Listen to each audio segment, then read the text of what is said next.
Pinas. Malakas, Pilipinas, malakas. Kahit anong lane, we become the monsters. Malakas, Pilipinas, malakas.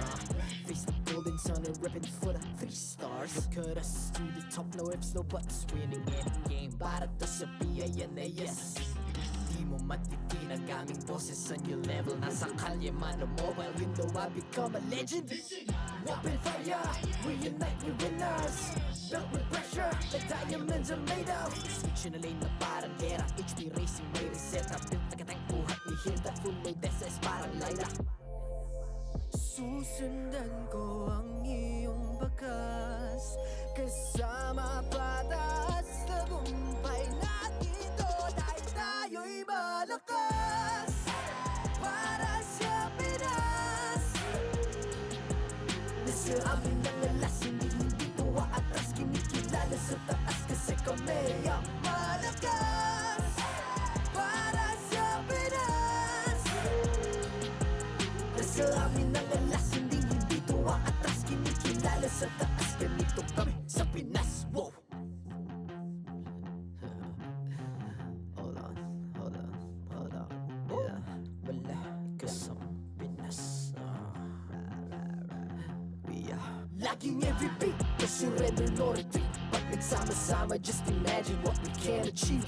Lacking every beat, no surrender, no retreat. Giving 100 all my all, cause we just cannot be defeated. We are unstoppable, immune and invulnerable. Ready ang equipment, lahat frozen, malang crowd control. Pakita ko na jab like beast of the southeast. Taas sa matawa, proud and loud, cause every enemy we devour. Susundan ko ang iyong bakas, kasama patas. Tagumpay natin to dahil tayo'y malakas. Para sa Pinas, nasa amin ang alas, hindi to atras. Kinikilala sa taas kasi kami ang malakas. Para sa Pinas, nasa amin ang alas, hindi to atras. Kinikilala sa taas, ganito kami sa Pinas. Wow!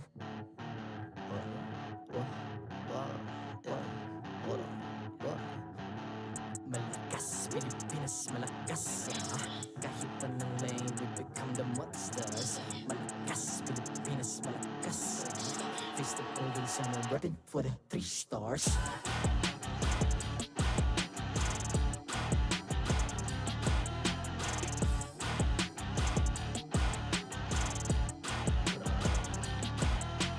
Ang lakas ng Pinas, reunite, be the stars. Ang lakas ng Pinas, reunite, be the stars. Ang lakas ng Pinas, reunite, be the stars. Ang lakas ng Pinas, we the stars. Ang lakas ng Pinas, reunite, we the stars. Ang lakas ng Pinas, reunite, we the stars. Ang lakas ng Pinas, reunite, we the stars. Ang lakas ng Pinas, we the stars. The 13th season of MPL Philippines is brought to you by the following sponsors. Smart, the official telco partner of MPL Philippines Season 13. Infinix GT Series, outplay the rest. Experience the MPL PH Season 13 action live at Shooting Gallery Studios. Tickets are now available on our official ticketing partner at /event.com. Don't miss any MPL PH action by following our official Facebook page and subscribing to our YouTube channel. Follow MPL PH on TikTok as well for more content. And don't forget to like, follow, and subscribe to the official accounts of MDL Philippines. To ensure the equality and fairness of our games, MPL Philippines is also monitored and supervised by the Games and Amusements Board.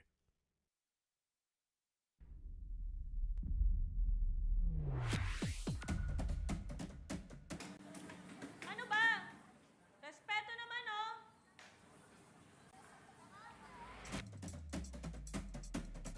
Cut mo na yan! Cut mo na yan! Po, ikakat ko po. Hindi na siya. Cut niya na yung link. Okay po.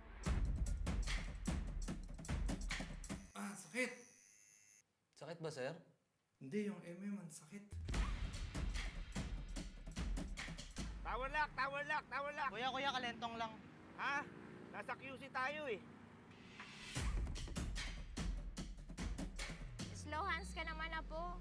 Pero okay Okay lang yan. Bubuhatin kita. Thank you, Lola. Yay! Station po tayo. Double check mo muna mga dala ng gamit bago po tayo lumabas. Para sa tagumpay.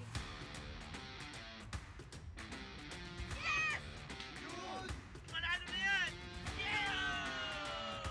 Go, go, go! Yes!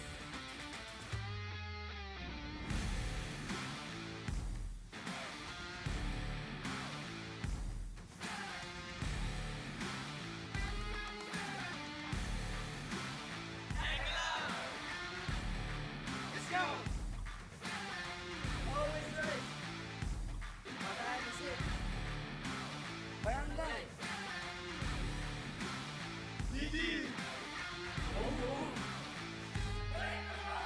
Pinatunayan na namin na Bren lang ang malakas. Hindi na kami magpipigil. Papatunayan namin, dapat pa rin kami magtagumpay. Magbabalik kami sa itaas.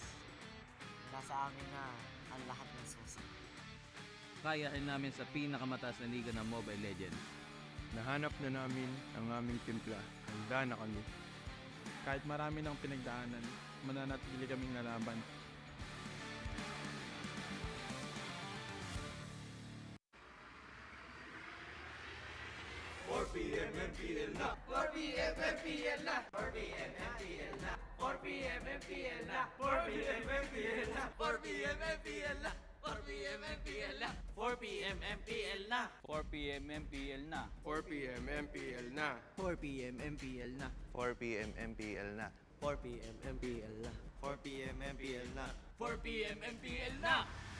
Catch your favorite MPL matches every Friday to Sunday. Only at the MPL Philippines YouTube and TikTok.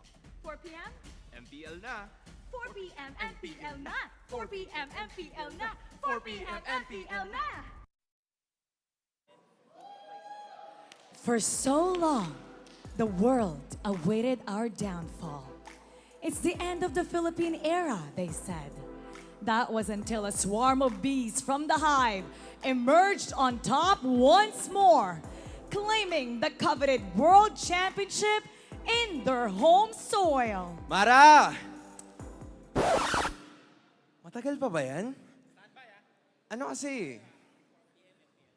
Anong oras na ba? 4 p.m. na! MPL na! 4 p.m. MPL na! 4 p.m. MPL na! 4 p.m. MPL na! 4 p.m. MPL na! 4 p.m. MPL na! 4 p.m. MPL na! 4 p.m. MPL na!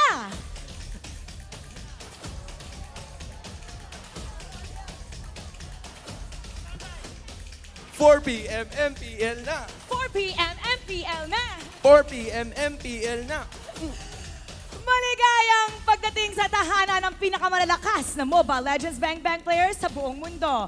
I'm Mara Aquino. And my name is Hans Galleria. And this is MPL Philippines Season 13. Welcome everybody! It's a whole new season. At meron tayong bagong theme ngayon. And that is para sa tagumpay. That is absolutely right. Para sa tagumpay, we have committed so many championships, mapa local, mapa international. Dilanan na natin yung World Championship dito sa Pilipinas. And lo and behold, we're still the ones to get the victory. Kahit lagong panalo ang Pilipino, even though we keep claiming the top, we're always victorious. We're still working once again to come out on top para sa tagumpay. Para sa iyo, Hans. Lalim ng tagumpay. What does tagumpay mean for you? Well, thank you for that beautiful question. Wow. I think na para sa akin, tagumpay is a sensation. It's a feeling. It's a feeling. Of you achieving something and you feel good about it. Na once na, okay, na-accomplish ko yung bagay na yun and I feel good about it. So it's something na for me, tagumpay or victory in English. Sa'yo ba, Mara? What is victory or tagumpay para sa'yo? Tagumpay is not just reaching the final goal. It's not Okay. just reaching your North Star, but how you change, how you improve, and how you influence everything around you along the way until you get to your North Star. I love that. Parang Miss Universe tayo Okay, dito, and I thank ah. you. As in, I thank you. And I thank you. Beautiful. Thank you so much. Now, you know, maraming bago ngayong season. Hindi lang ang ating theme, pero meron din tayong bagong time slot. Oo nga. I mean, I think hindi pa natin na-mention yun kanina. 2 p.m.? 3 p.m.? Oo nga. Ano nga ba? Anong oras? Anong oras? 4 p.m.? MPL na! So meron tayong bagong time slot every Friday, Saturday, and Sunday, 4 p.m. at rolling schedule na tayo. Yan. Ibig sabihin, Hindi na natin kailangan maghintay ng matagal para sa mga susunod na laban. I'm sure na nabibitin kasi, especially the ones that are watching at home na, ano ba? Ano, mag-almusal tuloy. Maghahapunan ba muna ako? Ganyan. Pero hindi na. This na. time, dire-diretso na ang action. so kapag nagtapos ang ating unang serye in 40 minutes, we just wait a little bit, the next game na. Game na agad. Game na kaagad. At hindi lang yan, meron tayong shout-out natin ang ating art. Atong si Keds at Art Kapitan. Look at Keds that. Art Kapitan Tambay. Napakaganda naman ng comics na kanilang ginagawa. And we'll be having this every week. Parang yung sumigaw ng MPL na yung tinanong ko kanina. Yung kanina. Kamukhang kamukha niya talaga. But again, major love to Ked's art. And of course, sa ating community who are just showing out. And I am sure that they are ready for the action today. Exactly. And for the fans out there na meron kayong fan art, keep sending it to our group. Malay nyo, ma-feature natin yan. Hindi lang bagong time, meron din tayong bagong format ngayong season. So, dati, Ano yan? meron tayong 3 points, 2 2 points, points. and 1 point. Yup. Depending how many times you win. Ngayon, basta panalo ka, automatic 3 points agad. 3 points, 3 points is a agad. massive win. Massive yon. Lalo na kung iisipin mo with, the newest point system, gaya na nabanggit mo, 2-0 or 2-1 is okay. Pero may 2 points pa ba? Meron tayong 1 point lang, basta hindi ka Matatalo. matatalo. Basta Or hindi ka mananalo. Basta hindi ka... Basta hindi ka mananalo. Hindi mo mapanalo yung series, pero kuha mo yung isang game. Basta hindi ka ma-sweep. Yup. Ayun. Ayun. Okay. At ngayon naman, meron din tayong sa regular season, meron din tayong gauntlet format ngayon. Yeah, that's the thing though. Kasi yun yung kinalakihan or yun yung nakasanayan natin na regular season or playoff format. But for now, mas ramdam mo yung advantage of being the first seed, second seed, and third seed. What's the dahil advantage? tatlo na yung papasok sa ating upper bracket. Tatlo na ang upper bracket, hindi dalawa. Hindi Tatlo. na dalawa. Kung matatandaan natin in Season 12, it was just 2 members or 2 teams na pumasok sa ating upper bracket every time. Pero ngayon, tatlo na. And if you're the 5th and the 6th seed, well, you're gonna have to play 2 more matches para maarating dun sa upper bracket. So it's not the best situation. So ngayon, it's gonna be a lot more competitive because all the teams are gonna wanna reach the top 3 to make sure they reach the upper bracket. That's right. Ang daming bago. And it doesn't end there. There's more. Okay. Meron din tayong bagong patch that's happening right now. May new hero tayo. It's going to be playable not until 2 weeks from now. 2 weeks Here from in the MPL. Yup. But I hear the release, bukas na siya for everyone else. For everyone to use it. For everyone to use, you can try it out. The new hero is called Chip, and it is a support tank. Yup. It's a tank support. It's called the Face Technician for a reason. And I can't wait to see kung ano ba yung mga skills na pwede niya ibigay all throughout. Feeling ko, bigyan natin ng clue. Feeling ko, sabi nila, nagta-teleport. Nagte-teleport. Tapos kumakain din ng Ng chicheria. chips. Kaya Right? Chips ang kanyang pangalan. Okay. Hindi lang yan, meron tayong bagong hero that's gonna be played in 2 weeks here in the MPL. There's also nerfs on meta heroes. There's actually a lot of heroes that you have to take note here. Just like the Paquito and the Irithel, of course, na madalas nating nakikita in terms of the competitive scene. But you can also take note at some of the nerfs that we have to take in motion here. Dahil kung tutuusin, there's Diggy and most of all, the Nathan na madalas nating makita. But the most important part here is the adjustment para doon sa ating mga marksman. Because for everybody's information, pinasmooth na yung galaw ng marksman. And that is their main strength, to just try to give some space para sa kanilang kalaban at sa kanila nang maka-atake sila ng tuloy-tuloy. But, on the other hand, pinababa naman yung attack speed That na makukuha mo dun speed. sa mga items. So how do you think the nerf, the buff, the adjustments on the marksman, how will that change this season? Honestly, for marksman, mas kailangan nila sigurong mag-ingat ng konti. You have to catch first bago ka mahuli. Sino yung pinaka-affected dito na marksman? Well, pinaka-affected for me is probably the Irithel. Kasi gano'n na talaga siya all throughout. Yun na yung uniqueness niya. So parang medyo na bad trip siguro siya na bakit binigay sa lahat ng ibang mga marksman. Oo, yun ang highlight sa kanya. But at the same time, if you're taking at the best possible scenario here, it's probably the Kari and the Claude because they love to continuously move. Yung mga ganong klase ng basic attacks nila is something that you have to watch out for. I'm actually curious if the teams today will be using Carry and Claude. I know. Speaking of, let's talk about today's schedule. So for today, it's going to be TNC versus Minana. There's a lot of new faces for TNC Minana. And for the second game for today, second series, it's gonna be Blacklist International kontra sa defending champions ng MPL Philippines, AP Bren. Nagtagisa na itong dalawang to nung kamakailan lang na M5 World Championship. A few months from now, I'm excited to see how the progress has been made. na maraming bago this season. Kaya siguradong mas exciting ang ating mga laban. Kaya naman simulan na natin ang bakbakan. It's Minana Evos going up against TNC Pro Team. Casters, Pasok! First impressions last. Two teams that have missed out on the playoffs for 3 seasons running look to make one impression, a renewed hope for victory. We welcome you once again to the home of champions, to the season premiere of MPL Philippines Season 13. My name is Reptar, joined here by Rockhard and Leo. Gentlemen, it's been a while. How are you guys feeling? Feeling ecstatic right now here for the MPL Philippines Season 13. We got some new hope, a new hope theme.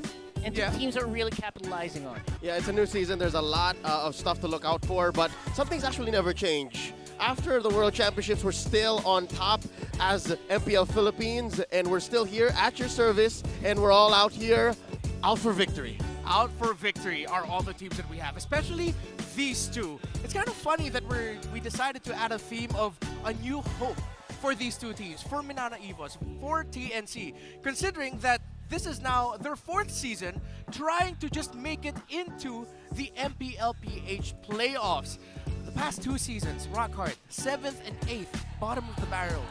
That's true, especially heartbreaking for TNC, who has tried to stick with a certain roster for a few seasons, and then right now in this season, decided to overhaul it completely. I think that's going to be to their benefit, though. You got to consider TNC have had a tough past couple of years. And now here in Season 13, they've actually done the opposite of insanity. They've totally changed their roster compared to Minana Evos, who kept a few key players. As you see here, I think that's good reason for them to both look at this season with a new hope. Tried and tested is this roster of Minana Evos. Just a quick flashback to what happened last season. There was a 3-way tie of the big question of who will make it into the playoffs. Smart Omega, Onyx Philippines, or Minana Evos. Minana Evos did everything they could. They just needed Onyx to lose their final series. They did not. But the hope comes in the form of players such as the returning Hatred on TNC Pro Team.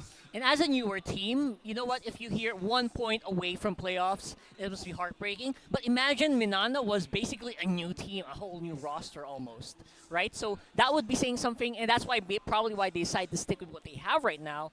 So I don't know if that's going to be the case for TNC as well, though. Again, I can only imagine the kind of pressure on the shoulders of the young J-Lord Gonzalez coming in from his stint with MPL-KH. Imagine joining a team that could not make it through the playoffs for years now, and it's not like he had the greatest of times as an import. Yeah. He's amongst a batch of homecoming athletes. What's going on in his mind is what I'm asking. I'm good friends with him, but it's been a while since we actually had that heart-to-heart. Yeah, if you think about it, Hatred brings hope to TNC. But I think at the same time, TNC will have to bring hope to Hatred. He's back home. He went through Malaysia. He went through Cambodia. Didn't have, as you mentioned, the best performances there. But now that he's back after so many seasons, the last time he was here was Season 9 with Onyx Philippines. That has to bring hope for Hatred and, of course, for TNC. Now, let's switch on over to a player I want to focus on the side of Minana Evos, Spider Miles. Oh, boy. King of stare downs, what I would like to call him. What hope did he bring to Minana Evos last season, Rockhart, and why was he such an integral part of that? Well, Spider Miles, I would say a lot of people is looking to this guy as like one of a possible partner or an analog to the Queen, right? And that's something that you have to think about when you look at the hero pool as well. Yeah, he loves those healing utility types of roamers. But we have heard something behind the scenes, and that might change a little bit. Let's welcome our marshals, the men who will be officiating this match. You have here Chico, Jeff, Patrick, and Wilbert. Wilbert, you know, he loves him, that Mega Man, and Crash Bandicoot. And now, let's welcome in our teams.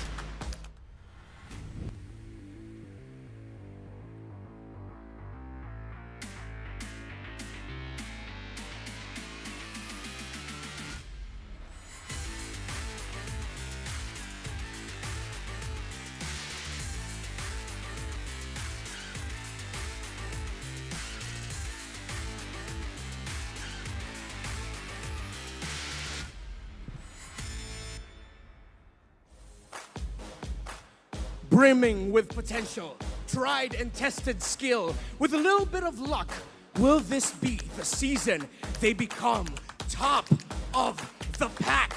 Welcome for their first match of Season 13. Roar for Minana Evos!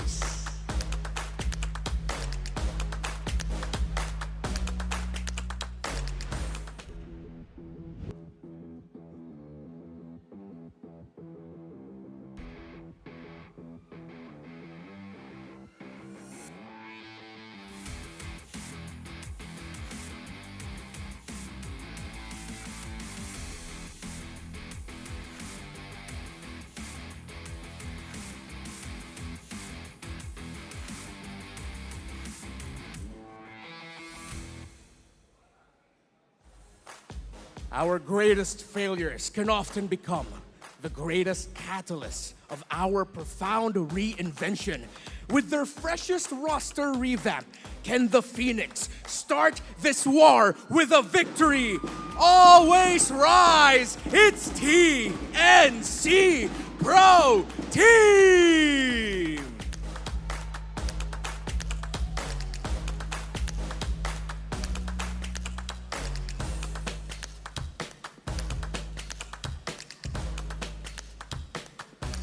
And welcome our coaches, Coach Bitoy and Coach Ben Things. MPL Arena, mag-ingay para sa unang laban ng Season 13!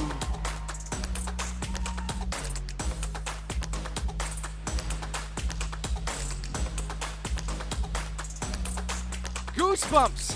I now feel what The Rock feels every time he enters an arena. Minana Evos, Domen, Kaizen, Lancy, Kirk, and Spider Miles. Yeah, they basically retained one, and of course a newbie in the form of Kirk. Kaizen also going to be taking up the mantle of the jungle. Definitely one to look after here, especially since a lot of people have been eyeing this kid for a while now.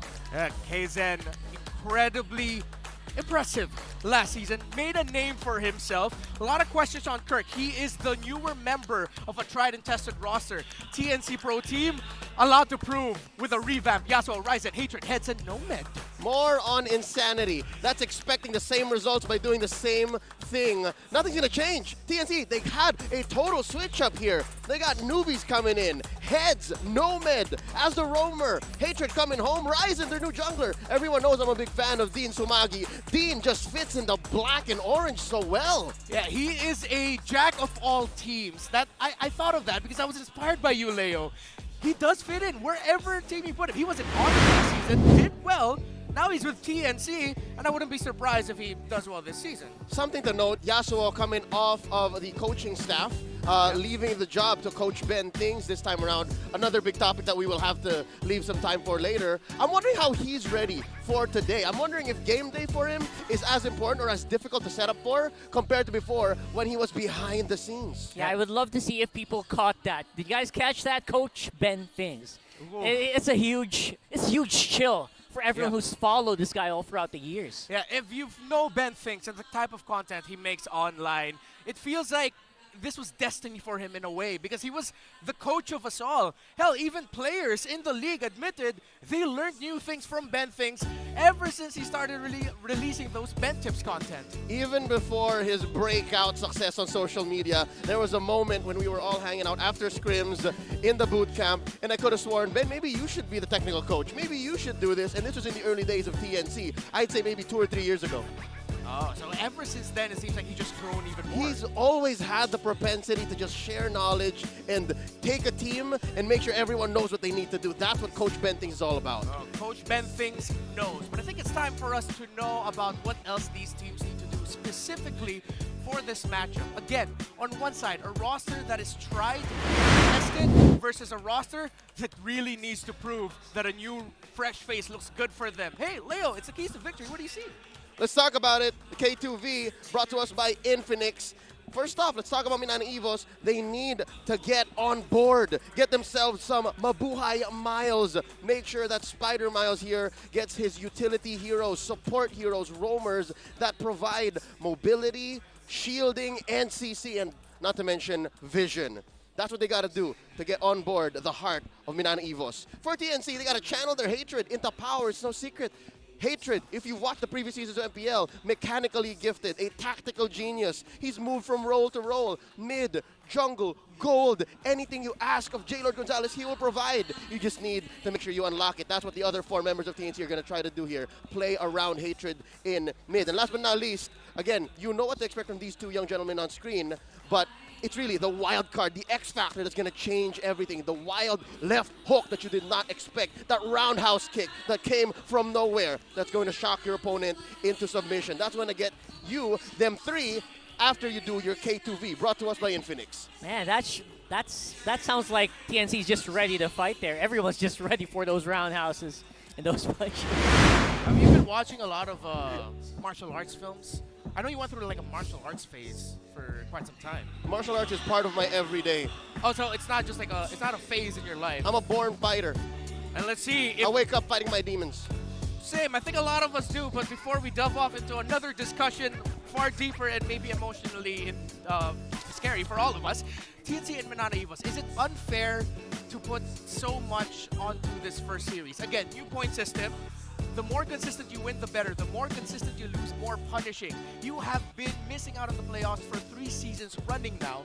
Is it unfair to tell them, hey, this will set the bar for your season? Or is that something that you see is like within lines? You know what? If anything, it's actually a bit better for these very scrappy teams. They don't always come out with the 2-0s, but they always love to fight it out, even in the previous seasons. They love to go to those 2-1s. And if you go with a 2-1 victory, no matter how the first game ends up, you're going to come out on top. All right, I hate to throw it back to martial arts references, but yeah, no, in addition to your striking, to your grappling, to your offense, you got to work on your endurance, your cardio, and that's going to be more important now that you're playing with 2 key players in addition to Miles and Hatred. You're looking at Kirk, the new element in Minana Evos, their XP laner, and I was going to say Heads because he was also prior the new guy on the team, but now check this out, the roamer, also very new. It's Nomad. How's that going to work out? Yeah, a big question on that young man because as far as we've known, Nomad made a name for himself in the Philippine amateur scene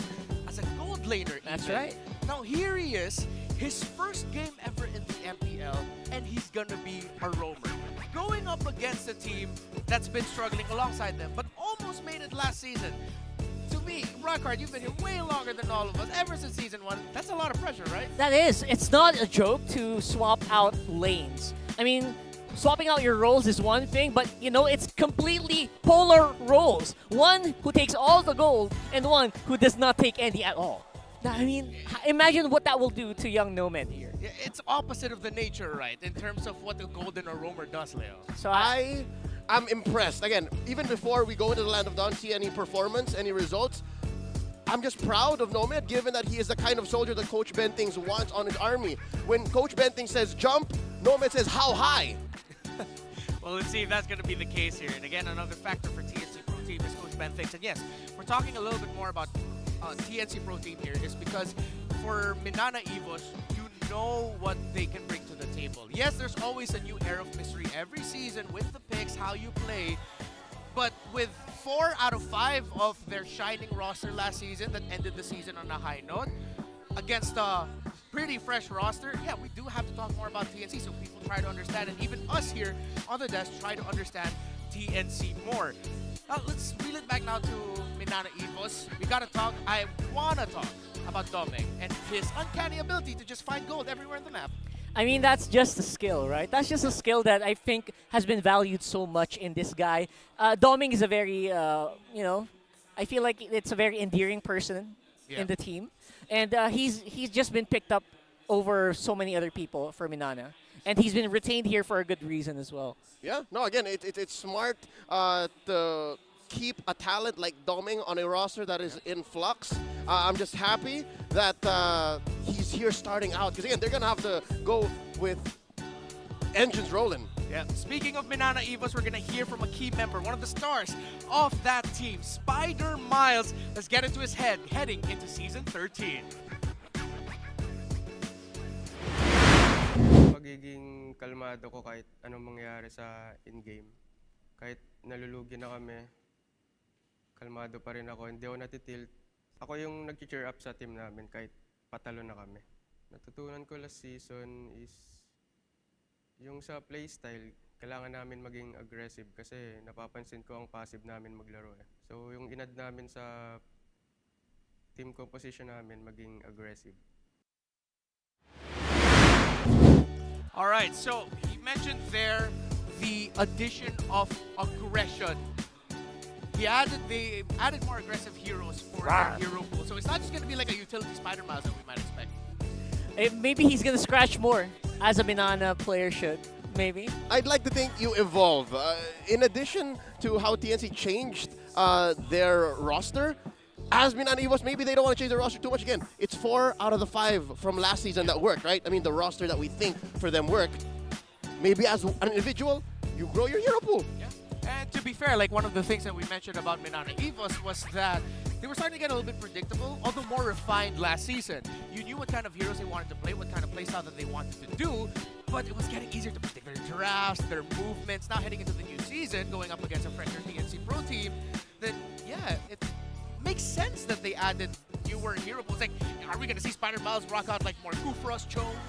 Maybe last season it was a question of whether or not they were going to be more confident enough to pull off these picks. Maybe this time around he's ready. We had a long time before the season started. Well, to be fair, the aforementioned heroes aren't as hot in the metagame. Speaking of, I'm expecting an Arlott, I'm expecting a Tigreal. Those are the new heroes that we can expect the kind of player like Spider Miles to pick up to make sense to, you know, bridge that gap between utility roam and tank roam. That's gotta what helps Minana Evos get there. Yeah, so now we know what Minana Evos asks for Spider Miles. He admitted it. He wants more aggression out of the young man. Now I wonder then what TNC, knowing that they're not going into this with their previously announced roamer captain in Super Yoshi, they're going in this with Nomad and Hatred. Now with Hatred being the hope of TNC, how is he going to evolve his game coming back to the Philippines? Well, you have to remember, it's not a completely different TNC. We still have a lot of people in the back end that's still there. Benfings, Goyo. So there's still some TNC there that might be remnant, that might do good for them. All right, something to consider. Ryzen is a role player. He's not the kind of player that I'd say, Kyrie is, not the kind of jungler that, say, maybe Jelly Boy is, right? He's more of a, dare I say, wise, dare I say, a Carl TZ nowadays that likes the Fredrin, that likes the Akai. Modern day Carl. Exactly. Compare that to your gold laner, Yasuo, who we haven't seen in a while. Hell, I don't know how to read him, again, coming from his coaching stint last season. Now, in the very same building, he's back in the gold lane. Remember what he did, like, I think 2 seasons ago?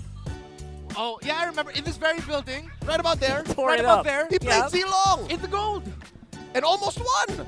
Almost. So again, very hard to read. Very hard to read. So where does that leave TNC's core now? Where does that leave TNC's damage source? Or again, just main way of winning team fights? from the mid lane. That's what I expect from Hatred. Yeah, let's see if Hatred can step up. I'm glad that we mentioned here the element of surprise, because I want to visit our friends over in MPL Philippines. There was a game there between TNC's MPL team and RSG's MPL team, where the TNC MPL team played 3 games with fighter gold laners. Now, I'm not saying that's what's going to happen here, but what if that's what TNC can bring to the table? You know, tried and tested, proven Minana Evos with them saying we're going to be more aggressive.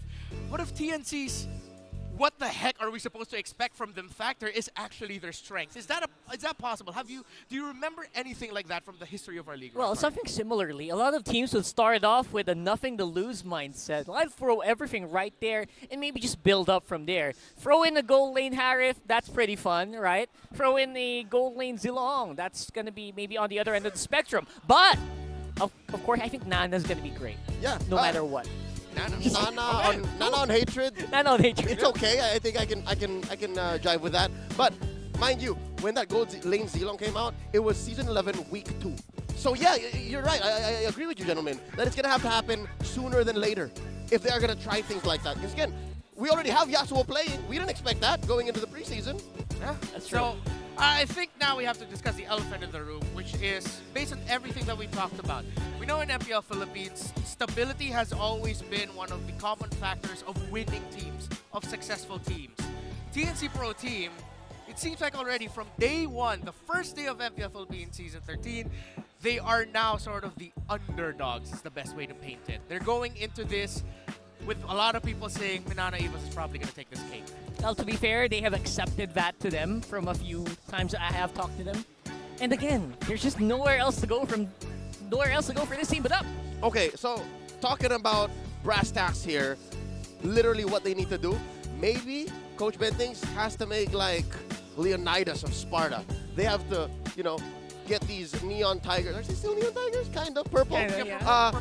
And then get them into a corridor where in their type of combat reigns supreme, like the Battle of Thermopylae, and then trap them there. So that's where the draft will come into play. Maybe they know that Spider-Man has been playing a certain kind of role, and then they deny that kind of play style, and then capitalize on what trumps what's left. Yeah, to be fair, to make that work, they need to know first what kind of game do they actually know how to play.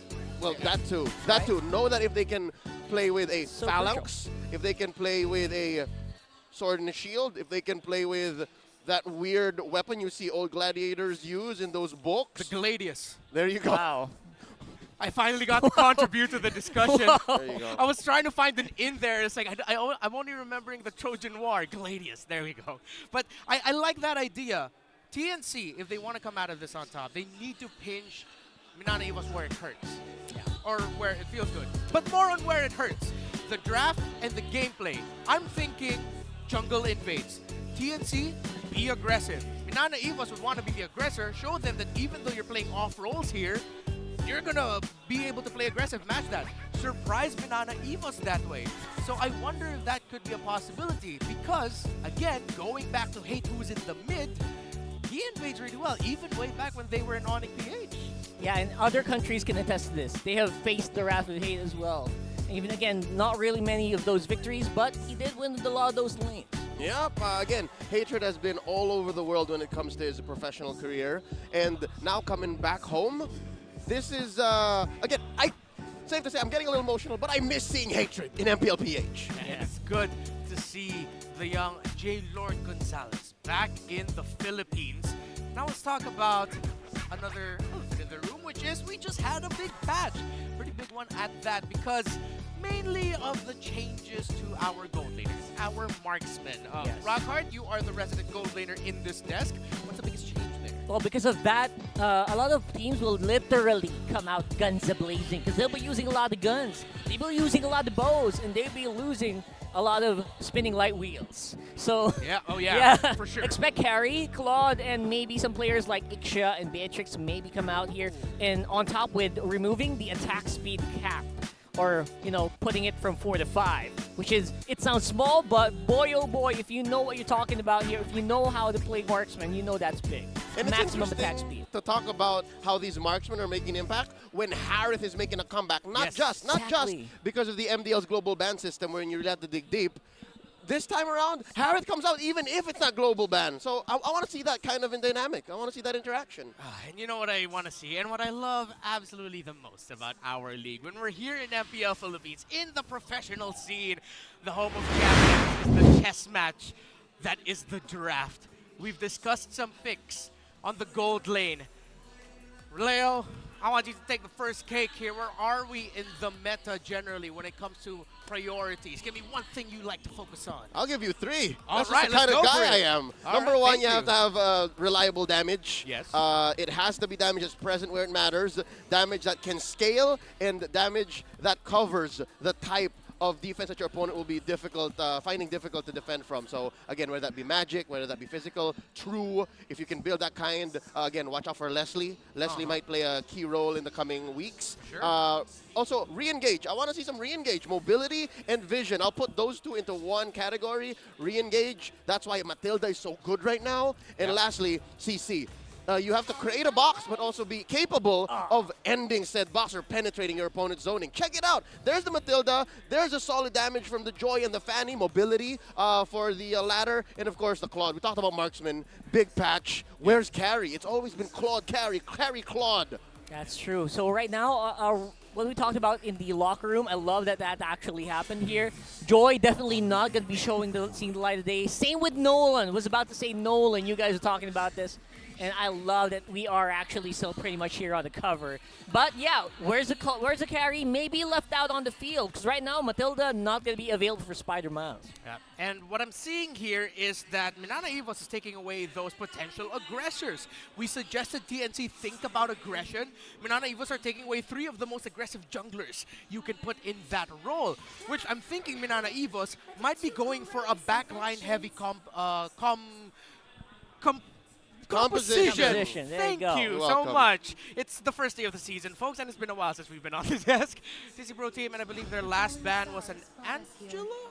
Yeah, that's Novaria. Novaria. Yes, TNC does ban the Angela as their last one, and that gives Minana Evos, Coach Bitoy, the Novaria. When you do swing back, you could expect the Guinevere to come up, the last of the Jungle Trinity, at least for the current metagame. You can also expect the likes of Minotaur. There you go. Again, solid roamer. But I'm wondering why Arlott isn't as big of a priority. Yeah. All right. There's the carry that you were looking for earlier, early, Leo. yeah. So far we've seen what we've discussed. It's going to be a backline heavy composition. There he is. The Minotaur, they're taking away comfort from Spider Miles in terms of the setup and the heals. There's the Arlott you were looking for also. And I believe the last pick on this first phase on the blue side, still some priorities up. I wonder if they're going to be considering picking up something. I was going to say Guinevere, but it's the Fredrin. Okay, so that's a swerve for Minana Evos. Again, they have their CC, they have their vision. There's something I didn't mention that comes up often in drafts is peel. And there you go immediately. I doubt that this Fredrin's going to go into the XP lane. I don't know if Kirk is built that way. But can confirm this might really be like 9 out of 10 times the jungler. That's a closing pick for TNC. The Baksha going into the hands of Ryzen. We've seen him do that over the past few years. This is one of the known factors here. I think this is what they were trying to do. They're trying to play with what they know. And what they know is, you know what, Ryzen all throughout, even from his Smart Omega, knows how to play the zero. If there is something I'm going to say about TNC's lineup, though, right now, first half, 3 picks. It's a very slow type of team fight.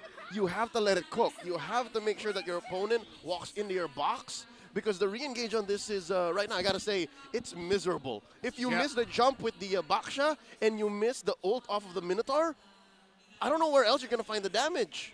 You still have mid. So, again, maybe that's where Hatred comes in. We were talking about it this whole time. I'm expecting a lot of tanky presence here for TNC. Both teams, it looks like they're going to be going for backline heavy compositions. A lot of reliance on protecting your mage and your marksman to be able to freely hit. Rockard, what else do you see in this draft? I'm looking for a Lilia here for Hatred because they already built up a really danky, beefy front line. Make that initial engage count, but if you can't, blow them up with bombs. And that is a great pickup. We learned in the last few weeks of MPL Philippines Season 12 and well, lately out with all the tournaments, that Lilia is a fantastic pick in the mid lane when you're up against what we call the slow front-to-back compositions. Leo, second phase of the draft is up and Paquito was taken out here. What's next for TNC? Yep, very well caught out there by Coach Bitoy because, again, Paquito recently got buffed. Again, very strong in the early game now. Mid lane and XP lane left out here for TNC. I will double down on said Lilia. It's the right amount of damage, the right amount of rotational speed, and the right amount of mechanics. It's weird that this little magical girl who hates the Monian Empire is actually a very mechanically demanding hero. You have to know exactly when to purify when it comes up, when to use and overcommit on your glooms and your shadow energies. I'm with it. I don't know. Am I getting tunnel vision? I'm going to double down on that one because they made it so much easier to actually use her mechanics-wise. They removed the reset mechanic with the blooms, but they made the cooldown just so ridiculously low. And there's no rush. Again, there's already a mid laner for Minana Evos, so instead they secure their XP laner first, given that the Arlo might actually still be an XP laner too. So they're kind of respecting the flex here. Yeah, a lot of flexibility because now with the Terizla shown up, Minana Evos, I feel like they have to match the clear speed of one Terizla. And the picks of TNC tell me they don't want anyone who can easily break formations. If ever that Arlon is going to go into the roam, I'd want to see Minana Evos pick up something in the EXP lane like a Yuzhong, Lapu, who can quickly break formations and dive into the back line. Yeah, it's funny. It looks almost like a phalanx kind of thing that they're trying to go here with TNC, right? Because they're going to hold steady. They're going to hold that front line strong and let that carry do his thing from the back. Oh, right. I hate how we kept on shooing it in that, hey, Miles might pick up a new hero. Miles might pick up a new hero. Nah. The heart of Minana Evos. Here we go. Mabuhay Miles coming at you. It's the Rafaela. And that is honestly a good-looking lineup. I'm not surprised that it is the Rafaela and then Clint. Again, backline heavy for Minana Evos. TNC. And that's exactly what you want against a lineup that is, again, slow front to back. Right? You want to burst them down, get rid of the peel, or even maybe get a pot shot at the back line if you find it free. Maybe shock the Lilia, because the Lilia still looks good now. You put a Durance on that. It's perfect. And you make the opponents regret picking up a sustain. What was that? I don't recognize. Oh! That real? That is. That real? It's not too far from the apple doesn't fall far from the tree. Like, this is very J-Lord. This is very hatred.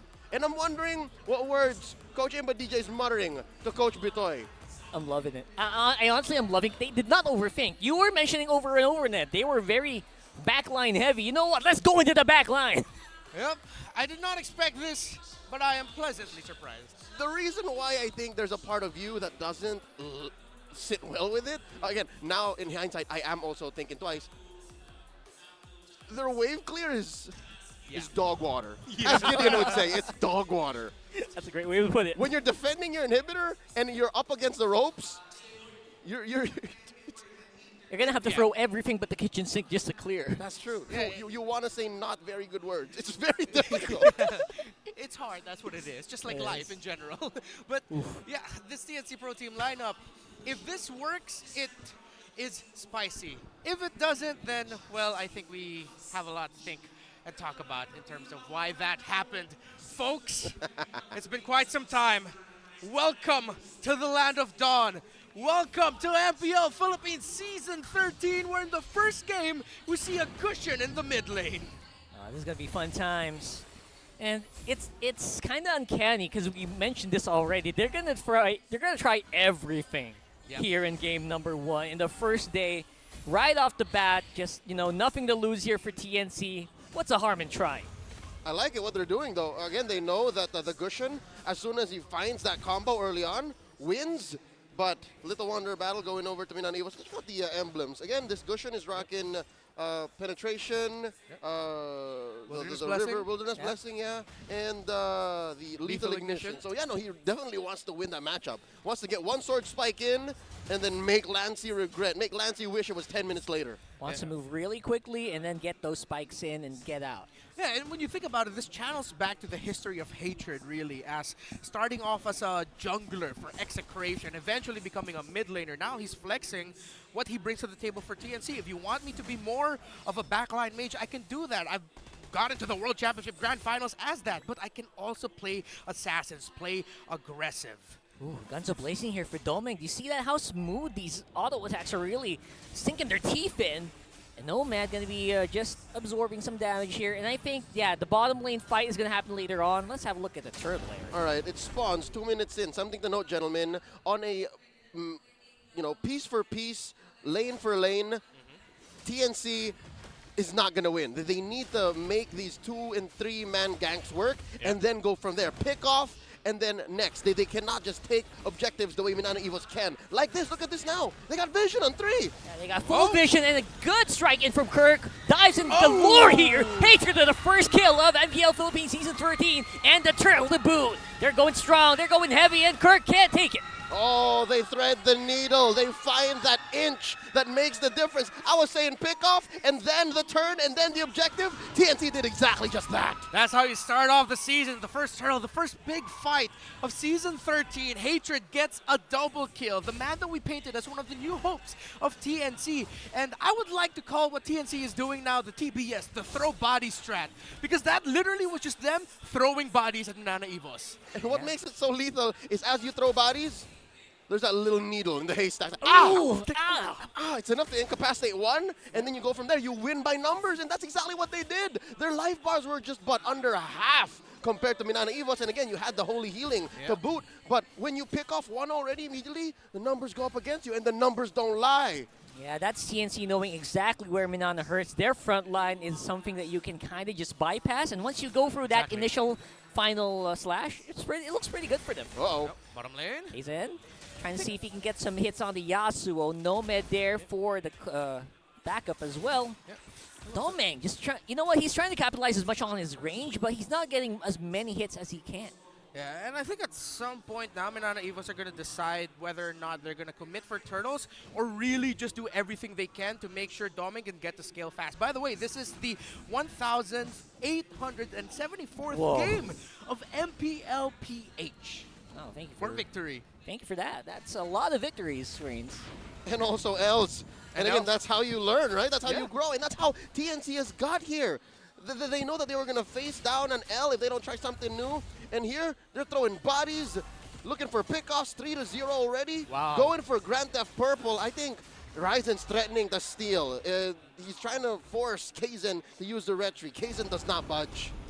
As we set up for the turtle, this is what is expected of lineups that have tankier jungler and roamers compared to the other team. They will invade. They will set the tempo like this. So again, the question is, when will Minana Evos commit to helping Doming instead? Because they're clearly going to lose the major objective battles, Rockhard. Yeah, that's right. They got great ways to get some vision in, but there's not much they can do about it. Right now, Ryzen, he's doing something about it. With Spider Miles, gonna be put up very low. Doming stuck under the turret here. Not really much he can do when Yasuo close by. They might just try to go for the turret. I appreciate this rotation from TNC. This allows for them to buy space for Yasuo. And oh wait, fight in mid! Oh, beautiful fight here. Heads could go down, and I think he will. Kirk making What? it so hard though! What was that? That's the BOS, man. That's the BOS. The body of Smith. Keeping heads alive. Plus the built-in spell vamp from his custom emblem, the fighter emblem. And that's it. He was just swinging around. I love how it just perfectly landed. The penalty zone. Like, all right, I just need this much life, and then we go. Oh my goodness. Heads, the former XP laner of Euphoria Esports in the MDL in the Philippines, a champion in his own right, in another major international tournament for amateur teams. As we look at the items, anything standing out? What's standing out to me is the fact that he did that while still having enough money to buy that casual Fury Hammer. He had enough money to build CC prevention boots, tough boots, and then the dominance ice. I mean, maybe the ice was built after that, but still, this is an economical advantage TNC's playing with. Did he steal? Yeah, he did. Grand Theft Purple! 4K the boot as well on the goal. That is just looking stonks all over for TNC. Plus, they're also camping up close onto these bushes. Feels so easy for them to take these objectives right now. If they try to go for a contest on the turtle, they could hurt on top. If you love the history of our great league here, seeing Hatred bring up its Onic Time sticker, feels good to see him back. Doesn't feel good for Minana Evos though, as TNC, it looks like they're going to be able to get this third turtle without a problem unless Minana Evos have a death wish, because it's way too risky. Yeah, they're building up the pressure. Oh! No! I spoke too soon! I spoke too soon! Okay, Lancey, you shut me up! All right.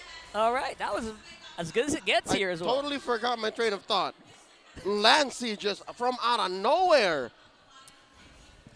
That was insane. That's a precise kill, is what they call it in the business. It was. Oh, yeah. It's a precise kill. Yeah, if only there was a precise kill notification for a turtle, right? Yeah, that's beautiful. Yeah, precise kill on the turtle. Lancey just gave me the look and nod of approval. Reptar, you can talk now after doubting me.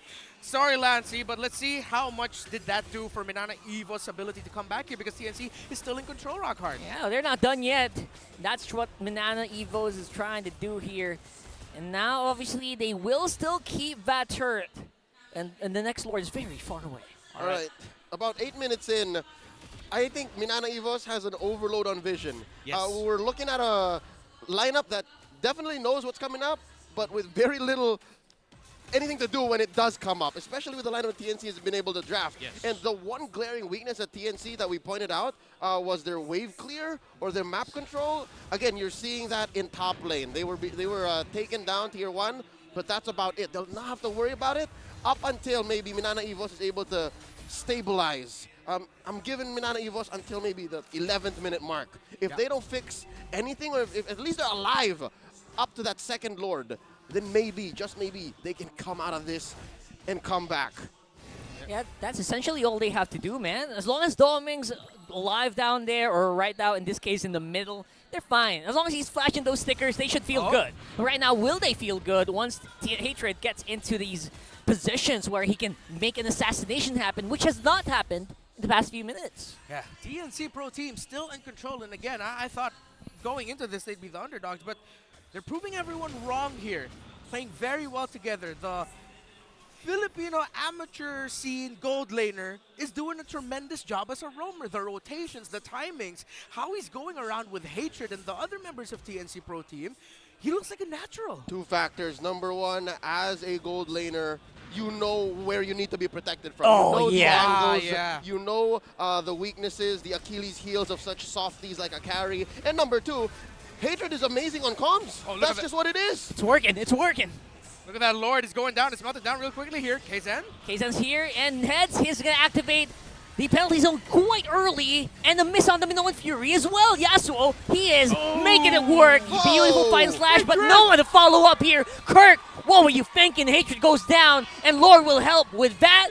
Spider Miles just have to watch as TNC bow down on the Lord. But look at that. TNC Pro Team. Hatred found the angle to go into the back to stop Minana Evos from potentially finding a turnaround, and they get the Lord, as Domeng was just saying, I'm just going to push down mid instead. And again, Doming was making the right call. Yes. Taking out these objectives, these standing objectives on the map to help close that economic gap is what you should do as a gold laner that's been behind the whole game. And again, a little bit of silver lining, he hasn't died. But looking at what TNC did there, quick recap.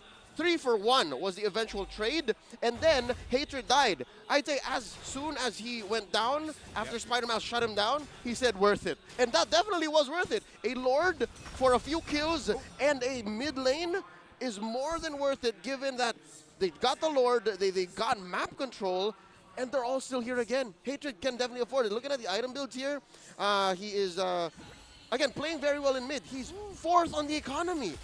Yeah, Hatred feeling really gushy right now with how he's playing that Gushin.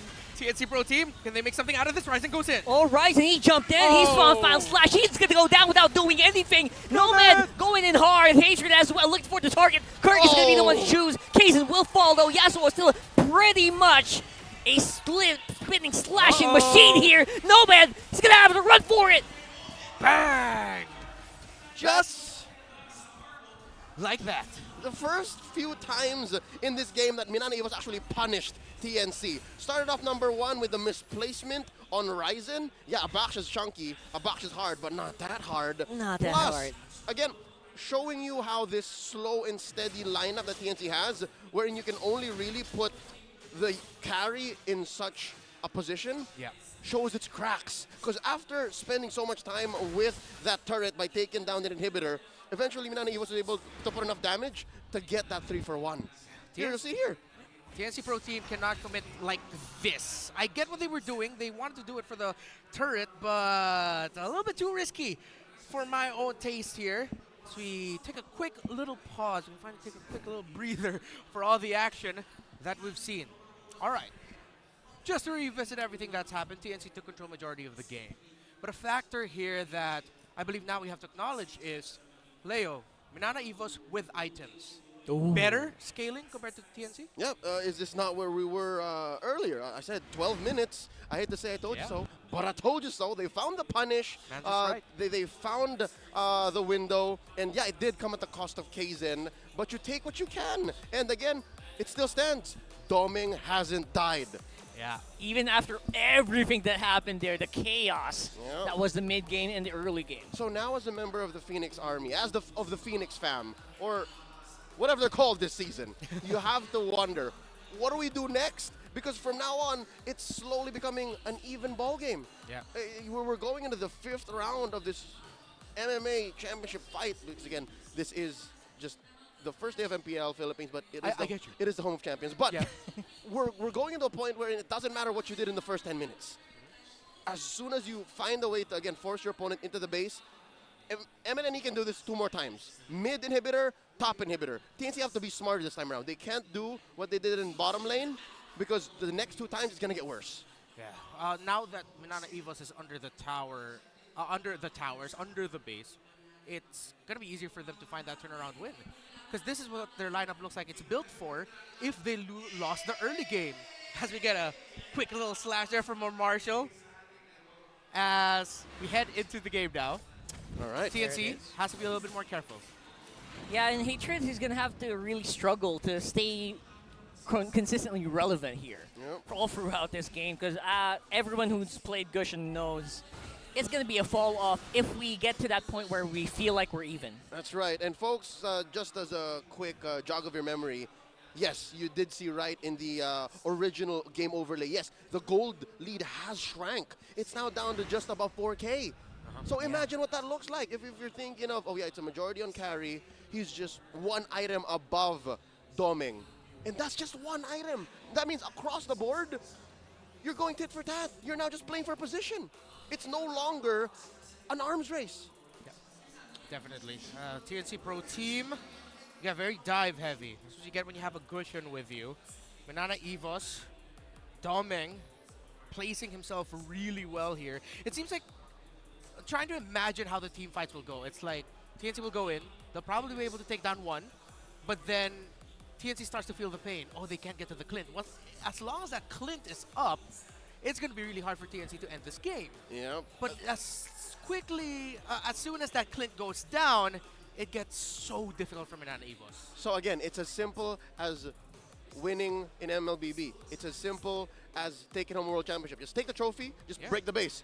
Don't let Doming die. Don't let Doming die. Don't let Doming die. And again, they have so much vision. They know in which angles TNC might be coming from, if not just the old-fashioned up front. So even if they were to try to pull a Trojan horse, much like they did with Hatred about 6 minutes ago, it's no longer going to happen. They did it with Miles, they did it with Lancey, but I don't think they can pull it off with Doming. If they do it with Doming, ring the bell. Man, so easy for them to remember. 3Ds, don't let Doming die.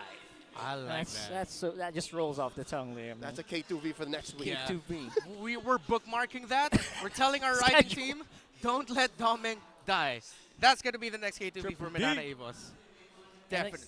And I just want to point out here, or ask you, Rockhart, rather, other than the gold laner X factor here, what else do you see either Minana Evos or TNC need to do for them to get the result that they want? I think way too crucial here for more than ever for Spider Miles to know how to disengage, because I feel like all TNC wants is to start that fight. I feel like they need to know how to circumvent the Minoan Furies here, because the moment that they do, it feels so much easier for them. And I agree. I think #1 priority for Spider Miles, nay, for almost about everyone, for Minana Evos at least, now for the next Lord Dance, would be, and yes, indeed, folks, we're still in the Lord Dance era. Oh, yeah. It's just a new kind of tempo, new kind of steps, is a reverse collapse. We've seen this just a few times in 2023, wherein it's a team fight that you know you're going to get into, but you don't lean into. It's basically the equivalent of, for those boxing fans, the bob and weave, the rope-a-dope. Okay. There you go. It's like you make it look like you want to get hit. Maybe you take a few hits. Yes. And then you yeah, it's a fadeaway shot, basically. There you It's a go. fadeaway three-pointer. But it's with theatrics. in boxing. I get it. There you Fade go. away in boxing. Sports ball. Sports ball. Show me how that's done. That's why we're in esports, ladies and gentlemen. But we're honored to be here in the biggest esports league in the Philippines and the home of champions for worldwide Mobile Legends Bang Bang action. If you are just joining us now, you see on your screens Hatred, the former member of Onyx Philippines and MPL Philippines Season 9, who went on a tour to Malaysia, who went to Cambodia, and came back home with a struggling TNC Pro team, a team that has failed to make the playoffs 3 seasons in a row, and now he is in a starring role in the mid lane, starting this off playing Gushin. Minana Evos, on the other hand, with a star player, Spider Miles. Can he be the orchestrator of that good re-engage, the counter against the Minoan Fury of the gold laner turned roamer in Nomad? Yep. Oh, look at this. Ryzen actually caught Lancey in a pretty bad spot here with Yasuo doing some work on that turret. That will mean TNC is going to have more freedom as to where they will go next. All right, so I'm glad to see that maybe even Lancey can pull off the reverse collapse. I'd like to see an item build on that in just a bit, because it's not easy to actually fend off a Rabid Baksha. Like, he did that. I mean, almost single-handedly. Spider Miles did kind of help, but the fact that Lancey isn't dead, with the help of the Astral Recall for sure, means that they have now more than 2 ways. Maybe they have 3 ways to go for the reverse collapse to bait out ults from TNC. Okay, big lord fight here. Could determine who will control or maybe even potentially win the game. Nana Evo's trying to find that good positioning. Gotta watch out for Lancey. He was able to steal Turtle earlier. It's down to almost 40% here, Rockhard. I love this. I love Hatred's positioning right now, looking for a key target. Obviously, he's going to be maybe Doming, but he's going to be fine with Kirk maybe, or Spider Miles. Hatred still not pulling the trigger here. Lord stays very low, and there you go. Heads go straight in. They take out the jungler, and that should be good for everything here for TNC. Amazing. Christian Morada, heads coming in with the flicker penalty zone to shock Minana Evos. Again, they were setting up the reverse collapse, but you ain't gonna reverse collapse if you're all knocked up. Heads telling Minana Evos, can you dig it with the 5-man penalty zone? Over and over again so far. It looks like he can do no wrong. Feels What a so way good. to make a debut in MPL Philippines here, Rockhard. Oh, look at this. Ah, that was so good. That was a 4-man. Technically 4-man. It was but 4. Kaizen was already in too deep. Yeah. If only he had his way. So, again, amazing work from TNC. And did you see that? They were set up in this small Cyclone Eye corridor. What did we say earlier? The Battle of Thermopylae! Oh, there it is. Pinch them in the tight spots where it hurts. Predicted Literally. perfectly. But now can TNC end the game here? Yeah, that's going to be a big question here. Obviously not going to be enough. Is this Lord? It's pretty early on, and these Lords are quite fragile here, but it maybe depends on who White slip up here. Kaizen, beautiful! Yasuo! That's all they need to do. Nomad's down. He's going to use the flicker, but he will still fall. What did we say about the punish in mid being worse, gentlemen? Earlier, it was a 3-for-1. Sure, you got something from Minana Evos. Now it's a 2-for-none. 15 minutes in. Oh, Minana Evos. Never really tell. The 2 EXP laners. Earlier it was Heads. Now it was Kirk telling the members of TNC, I'm going to beam you up back to your base. And now Minana Evos have pushed forward in the best looking position they've been all game so far. This is the furthest Minana Evos has gone through the map in all 16 minutes all of game long. 1. Yeah. I bet the moment they crossed the river, it was like, oh, this is what it feels like here. Oh, look, it's greener here. It's greener here. That was there this whole time. All right, check out the items here. All right, so again, it was all off of the Astral Recall and the heals, because Lancey's playing with all firepower. He just needs one more core item, and I'm guessing that could be a Holy Crystal, that could be a Durant if he's had enough of heads and Nomad, yeah. But looking at Doming as well, also just short of one more. Guessing this might be a DHS. Look at all the HPs playing off of TNC. This is going to be so good, and we'll definitely see what this almost uncapped attack speed looks like on some of these marksmen. And maybe we'll see who actually deserves a spotlight in the marksman role. Interestingly enough, none of that matters for Minana Evos, at least this lineup they have. Oh yeah, with this one. Yeah, so again, they're playing off meta. They're not using what changed in the game, and they're playing with what they know, what works. Yeah. And I'm not going to knock it. It's a safe way to approach a new season. New way to play the game, just reinventing or refining rather what you already know. And so far it's working out well for them because they're up against a team who still maybe have some kinks in their communication when it comes to aggression. Let's see. Flying out. Rising got the info. And you know what they know? As long as Doming doesn't die, they're good. Yeah. That's what they know. Evos. We mentioned earlier the backliners need protection, but the backliners are doing a great job protecting themselves, making themselves unavailable. Look at the damage of Doming onto Ryzen. Minana Evos look good when it comes to taking this Lord. I would say we're almost there. Obviously, this Lord waiting patiently here. He's waiting. He's ticking down the clock, waiting for something to happen. All right, let's get the orange onto Doming here. Kaizen picking up an immortality, so those 4-man, 5-man, big ticket FPZs aren't going to be as lethal, not going to be as hard of a punish. Hatred taking that Y-Bush. So definitely, I think they're playing off of the Hatreds combo.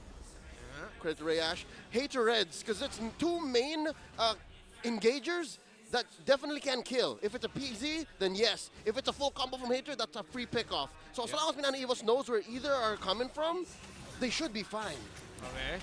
They got some information where the Clint was, so now TNC are going to rush this Lord. Can they get it this time, Rockhart? Yeah, Hatred still has not shown his face on the map, and Minana are wondering, where is this guy right now? Yeah, I agree with you. It feels like they're looking for the cushion right now. They're really biding their time. They want to know where the other members of TNC It's are. on half, though. One specific one. And they might be running out of time here. Someone needs to pull the trigger. They got Sue, and Heads is waiting. He is itching for it. Same with Nomad, but Kirk, will he be the one to throw out that final slash? They still don't know where Hatred is. Still no info. Lord gets reset. Oh boy, and I think Lancey has no choice but to split up. Yeah, they need to clear it, and now they know they have the advantage. Hatred in range. Yep. He's actually going to go for it. Are Minana Evos thinking, did Hatred go back to Malaysia or Cambodia or something? That's going to be a quick question here. And beautiful Manoa Fury knocks up Case, and that might be immortality going down. HP is going to go back, though. Nomad's quite low. And look at that! Hatred found that target! Lancey goes down! Oh! But they live! Minana Evos! They're going! Doming's not dying! Doming's not dying! Here we go! They're still going! They're doing it! They're doing it! Doming went insane! Raise your right hand to your chest! Welcome back to the members of Doming Nation! They will have the wave clear, but it was the Clint, and they couldn't find it! Hold up. I think this is it. This is it. Spider-Man says it's endable, or at least they need to go for the penetration. It's what? At least 15 seconds until another member of TNC comes onto the map. Are they going to get it? Oh, I think they're good. I think Yasuo they're good. with the green. Yasuo. Oh, that was good. Bro. All right. So crucial that Doming didn't die. Sheriff Doming to you. Sheriff Doming. Apologies, Your Honor. But man, oh man, because of that, and to boot, TNC could not get that Lord properly as well. Yeah, and you saw there, Hatred was definitely trying to find the Clint, but he had another member on him, so Hatred quickly just thought, I'm just going to go for Lancey instead and try to see who else I can get. Whoa! Oh man, that's a very early final slash though. Ryzen going to be put on quite low. He can't die or else the Rectory's going to go. But Kazan, he's going to re-engage here. Heads, Yasuo actually popping up already. The Wind of Nature, that might be huge. And that will be the disengage. Amazing tranche juggle onto Kazan as well. Gotta give kudos where they matter. The young jungler from Minana Evos had his immortality timed out. Just recently came from a respawn. He said, you know what? Fast hands, win a tranche. Pretty brave. Pretty brave. Love that. And because of that, they can still dance. Dance just keeps on going. They got the healing from Spider Mouse to keep it coming. And it looks like TNC is just not in position to contest here. Nomad's close by. Ryzen taken quite low with heads. He's got the flicker and he wants to use it. Yeah, so a bit too far also. What does hope look like for these two teams, and who's gonna get it? Or slow here, Nomad close by as well. Oh! Yes, on the back. Really? Ryzen takes that, and of course the fight is gonna be a big question here. Everyone's on the party Whoa, the right damage! here, and from Obelisk, and Nomad's gonna fall. Nothing else to do here but to run for the rest of TNC. 2 for 1 so far. They gotta run. Minana They gotta Evos go. coming out on top. Yasuo down to a half health. Ryzen running away. Oh, he got stopped. That's going to be a big problem here. How is he going to get out of here? This is so sticky, such a sticky situation. Oh! Lord went the other way. He Lord went went the other way. No! It needed to go down mid, but it went the other way. And now Minana Evos look good. They might be able to end it here if Yasuo can stop them. Man, not like this, man. And that's exactly how it's going to be. And it's going to be Minana with a 1-0 for you. Welcome to MPL Philippines Season 13. Minana Evos have roared louder than the Phoenixes in what was a great game number 1 in this best of 3 series. I was gripping my seat there in that game, man. What a roller coaster. The only way I can explain this matchup, or at least game 1, is a 4-hour slog that was directed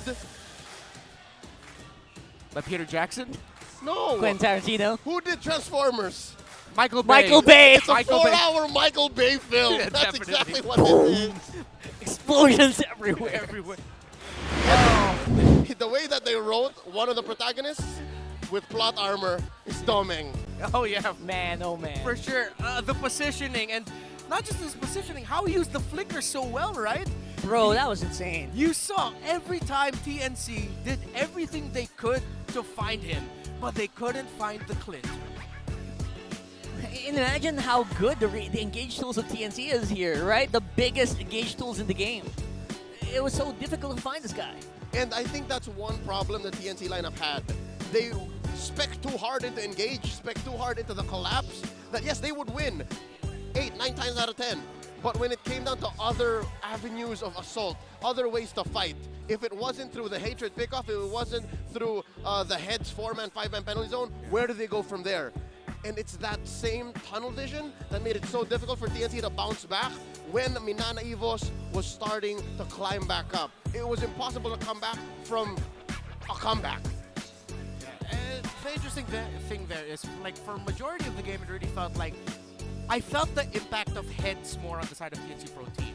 Then as it extended, it seems like Kirk was trying to find his angles, his confidence.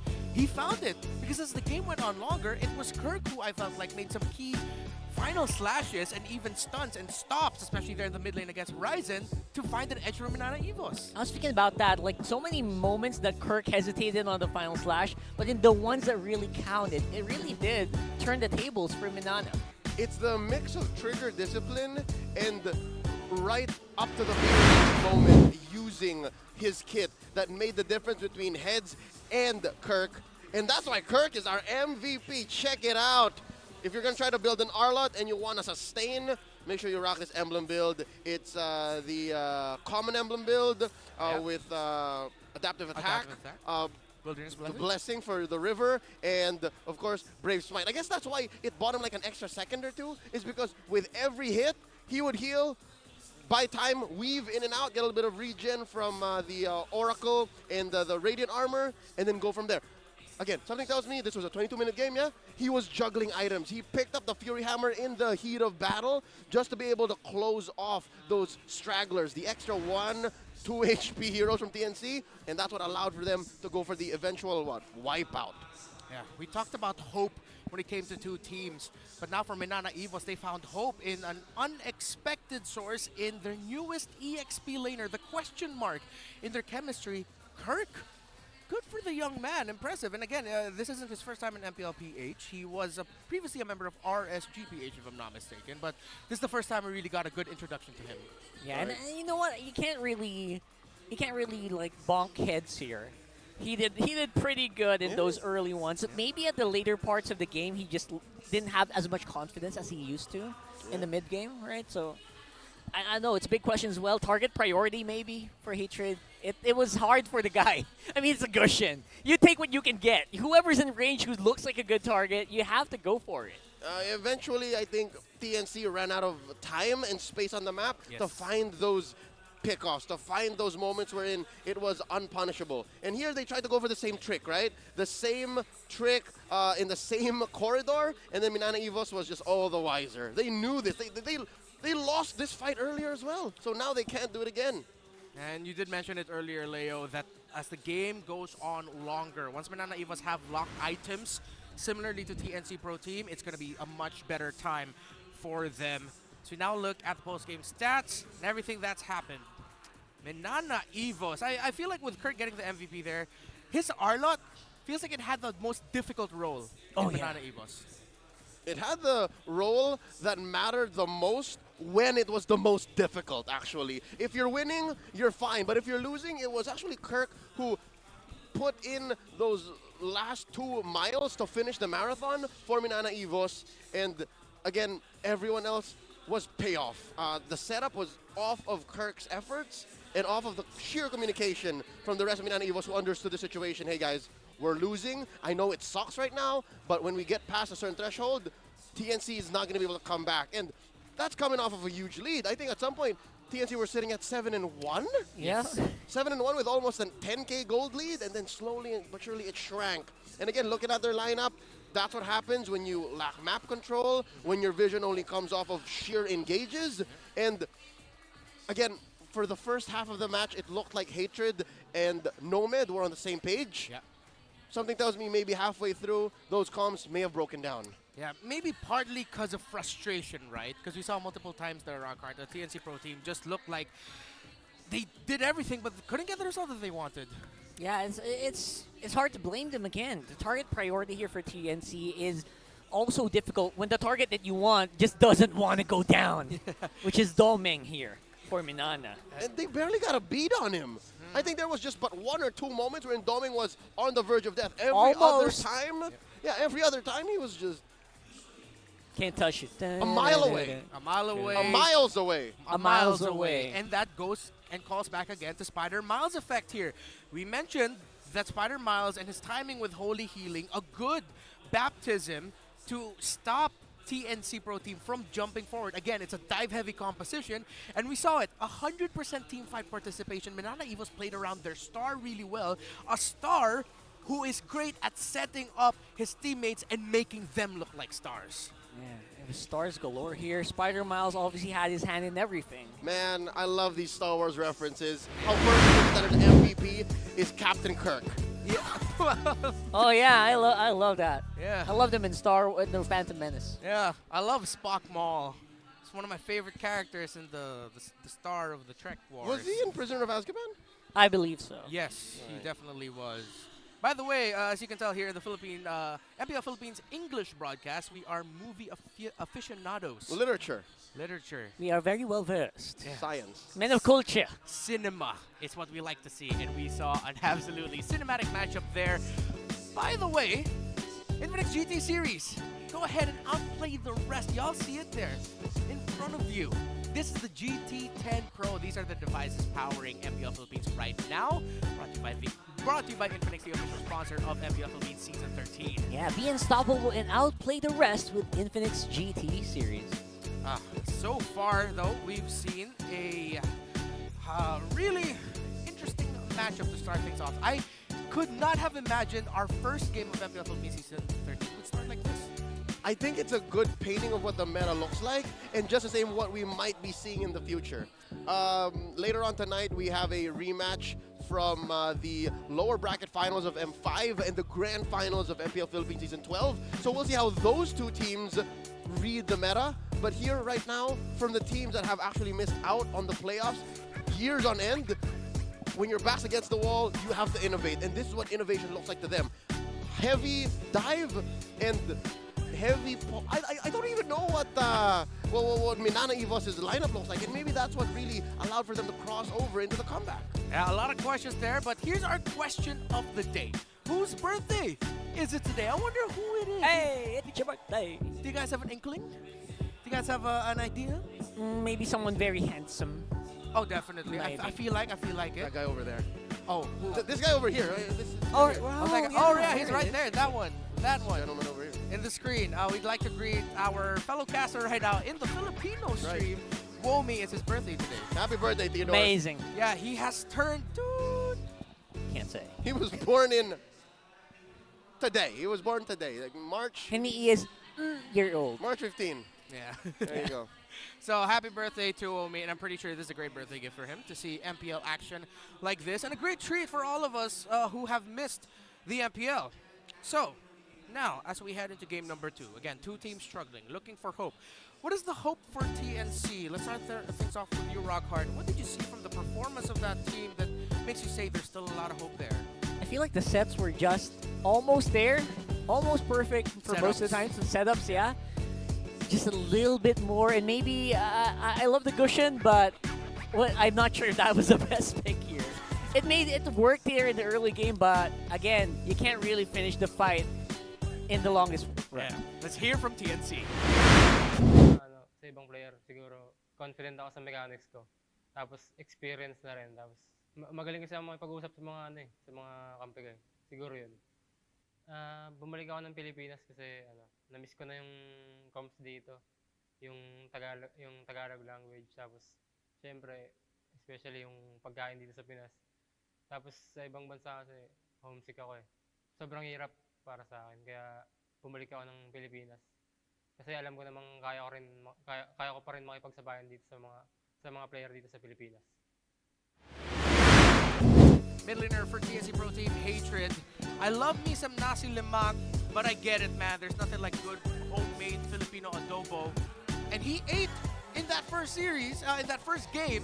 They didn't get the victory, but he started off his welcome back to the Philippines with a double kill. He was setting the tempo with TNC really well. His Gushin ate good up until it didn't.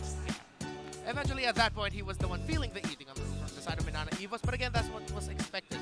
And he had a really difficult role. He kept trying to find the back line. Domin just was not showing himself. It may not be the best start that you'd want coming back home, but I feel like it was a hopeful start. And again, hope. That's right. So they can hope that maybe they can reach their targets better here. And to be fair to all Gushin players, everyone knows this. Once you get that target, you kind of just let go at some points because you know you're going to go down there. You lose out on your exit tools if you go hard on the engage. So again, I feel for the guy, and I hope they can kind of re-strategize from there. I'm liking the vibes coming in from their dugouts. Number 1, I think we missed out on the trademark Busyan from Minana Evos. That's one of my favorites. But looking at TNC's camp, again, you saw in frame was Goyo, Super Yoshi, and former coach Scholar. They seem fine. They seem to be vibing. They seem to be okay. They know that 3 points are still in reach. Yeah, they just need to be able to.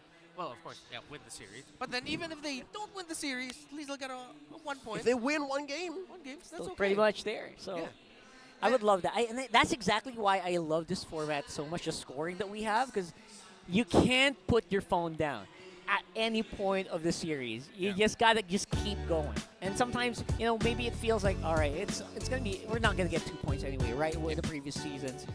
But yeah, this time around, you throw everything, you can have a bad game 1 and still come out with a bigger score. Yeah, interesting because, again, in the history of our league, this is the very first time that even after losing game 1, you could still win big with 3 points in the end. It changes the dynamic, honestly. I feel like, hey, if something switches in TNC and they learn from the L in game 1, they can reverse sweep, and then we would have forgotten what happened in game 1 either. It's possible. And that's the thing now. When it just clicked in my head, reverse sweeps hurt more. Ooh, because the idea of I missed out on 3 points. As if it needed to hurt more. Yeah, it already hurt in the past. Now with again, just winning a series, 2-0 or 2-1 will award you 3 points here in MPL Philippines Season 13. Now let's see if TNC can pull it out of the bag. Now a question for both of you here is that all about the freeze. Do we expect put that in the patch notes for sure? Reverse sweep buff. Do we expect a similar approach to the game for these two teams for the next two games? It seems like Minana Evos went with counter punch, slow build up, and then we're gonna hit you right where it hurts, while TNC went for full dive control, end it as quickly as possible. Do you think that's gonna continue here? Well, to be fair, I think it was a question of whether or not Kirk, maybe it's all up to the experience. I think they were not in a rush to get ahead here for Minana. They were just waiting because they knew that Kirk was really good in late game decision making. They were trying to just not lose too much. These are the things I think are running on through their heads here. And I think knowing the experience behind the Minana players, they know these scenarios. They've been here. I agree with you, John. I agree. Given that for Minana Evos, there's only but one element that they needed to fix and make that connection stronger. It's the Kirk connection, right? So if they fix that, which they did here late into Very game one, late, yeah. but they did it anyways. Compare that to TNC, which I think is going to be much harder to answer. What's TNC going to do here in game number 2? I don't know because there's so many factors to consider. They tried something else in mid game 1. They have to think, what else can Nomad play? What kind of playstyle can we put on this roamer that is now a roamer? What's in Yasuo's tank? How far can we go here? And can Heads repeat the same big ticket ults he did in game 1? And how well can we convert? How can we translate? Those are a lot of the questions that TNT is asking to themselves right now. And to think that they're just, what, a few moments away from going in. Translations of actions into a positive result. Game number 2, we are now heading into its draft. Honestly, TNC has sort of won my heart after that game number 1, even though they lost, in the sense that, please show us more crazy picks. But at the same time, Minana Evos, come on, show us something spicy here. Continue the trend for us. Yeah, maybe start off strong, because to be fair, if you were really banking on a late game victory earlier, that was a little risky, Minana. That won't work all the time. I mean, it worked this time, but you know what? If maybe one more guy died there after TNC tried to go for the wipe early on, that could have been game. I mean, there were some times when I thought, you know what? TNC already won here. So you got to avoid those, and you got to start off stronger and maybe leverage into your strengths more. And in terms of the bans, still similar approaches. Even though they've switched sides here, Leo, it's still the same bans. Does this mean we're expecting same schools of thought with their final lineups? Something tells me the start could be the same, and then we'll see adjustments, because those are where, to be fair, I'll be real with you, TNC worked. That lineup worked. It did. So there's no reason for them to go for a complete 180. They can go for maybe a 160, 150, but just fix the lineup where it matters and the execution. Polish that into a good finish. Yeah, you know what? I agree with you there, Rockhard. It felt like that wherein if TNC just adjusted a few things, they would have won game number 1. But since it seems like they didn't, and Minana Evos was the one doing the successful adjustments, Minana Evos rightfully and deservedly won that game. Gentlemen. What? We can get on board. What? Matilda is open. Oh, that's going to be fun. That's going to be fun. Are we gonna, you can hear it in the distance. Very first pickable in this current metagame. And it's not going to be on the hands of Mabuhay Miles, but it's Nomad on the Rome Matilda. I mean, this is one way to show off, again, denying resources is a huge part of this draft here. And same seems to be said here. Gonna be the ones still sticking true to who they are. That is going to be the first 2 picks of Minana. All right, so Minana is taking a page off of game 1. We won. We can hold out till the late game. We don't care if you have the Matilda. We have a Matilda specialist on board. He can tell us exactly how it's going to play out. So no Matilda, we got to see something else. And for TNC Pro Team, if they want to go for the aggression as they put up earlier, I wouldn't mind a Barrett paired up with that Matilda. It will look really good. Could fly alongside the Matilda. That's right. Deny it from the Rafa Barrett potentially Minana's cooking. That's pretty good. That's a possibility. And if TNC were to pick their gold laner here, do you see that happening, Leo? Barrett was a gold laner this early on? Yeah. I'd say they save one of those roles. Okay, too greedy if they go for both. Yeah, maybe a gold lane Iksha just as a good combo, but no. That's going to be CC. All right, it wasn't Barrett, but on the screens right now here in the studios shooting gallery, a CC and a Fredrin was the lock-in there for TNC Pro Team. Okay, I like the CC, given that it was banned in the second phase earlier. And, am I right? Is that an Akai? Yes, that is an Akai. Oh, Kung Fu Panda out now. Kung Fu Panda 4. Oh, it is. Really? Is it out already? It's a new movie that features MLBB skins. Oh, that's so cool. good. It's good to see a movie franchise like getting more inspiration from MLBB. Amazing. Because that's what that was, right? As I've been told by the children. All right. So I've seen it in the books. Yeah. Huh? I've seen it in the books. There It's were writ- books? It is written.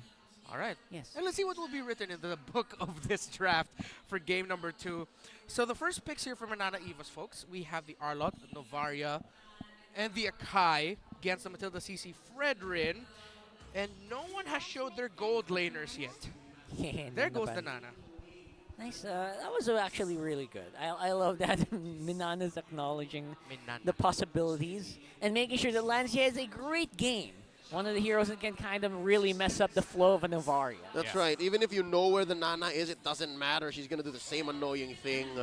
TNC blocking off the Minotaur. Would not be surprised if they tried to block off the Rafaela as well. Are going to force Spider Miles into something new or unfamiliar. Something to note that's missing is the Barats. Because again, I think something to note. The Barats only really comes out when you've ran dry of junglers. Oh, that's true. Currently, if you have no Nolan, no Guinevere, no Fred. Joy, no Fred, in this case, no Akai, then maybe that's where the Barats comes in. Because Barats is so susceptible now to those long-standing marksmen. Imagine trying to find a carry or a Claude and eat him up. It's not going to happen. Yeah, but that's just not as tanky as he was like a few months ago. A huge change done to a lot of these marksmen means that Demon Hunter Sword really just makes a mark on his HP bars. That's true. And add to that the rising popularity of items such as Sea Halberd. So, not good. Harith there gets actually taken out by TNC. Leo, did you have an idea? Like a light bulb moment for you. Yeah, no, I was not expecting for them to close out gaps in the gold lane. I think TNC, they respect the box that Minana Evos could have, and it could have been worse if it was the Harith. If the Harith or the carry, they would have preferred the carry. Yeah. So far, I'm a little bit safer is the approach of Minana Evos. I see them again turning this into a slow comeback type of game because as we see right now, the lineup of TNC looks like it's more encouraged to take control of the early to mid.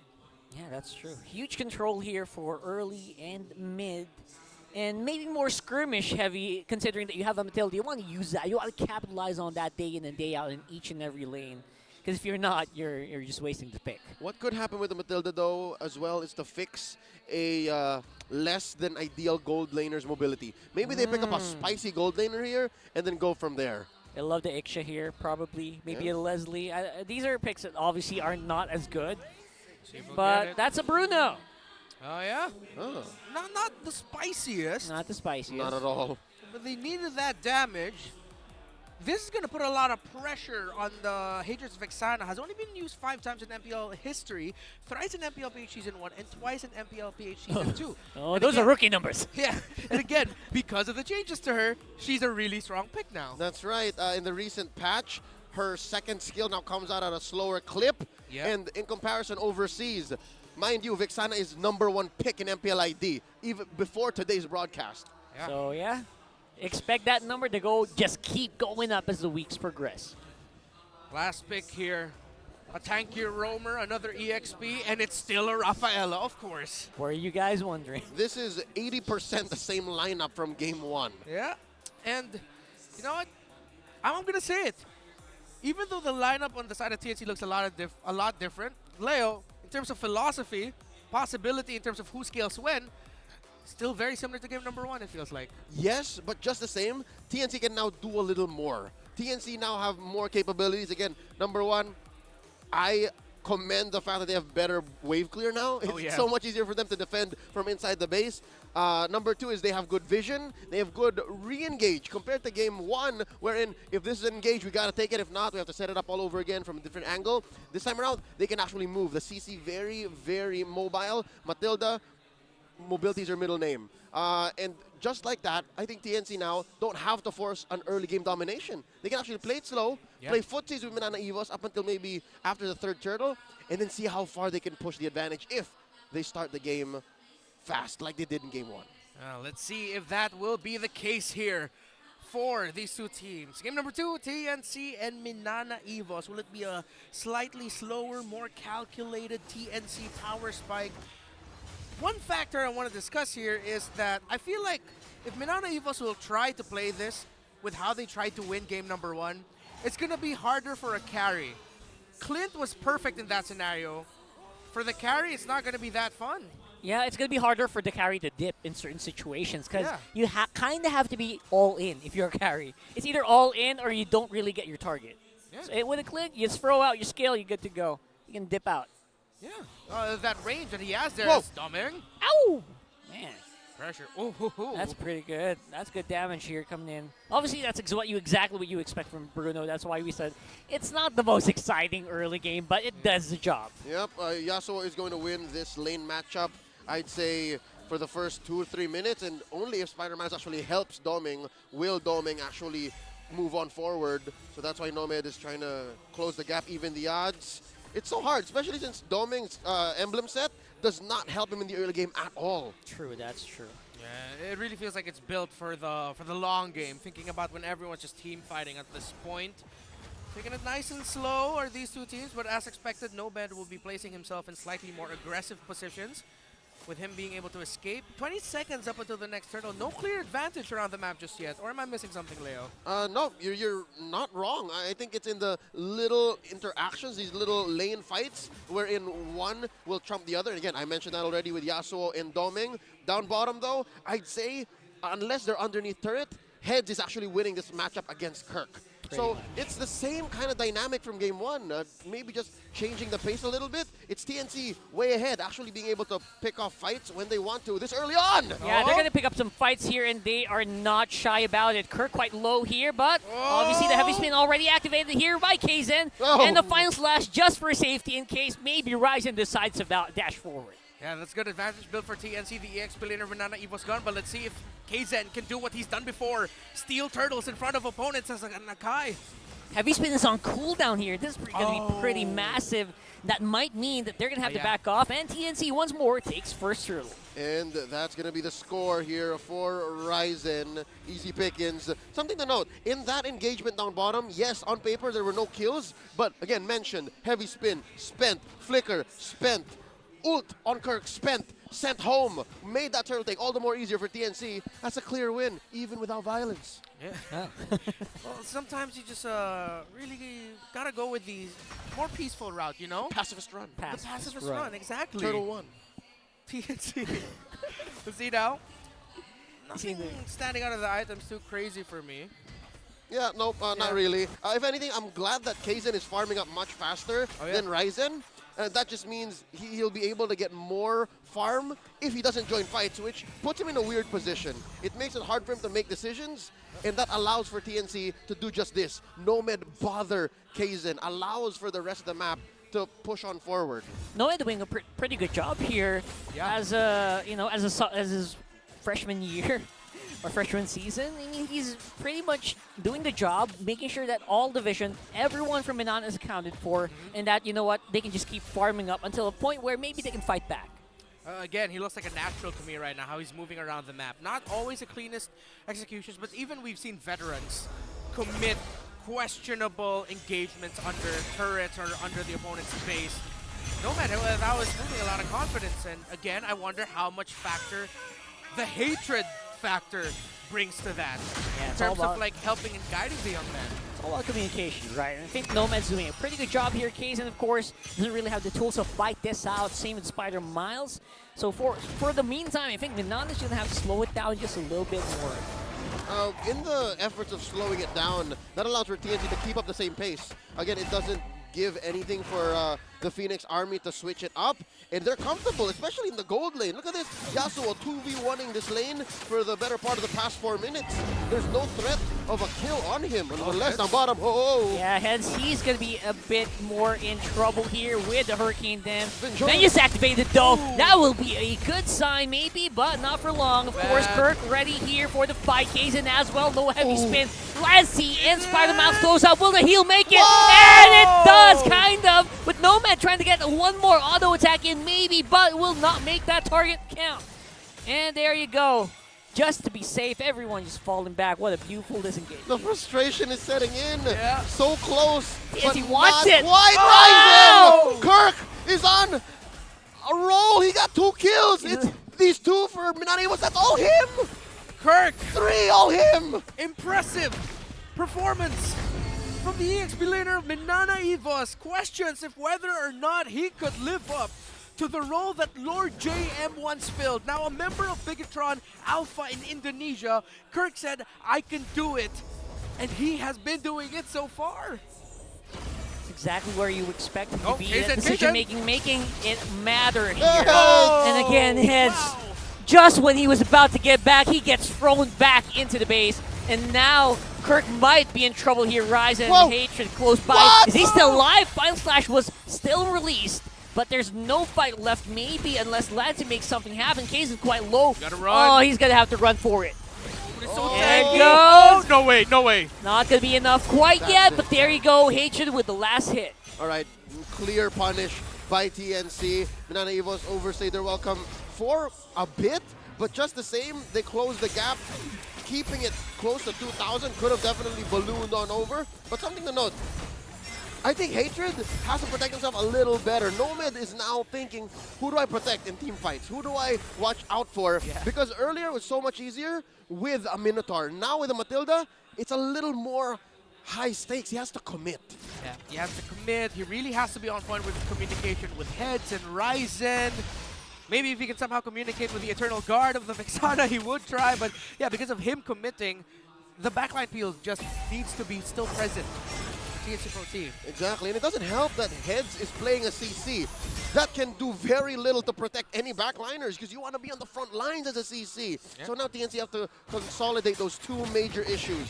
One thing to note though, Yasuo early haven't joined any major fights. You could say the same for Doming. Yep. So now I'm wondering, again, I'm thinking out loud here, who does this benefit? The fact that the gold laners have been cooking, and again, now looking at the map, it looks like Doming's actually winning. Heavy spin out of nowhere?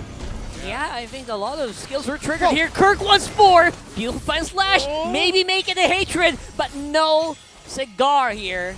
It's time to go into mode as we go to turtle number 3. Oh, there you go. Kaizen's actually low. He's going to have to make it out. He's going to have to make it out. Spiral Mouse with holy healing. Obviously going to make it so that he doesn't go down, but once more, Turtle being given up.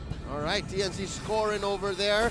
Pandemonium all across the map, starting off with a weird moment already from Kaizen. I think he was looking for a sandwich. Yeah. Again, it was underneath tier 1 or close to tier 1 in mid. So now we're top! Oh, beautiful, man. That was just nothing here for Minana.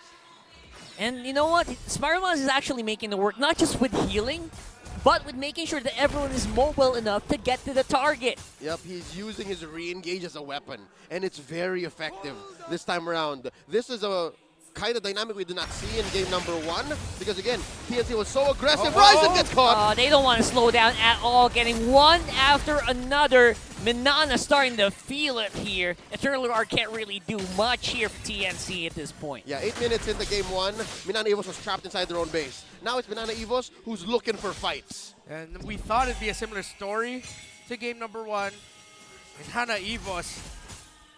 Let's see if they can continue this momentum, because right now TNC look out of position, mainly because they have to consider the fact that their gold laner Yasuo lost the lane duel against Domeng. He lost lane. He is behind. It's not a massive deficit, but at this point, Domeng's in a much better position to join the team more, while Yasuo still needs to find more time to get a little bit more farm on him. Big +1 on that one. To be a fly on the wall in that room, I don't know what happened in that gold lane. We haven't really checked in much, not much of an action there, but wait, down bottom, ho! Yeah, TNC very happy to go for it. They know Kirk is the MVP. You know what? Take what you can, and TNC will remove the big Final Slash guy. Kaizen, though, working on that turret. Maybe get some gold back, but that's a big no here. Hatred gonna make sure not gonna happen. It's a scientific name for Arla. Big Final Slash guy. Big Final Slash guy. BFSG. The big Final Slash guy. Well, I mean, that's what Kirk wants in game number 1. I'm sure he'll be able to. He did a few of that already here in game number 2. He's still him in game number 2. Yeah, he's still that guy. TNC Pro Team, Minana Evos, as we head into first Lord of the game. Let's see. Minana Evos first there. TNC are all over the map right now. Bad for them. Look at this, Minana. They just know where to go. And beautiful heavy slash there. Heavy spin for Ryzen. Nomad! Oh, Nomad. No one there to follow up. And again, Heads is not the tanky GC that you want to see right now. Hatred, maybe just count on a steal. Oh, Drill guard though, beautiful hit on the Spider Mile. Yasuo takes out Doming as well. And Minana gonna be down 2 here. The massive turn. Wow. And it took a while. I'd say in the form of a pump fake because it looked like TNC were about to back off and suddenly Hatred calls in the backup. It's still a 5v5. Fam, y'all forgot. I got the Eternal Guard. And now with Ryzen making a beeline towards the Lord, it seems like TNC might score this first big objective. TNC were basically acting like they were injured. Oh, I'm hurt. I can't fight. Playing possum. Playing possum right here. And then they go for the strike. Yeah, call an ambulance, but not for me. Call the Lord, yes for us. TNC. Now what, Lancy? Lancy, he's going to have to go to the very farthest stretches of the Land of Dawn to make it out there, but he does at the end. And again, TNC just trying. You're going to have to capitalize hard on this Lord. They have so much standing gold to take on the map. Now, as we head into the first Lord part, TNC Pro Team, and looking at the instant replay, look at the beautiful 2-man knock up there by Hatred, and the trust TNC placed upon themselves to get a big win in that sequence. Most teams would probably say, let's back off, let's just try to get for pokes. TNC said, no, we will win this, we will force them out. Yeah, I think they lost tabs on where Hatred was, and they did not expect the EG dropping where it did. Yeah. It's not going to be easy when there's an EG out and 2 of you get knocked up. And just, I really thought that Minana Evos could have potentially came back from that. But they also respected the Bruno. Well, that's exactly what you got to do, though. And look at that. All the standing gold taken already by TNC means that gold is almost dead even. What's to say about that? I mean, this just means that the map is more than 50-50 now. If anything, TNC is in the lead. Look at that. They left Heads for like 10 seconds, and he pushed in top. Yeah. No, not good. Definitely. I think we have to talk a little bit about this. Hatred has a dire hit on him, and his build path was the Glowing Wand, Lightning Truncheon, and Divine Glaive. That is not a normal Vixana approach. Nope, it's a very specific Vixana approach that does what they did in that last team fight. Hide himself in the bush, secure kills, and again, it's past the 8-minute mark. He can afford to do this. He can afford to build double roam. So with that said, Minana Evos now have to watch out for not just where Yasuo is, who was the cleanup crew in that last team fight. They also have to watch out where Hatred is. And again, it's just a matter of time before Heads is actually online. Heads needs items. Interestingly enough, CC is such a lethal hero in the current metagame, but she's not like a Terizla or an Arla that can live on very low econ. She actually needs the items. Very true. Bottom lane here, Minana Evos wants a little bit more pressure, a little bit more map control. TNC not going to give it to them.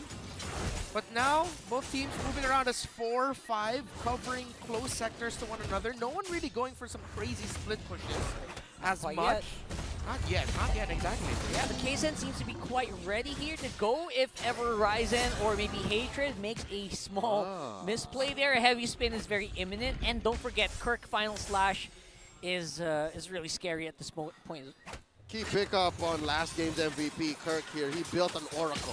Item was recently readjusted. It now also provides, in addition to the bonus healing, physical defense. So it's going to matter against the likes of Heads, against Yasuo, and even Ryzen in some cases. But I'm liking it. Again, these little decisions that you're making to use in patch 1.8.66. Checking out where Heads is right now. Not exactly the Trinity I'm looking for. He has the Twilight Armor, has the War Axe, has the BFB, but I'm guessing one more item before he can actually start threatening 2v1s. Yeah, and the damage he can dish out. A little bit hybrid for my taste. I thought he'd go for a few more damage items. Yeah, it's a little two-prong approach. Yeah. Strong right now, though. KSN forced out of a heavy spin. Still gets the Lord, though. Beautifully maneuvered there for the jungler of Minana. Oh. I like it. It's a pragmatic approach. I just use it to push you guys away. Enough time for me to retreat, and then we skedaddle. Yeah, TNC Pro Team looked like they weren't fully on the same page in terms of how they wanted to approach that Lord Spawn contest. Exactly. I think the early heavy spin threw them off. Like, wait, what? Oh, it's gone. Oh, dang it. Love that. I love that. What a tarnation. And that's exactly what happens when you go, you know, kind of half-baked against Minana. Yeah. They take you for everything you've got. And they took that Lord pretty much business as usual. Now let's see if it will be business done for TNC in terms of defending this, or will Minana Evos somehow push an even bigger lead here? Going into 5K almost is their goal lead. Lancy gets the info. Got a big dive in on the Lord though, and again, mid lane turret is also a big threat. Quite close. Ryzen, he can't take it! Oh my goodness! He melted to the power here of this beautiful carry by Doming. There you go, Hatred as well going down. That's all the way clear going out here for TNC. That might be game already, but will Minana go for it? Straight for the juggler is going to be the key. Nomad trying to get as much damage as can on his body instead, but no clear means no way for them to slow him down. Yasuo, even with kill, gives Minana Evos to 2-0. That is a sweep. So this is what hope looks like for Minana Evos, starting off Season 13 with an emphatic 2-0 victory, 3 points for the Neon Purple Tigers. All right, looking back at the lineup early on, it seemed like it was 50-50 up until we crossed the 6 or 7 minute mark. I think TNC took a little while to get Heads online. Heads was doing other things where TNC needed him, and that's not to the young man's fault. It was in the pick, it was in the draft, and that's really all that they could have done. And Minana Evos found the path to victory and ended right then and there where they saw it. Now, as you see here on your screens, the two teams, a show of respect by Minana Evos. I really wanted this to go to 3 games. After that game number 1, it was one of those feelings of I want to see 3. But Minana Evos says, no, we're getting the 3 right now. We're not extending it. Kind of an anticlimactic ending there a little bit. Just a little nudge from a heavy spin. Who would have thought? That's so interesting. The way that this actually fell apart, starting from when Head started to fall apart in the XP lane as well. Yeah. I mean, you could feel that he was having a hard time staying relevant in these fights. Big question is, was that really the big where it fell off? I mean, any guy in a fight would react the same way. If I was about to scuffle and the guy started to break dance, I would also go, huh? And then take the Lord away from me, then yeah. Sometimes it just boils to that, the little things. This is one of the things that make MPL Philippines the home of champions. What makes our region, our home here so great as TNC take their bow. And yes, a new little thing we're doing for the season. Even the teams that don't get the victory get a chance to walk down the aisle through our center of our beautiful arena here. By the way, I love how our stage looks. And then, if I'm not mistaken, in just a moment, we will hear from the members of Minana Evos. Yeah, pretty much. I feel like Minana Evos, they look pretty much down to business. They don't seem like as, I don't know, how to explain this. Yeah. They don't look like a team that won in a huge fashion 2-0 right now. They look all business today, and I feel like this was definitely part of the plan. I agree. It looks like it's just another day at work. Yeah, let's go on over to the stage with their hosts, Hans and Mara. Evos! Hi guys, come on down! The first sweep of the season and the first 3 points pupunta sa Minana Evos. First win, first sweep, first 3 points para sa ating MPL Philippines Season 13. Congratulations, Kirk. It's so nice to finally interview you. You know, you've been in other teams before. I believe, di ba, nakasama ka sa RSG. At ngayon, we've been waiting for you to play when you were there. Pero ngayon, sa Minana Evos, first game pa lang, nag-shine ka na. Ikaw pa ang ating MVP for game number 1. In-expect mo ba yon? Hindi po. Hindi mo talaga in-expect. So, tell us ano ang pinagkaiba dito sa Minana Evos na talagang nagsha-shine ka because all eyes were on you nung game number 1.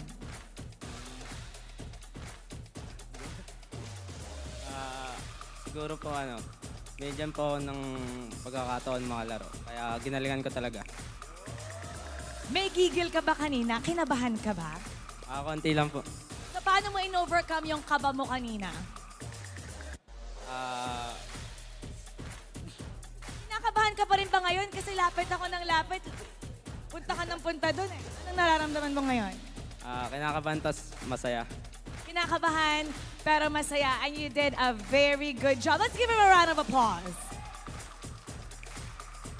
on to my side naman. As you can see, we have Miles, Spider Miles, on this side of the corner. Miles, during the time na Season 12 was happening, it was a rocky start para sa inyo nung first half of the season.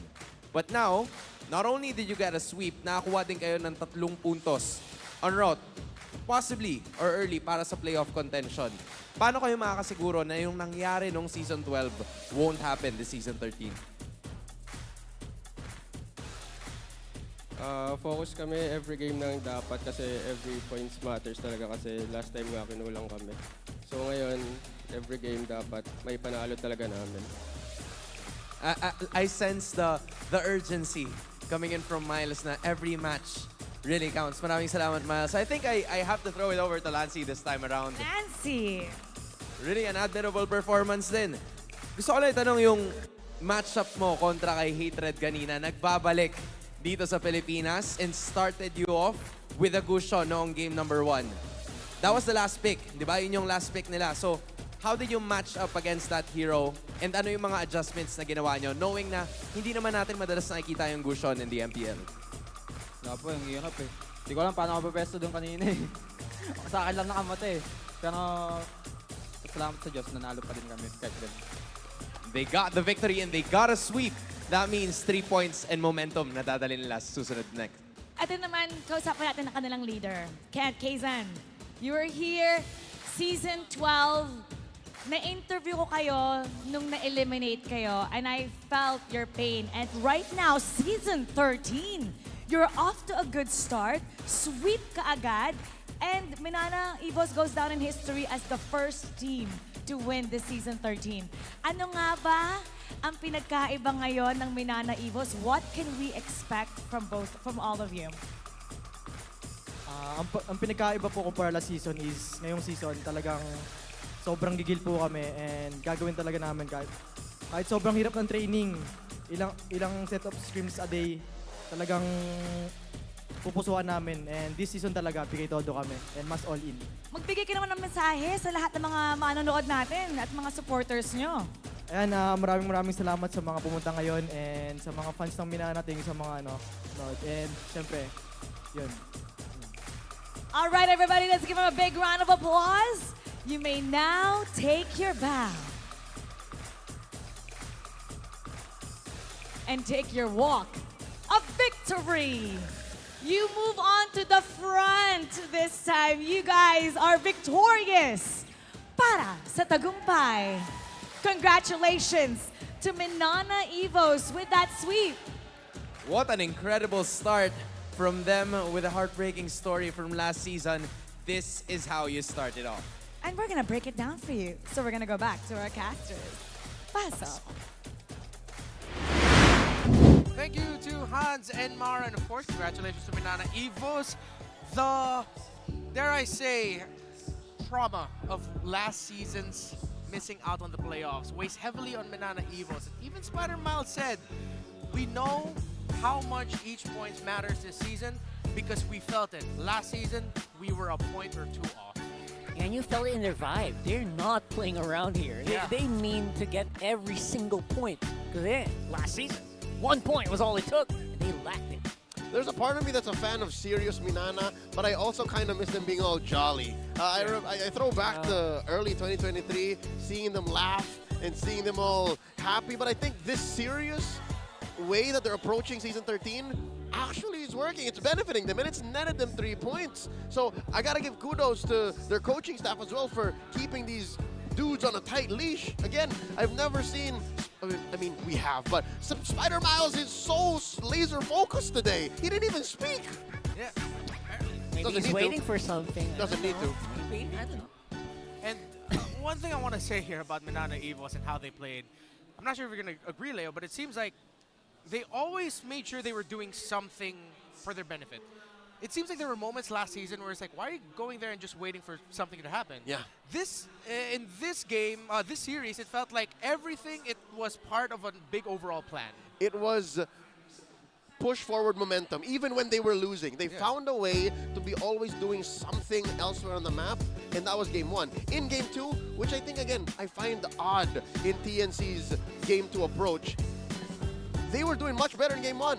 Game 2 allowed for Minana Evos to take advantage of said push forward momentum even more. So that's why this game ended so quickly.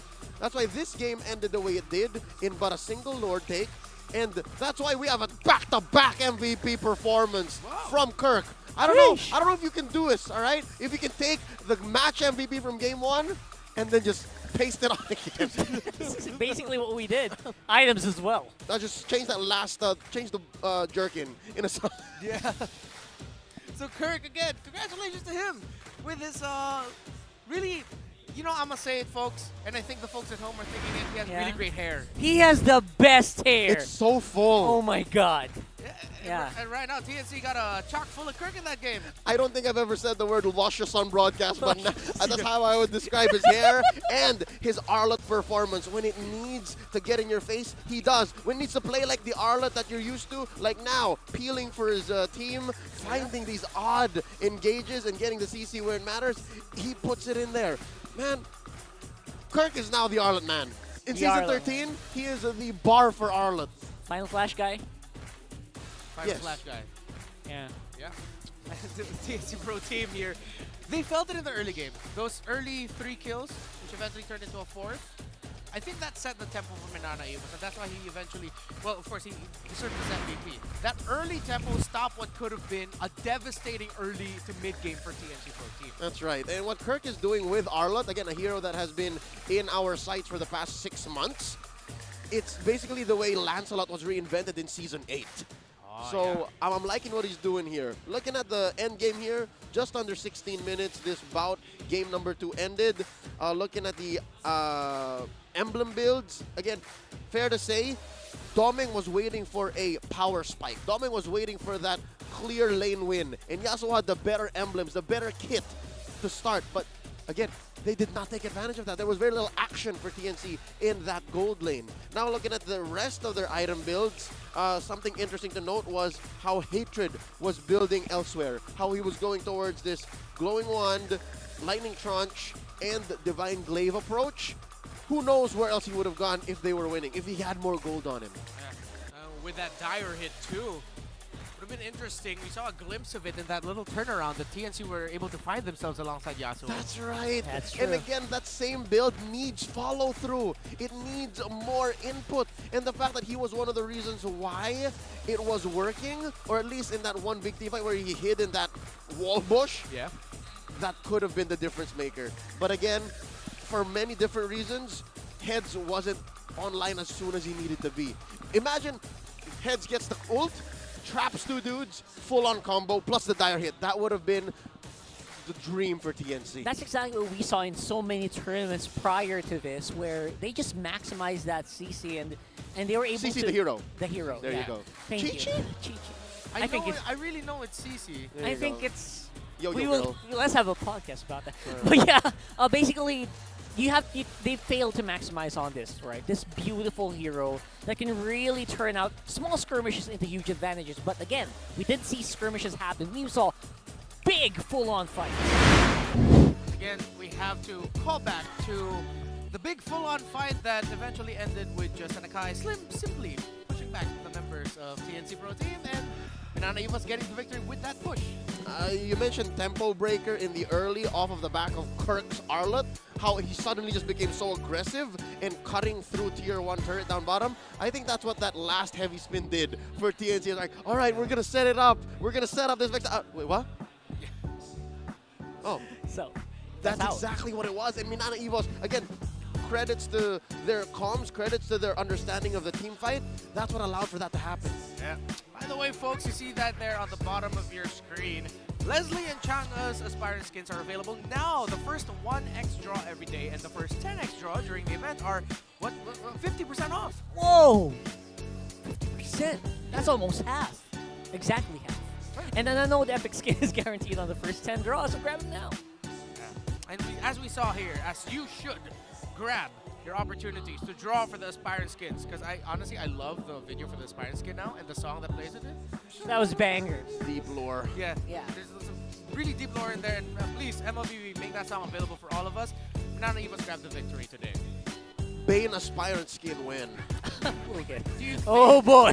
But he doesn't really fit the vibe. You know what? I'm Are not you gonna sure? knock it. I'm not gonna knock it. Think about it. He could be their captain, their commander, Commander Bane. He is a crab man. Yeah. Anime crab man. What if they don't make it a crab man? What if they bring back the old model of Bane when he was still a ghost pirate?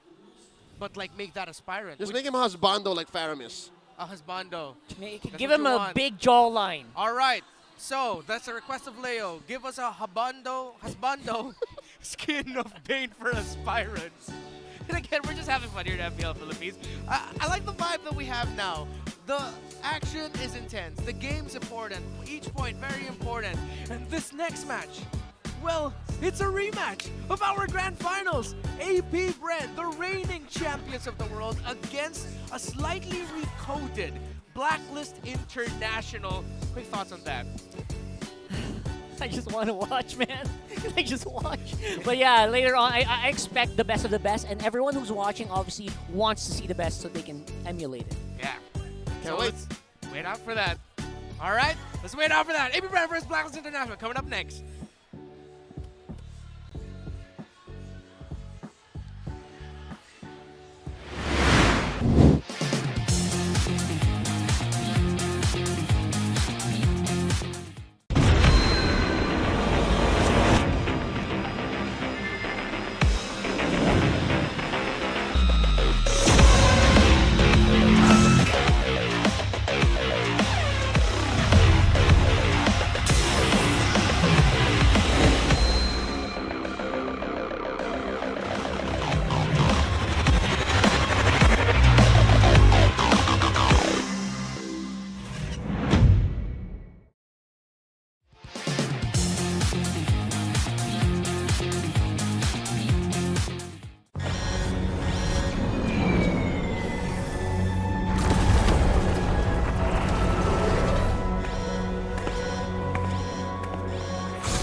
You'll be the best sniper ever!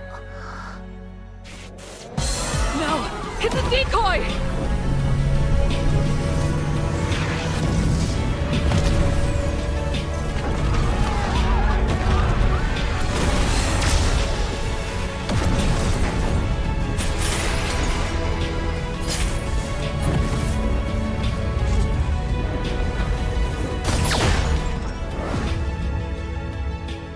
I'm sorry. Leave me alone.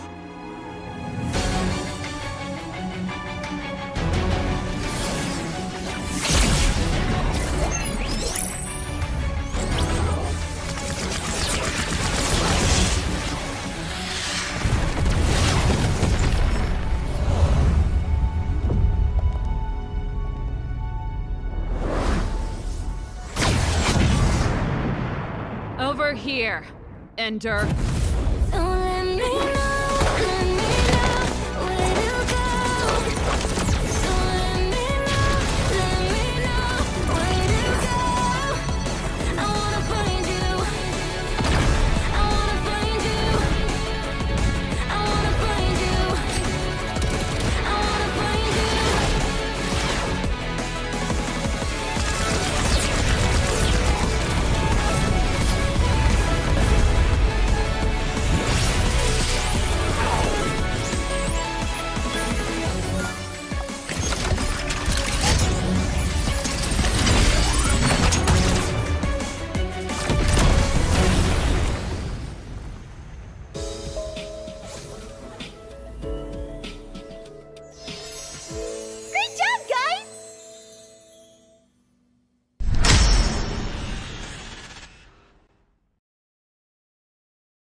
Santos Gallas can you do it? Dan Alvar di sana! Ternyata harus hilang! Ledge fight as Long gets instantly shot down by the Blazing Duet, as well as as the Electo final blow. This is gonna be easy cleanup for Todak as most of the... Apat yun, pero nasipa din siya. Yung ninakaw na sipa, buhay pa rin. 4v1! Backline already, and you're running for the lives, gunning it. David trying to drag the members of RG right underneath the turret. It's not enough though. Gray coming all the way, and he cleans it all the way out. Just no way for him to run. Just... Kita kata ada satu buah reward manipulasi yang membuat pergerakan dari Mika tuh langsung benar-benar slow. Rafanya sudah tumbang.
It's a decoy!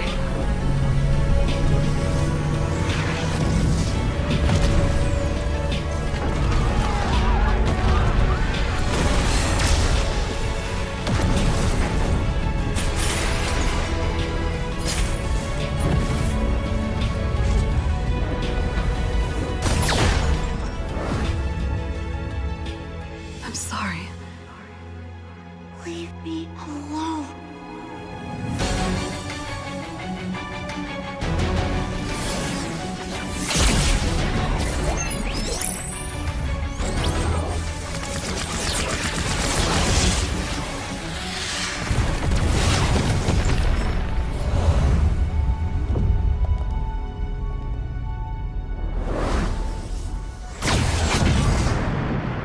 Over here, Ender.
Santos Galar can you do it? And Albertisana got sila. Ledge fight as Long gets instantly shot down by the Blazing Duet, as well the electo final blow. This is gonna be easy cleanup for Todak as most of the... Apat yun, pero nasipa din siya. Yung ninakaw na sipa. Buhay pa rin ang 4v1! Backline already, and they're running for the lives, gunning it. David trying to drag the members of RG right underneath the turret. It's not enough though. Gray coming all the way, and he cleans it all the way up. Just no way for him to run. Kita ada satu body weapon di Malaysia membuat pergerakan dari Mika terlalu benar-benar slow. Rafanya sudah tumbang.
You'll be the best sniper ever! No! It's a decoy!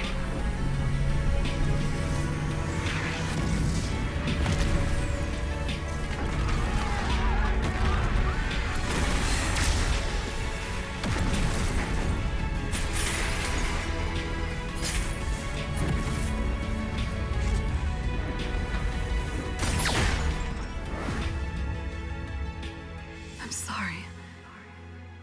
Leave me alone.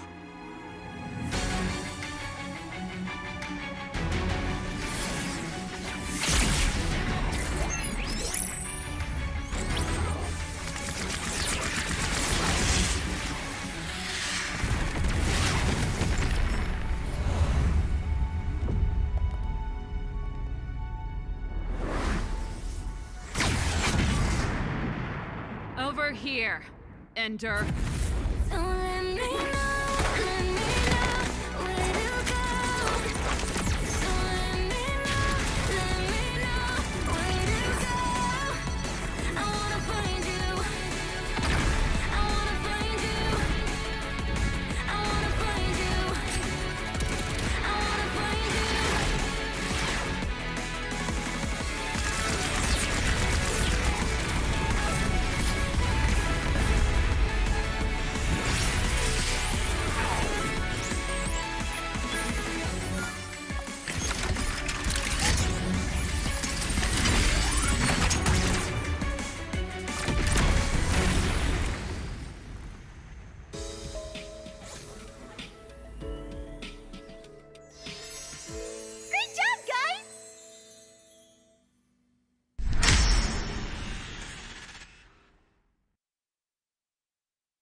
Santos Galar, can you do it? And Alpha di sana! Nagkatao sila!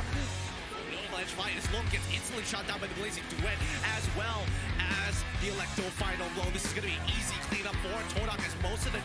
Apat yun, pero nasipa din siya. Yung ninakaw na sipa. Buhay pa rin ang 4v1! Backline already, and they're running for the lives, gunning it. David trying to drag the members of RG right underneath the turret. It's not enough though. Gray coming all the way, and he cleans it all the way up. Just no way for him to run. Kita ada satu body weapon di Malaysia membuat pergerakan dari Mika terlalu benar-benar slow. Rafanya sudah tumbang.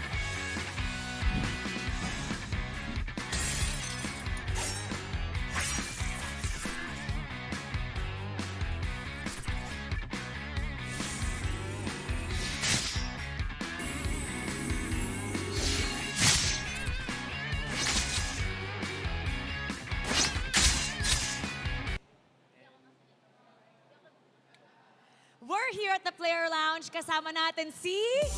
One of the best players TikTok sensation. Sensation! Ano ba ba? Sensation! Si Pando. Best Yun na six yun man in the world. Best six man in the world. Ayun. We're gonna hear from him later. Okay, I'm pero sure. yung sensation na gustuhan ko eh. Okay. Sensation ka pala sa TikTok. Alam mo, kailangan ko to makita. Oo. Hindi, tignan. Kailangan. Ang meron sa 8 brand Oo na nga. wala yung ibang team. Oh, may coaching, may coaching. May Ano? Ano? Pwede mo ipagmayabang. Siguro Pagmayabang mo. Dito ako. Nandito ka. Lagi gym kami ng anim sabay-sabay. Sabay-sabay. Nag-gym sila 6. Oh, speaking of which, di ba, sabi mo, nabanggit mo maganda. Maganda rin yung pinuntahan nila nung nag-roster reveal sila. I like. Kasi yung ibang mga teams, di ba, dito nag-shoot sa Pilipinas Dito mismo. lang, oo. Pero sila... bakit kinailangan nyo pang pumunta ng Japan para mag-film ng roster reveal nyo? What was the idea behind it? Kasi, after nag-champion ng M5, kinausap biglang, nung nakaupo kami, nag-chat si Boss AP. Japan tayo. Tapos sabi niya, sige G, tara, go na. Next time, salin nyo kami Isalin nyo kami next time. Tapos yung roster reveal, lang yun, sabi, Japan tayo. Sige, roster reveal na rin kaya tayo dyan. Wait lang, quick lang. Anong masasabi mo na ikaw ang binabrand nila na isa sa greatest six-man in MPL PH history? Sobrang saya kasi yung team ko talaga sobrang bait sa akin. Like gustong-gusto bibigyan ako ng trophy para buhatin. Titingnan natin ngayon kung ano sobrang bait nila sa akin eh. Paano yung buhat? Ganito, parang 1. Okay. Mamaya, tignan natin kung mananalo ang APBR at kung mabubuhat nga ba itong si Pando. Abangan natin ang kanilang row. Pero for now, we're gonna go back to our casters. Pasok! Alakas sa Pinas ay para sa tagumpay!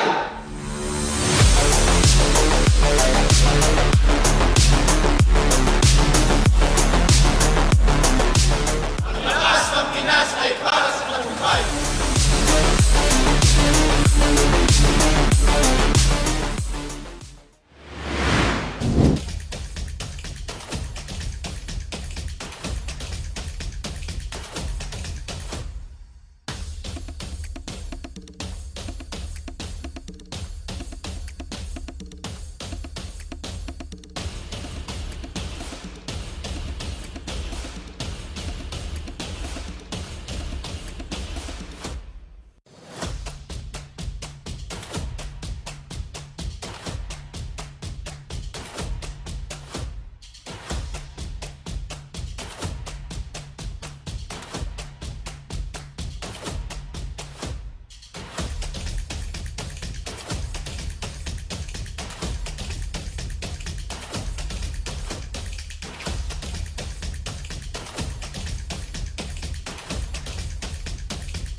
The 13th season of MPL Philippines is brought to you by the following sponsors.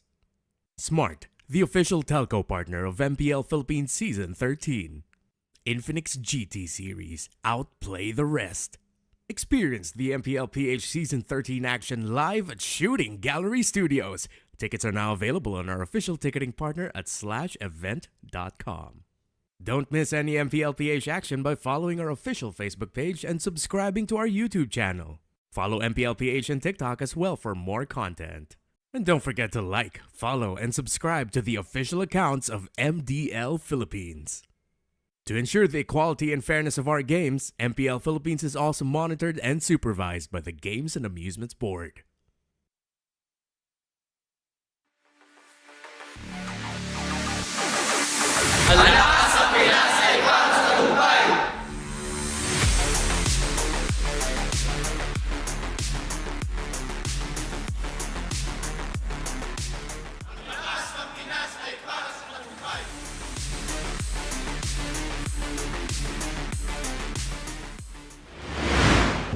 The code breakers anew, driven by their championship mindset. The world champion Bees, driven by their desire to remain undisputed. These two teams will be setting the bar for those who wish to go far. Welcome back to MPL Philippines Season 13. I'm Reptar, still here with Rockhard and Leo. And yes, it's time for the rematch of the MPL PH S12 Grand Finals. APBR versus Blacklist International. It feels like ages ago, and so many things have changed. But one thing stays the same. Of course, we are still the strongest region in MLBB, and we still got some pretty good teams here. Again, for sure, we'll get into detail in just a bit, but it's weird to say that a lot has changed, but literally just but one individual, one man from each squad changed, and then it seems like it's a whole new battlefield. Yeah, and as the headline shows you here, it's APBR who is defending, Blacklist who is determined. What APBR is determined to do. Gentlemen, we know the success that APBR had after the M5 World Championship, and now heading into a season wherein they can still continue their run of dominance. They want to defend their title, simply put. I mean, to be fair, it's hard not to know that they're the best just because of how many titles that they've taken already. That's right. It seems like we are on an encore of their world tour. They just recently landed right before MPL Philippines Season 13 started, got another title under their belts, and this time around they're looking to defend their season championships. Some members of their squad actually two-time MPL champions, but just the same, they're facing off against a very different who themselves are also defending something of their own, a legacy of excellence under the Blacklist International brand. Yeah, determined to return to their championship form are the code breakers, and the way they've talked about their expectation for this team, they still want to get there to the top, but it doesn't have that same air of, dare I say, arrogance in the past. Now it's more of like, if you're not careful and if you doubt us and if you think you're gonna easily beat us, then you'll be surprised by us. That feels like the air Blacklist is coming in with this season. Which at some point, some might argue, whether you're an agent or not, comes down to semantics, right? It comes down to how you take it and how the aura of this team has changed. Yeah. Despite a season and a few months elapsing, one player moving out, shifting that roster just a wee bit, it seems like so much has changed, but still it's the same Blacklist International. A big change, but one thing I've noticed that hasn't changed here is their big trust on the what they call the MV free. Oh, yeah. And they are really sticking to it, and then individually they have performed very well. Sometimes it's just a cohesion between all of them sometimes that you have to look at whether or not it works on certain stages of the world or locally. Yeah, so it's going to be interesting to see because as the past has proven, every time where it seems like Blacklist go into a season where, that master might not make it as far as they'd hoped for, they surprise us. They made it back to the world stage in M5. Even before that, they got to the MSC Grand Finals. And Blacklist International at this point, it's no surprise if you get surprised by them for going far. It's been years since Blacklist actually missed a podium finish. Yeah. Years. Consistently following close by. Actually second almost always. Exactly. So now here in Season 13, I don't doubt that they are going to wow us. They're going to impress us in one way or another. And again, this has been echoed on social media. I get this message or some version of it maybe 6 or 7 times a day. Watch out for playoffs Blacklist. But we're about 7-8 weeks earlier from that. So now today, I think this will be a great way to set expectations. Yeah, setting expectations would be very important. Setting impressions was the theme for the last one. This time around is to set expectations. Because as we all know, a lot of people expect AP Bren to be beasts. You understand what I actually did there with the word beasts?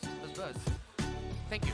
AP Bren, still undisputed. A lot of people, not just in the Philippines, not just us, but a lot of people all over the world saying they are undisputed the best team in the world.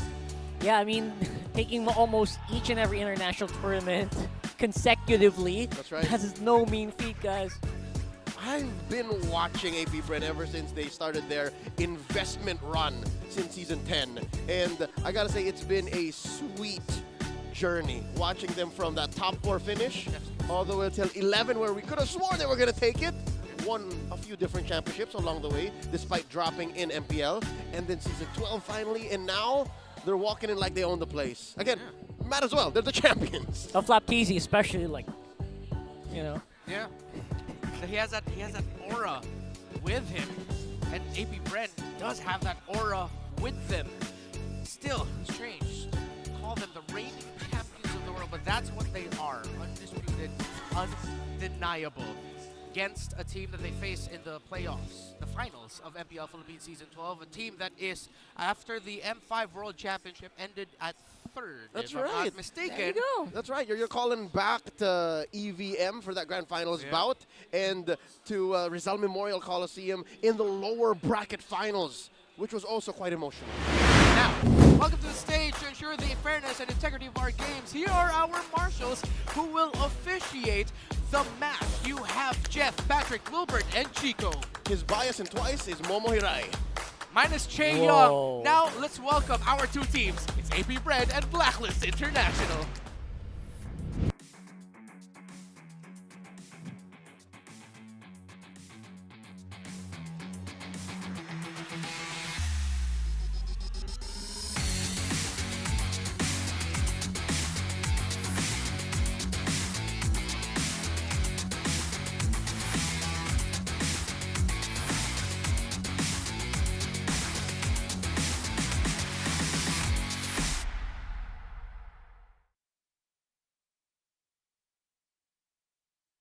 Mind you that they shattered the Golden Road.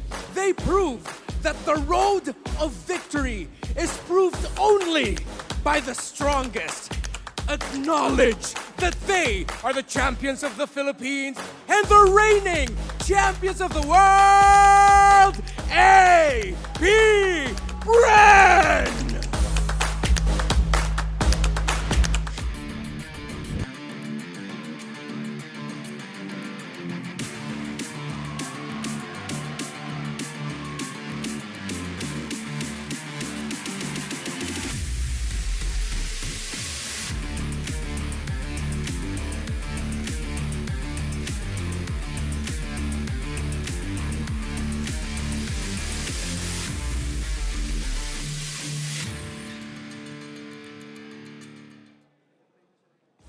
Driven by the desire to be the best, yet again.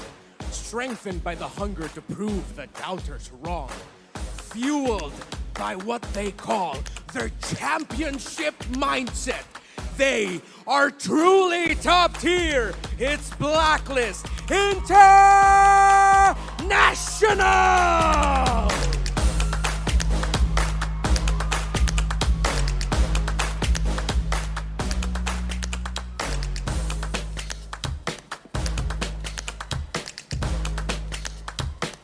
Our coaches, Coach Ducky and Coach Bon Chan.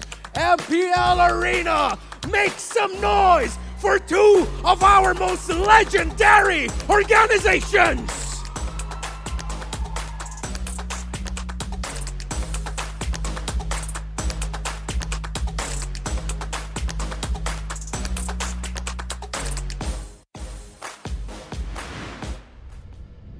And in case you missed it, the team that shattered the Golden Road, Super Marco, Kyle Teasy, Few, Flap Teasy, and Ogwen, is the reigning world champions AP Bren.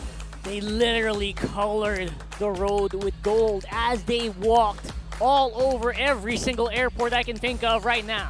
And their opponents, Blacklist International's Oheb, Sensue, Yue, Edward, and Haji. If last season's Blacklist International felt very young, this one is in their sophomore year. Again, they are resetting their mindset, they're redefining their approach to the road to another championship, and they're bound to make the haters think twice. I'm loving the vibe on Oheb, by the way. The Filipino sniper, I've been a fan of him for years now. He's my baby brother, but tonight, to be honest, as he stood right in the middle of that lineup, I think he's gonna bring something else tonight. And Blacklist International will have to bring something else tonight. Now that Haji back in the room, it feels like this was something that people were begging for last season. Try Haji out in the roam, and even before that, and now he's back here. Well, Askin, you have been given. That's exactly what it is. And I would love to commend Blacklist for sticking to this. This is exactly where AP Bren was a few seasons ago, way back season 10. It did not work out. They did not finish in the strongest way, but they stuck with it. They let it cook. They let the combination cook, and look where they are now. I'm hoping that in Season 13, finally we see come to fruition the expectations to see Haji go into a full-on leadership role. Because again, he's always been touted as a co-captain with the Hitman, Renegade, in the previous seasons that they shared the roster together, right? But now, it's him who's clearly taken the lead. It's him at the reins of this very young roster. So, with that said, I'm all for it. I want to see the machine work. Yeah. We will ask here, as Blacklist International will be going up against AP Bren, Flap TZ, the World Championship Finals MVP. Leo, what's our Infinix keys to victory? Let's talk about it. The K2V brought to us by Infinix, as we see two of the most celebrated, decorated, talented, and just beloved XP laners in all of the game. For AP Bren, we gotta see that hunger. You've won so much already. What in the opening weekend will you show that proves that that doesn't get to your head, that there's more to the bees? As for Blacks International, show us your determination. Again, all throughout the years, we know now the brand speaks for himself. You see this logo themselves. They are they. You know what they can bring. Prove that that's what we're going to see soon enough. And as well for both, show us why you're two of the best teams ever. Again, they're both world champions, both multi-time MPL champions. The world knows that MLBB from the Philippines, more often than not, it's black and gold. This is what it's all about. Yeah, and you see there actually on the screen, Flap TZ showing there the two coaches of AP Bren, Coach Ducky and Coach Trevor, formerly of Echo. Is there a Kala Dex Bond version of this? We gotta see that. It's there somewhere. Yeah. Come on. Hopefully the next meetup between these two, that'll happen. Yeah, maybe it's in Haji's phone. Hopefully. I know if you guys don't notice it because Haji looks so young. He's actually one of the longest players in that team, like the most experienced. Exactly, he made his debut season 2. So that's when Eson won his his first MPL championship. Exactly. So that's how far back the young man goes. Exactly. So, real quick, again, just to throw back to the K2V brought to us by Infinix. Gentlemen, do you get the same vibe that this just becomes more than mechanics? Like the way that these K2Vs and how we should expect to watch this matchup and see it unfold, it's more than just what happens in the Land of Dawn. There's a lot to it. There's a mythos. There's a legend to it. Yeah, definitely. You can't just look at this in such a technical aspect. You have to consider, again, the brand that these two organizations, these two teams, and the players within them have painted for the rest of the world. They're legends, living legends at this point. Flap, you being the two of the three two-time world champions in MLBB esports history. Agent Zero Edward, the Filipino sniper Oheb, the KDA machine Haji. Again, it's fun to look at it, and it's still important to look at it technicals-wise. But in terms of just enjoy it. Oh my God, it's Blacklist versus AP Bren. You can't let that go. Their logos are basically stamps of excellence, not just for the players currently right there, but for everyone else who has passed through these colors. All right, I'm going to show the mark in me. Is this your Stone Cold Rock? Is this what it looks like? The closest it has ever been, yes, in terms of the figures. Probably. Yeah. Immortal, literally. Again, who doesn't know these guys, right? These are icons. And they throw back to different eras, right? Blacklist started their dominance in Season 7. AP Bren, even as far back as some would argue Season 1, you know all about Bren. So now they're so long living. And right now, obviously, it just starts to feel like all three of us are just right there. We're all with you guys. We are excited to see what these teams have been cooking, because obviously everyone wants to play what they play. Yeah, earlier, Rockhard, I asked you your thoughts heading into this match right before we ended the first series. You said, I wish I could just watch this game. And as casters, we will admit, there are some games that we wish we could just watch. It's always an honor to do our job, but when you have these two titans, the context, the history between everyone involved in this matchup, you can't just help but, to put it simply, fanboy over the moment. That's right. If you ask me if I'm a member of the Hive or an agent here tonight, I'll just tell you, yes. Yeah. Yes.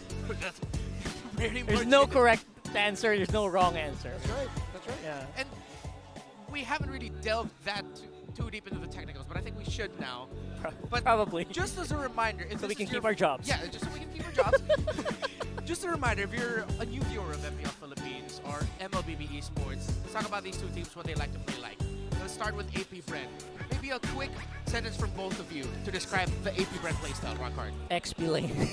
XP lane. For baby Bren, Flap TZ has been crazy recently. I don't know what is with this guy, but he's got it. All right. Yeah. Leo, what about you? Perfect response. They're capable of playing the aggressive way. They're capable of playing the long game and finding an odd moment to rope-a-dope. But when AP Bren are cooking, it's always the perfect response to whatever's happening. All right. So that's a quick reminder of what AP Bren likes. Blacklist International. You know, so I could join into this. For me, it would be deadly comfort. You know how they play around objectives and the utility type junglers and roamers. That has been their stamp of excellence. And I think they have to kind of just roll back to what they're known for, especially when Bonchan was just on a roll. It's to innovate. I feel like every time a season we go up for an off season, Bonchan just comes in with something crazy. It shakes everything up. I miss those times, and those are some things that you can never count out with Blacklist. I'd like to think that's one solid strength. I'm not saying that doesn't exist anymore. It's not something we can expect for. But what really impresses me for Blacklist, especially in recent memory, is their step-by-step approach to the game. Whether it be outside of the Land of Dawn or in the Land of Dawn, maybe only second to RSG, who's, through the leadership of Coach Panda, very good with the ABCs, the 1, 2, 3, the procedural timing-based approach. It's Blacklist who's second to that. Even with, the Royal Duo in the lineup, or this younger lineup, they always know what's next after a certain play. All right. And so people will probably be saying, hey, Reptar, why didn't you say anything for AP Bren? I'll put it simply, best in the world. And now, we are heading into the draft between two legendary organizations. Figures up there in the mythos of MLBB esports history. It wasn't that long ago, we saw them in action. We got a glimpse of what they can bring to the table. For AP Bren, we got a full look.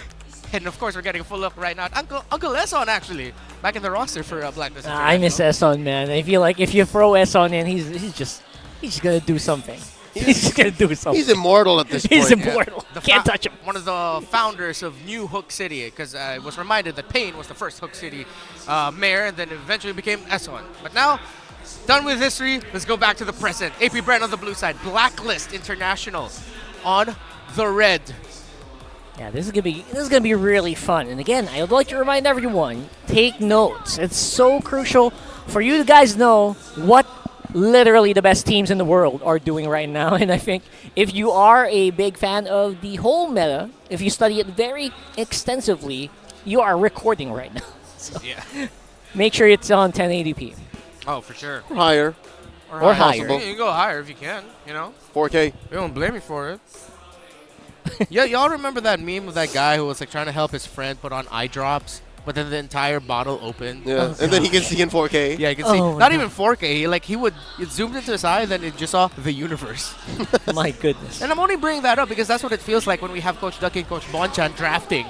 It seems like they're steps ahead. That's right. Especially when you're working on it from an analyst perspective as a caster. Yeah. You also have to try and match that. Plus the analytical depth of one Dexstar and the reputation of Coach Treb. The Trevor Blitz draft. I don't know if it's a matter of them taking their time or they really talking through it, but it looks like we already have our first pick. Is that a Vexana? It does. First pick, Vex. Seems to be. That's crucial. Is that a pick or a ban? That's a pick. It's in color. Oh yeah. Color. Okay. Yeah, it should be a pick on the Vex. Yeah, I would really be very excited about few handling heroes like this, right? I feel like he does excel. I mean, obviously he's still got the mechanics, but I think few from Bren Esports really excels in those heroes that know when to drop DO. Yeah. When to make things fly. Not saying he's not on par mechanically. I'm just saying that's exactly why you pick a hero like Few on your team. I think it's his deadly combination of that wisdom, experience, and his mechanics. Again, it was just, last season when we saw him anime flickering away from ults and key skills. Like, oh, you saw that? And predicted that? Yeah, and is this not the same player that can actually play a Gushon, a Vixana? Well, we're about to see it now. Yeah, I've seen the Gushon, a Lilia, a Fredrin, a Phoveus in mid, a Joy in mid. There's nothing you can't do. I'm sure there's a muscle memory for Selena there as well somewhere. Of course. Yeah. Championship Selena. Championship Call Selena. it back. Age is like fine wine, and he's not that old. But, I mean, in terms of our sport, you know, when you reach like close to around 24, 25, you're considered one of the older players in the league already. He's way past You're that. not a young man. A little bit past that. He's a little bit past that? I thought he was only think like so. 25. I guess he's just about 2 years older Just than me. about. Then that's fine. Oh. Oh, what? All right, gotta double check that fact. Hop on the Liquid Because I Media think real he was quick. like 18 when he was like 6 years He ago. debuted. The world champion. Maybe, yeah, we'll see. Yeah, we'll see. Carry and Grok there, and Grok actually is a pick that has been rising up in popularity in There we go. off-season tournaments, and even in MPL Indonesia, our good friends there. Hi everyone, if any of you are Hey, watching. what's I know you're going up? through your own things. But yes, let's quickly run back through the bans first. Ruby, Novaria, CC for AP Bren, Matilda, Joy, and Nolan for Blacklist International. I like that they actually paid attention to all three of the Trinity. Again, there's the Joy, there's the Nolan, there's the Gwyn. And the patch notes, of course. And Blacklist International going tit for tat, save for their difference in mid and jungle. So AP Bren, they're keeping their tabs open. Coach Treb and Ducky asking Kyle, hey, you need the hero now? Kyle says, no, we can wait. And what's left for Kyle? There's actually a smorgasbord. There's still the Fred, still the Baksha, not many left in Assassins. Fanny. Barats, but I don't like the Barats with what's on the board right now for them. Yeah, no. Gonna be a struggle. Oh, Fanny, did you say the F word? Yeah, I said. Fanny? Nope, there it is. There it is. There it is. There it is. Said the F word. I was surprised. I was like, wait, did I? No, no, no. You gave me a heart attack, man. Yeah, I was. No, because Fanny is also part. She's a phantom part of that Trinity. That's true. Only second, maybe to Nolan. She's one of the few assassins actually valid. For specific players. Right. Correct. And Kyle Teasy is one of those players. Oh boy. Yeah. As we look at it right now, again, you have to acknowledge the fact that Guinevere's range on her spatial migration has been shortened. So it's not going to be... She needs to get a little bit closer to get that jump off. And it's easier to read, or to read the trajectory of it, honestly. Like, ever since the change, I've gone up against a few Guineveres, and I found myself not getting hit by it way more. It's not as abusive as it once was, right? It's not as unpunishable. You can kind of see it coming now. And, you know. Oh, sorry to cut you off there. Yeah, you can see it coming from a mile away. Anyway, Yeah, I was cooking.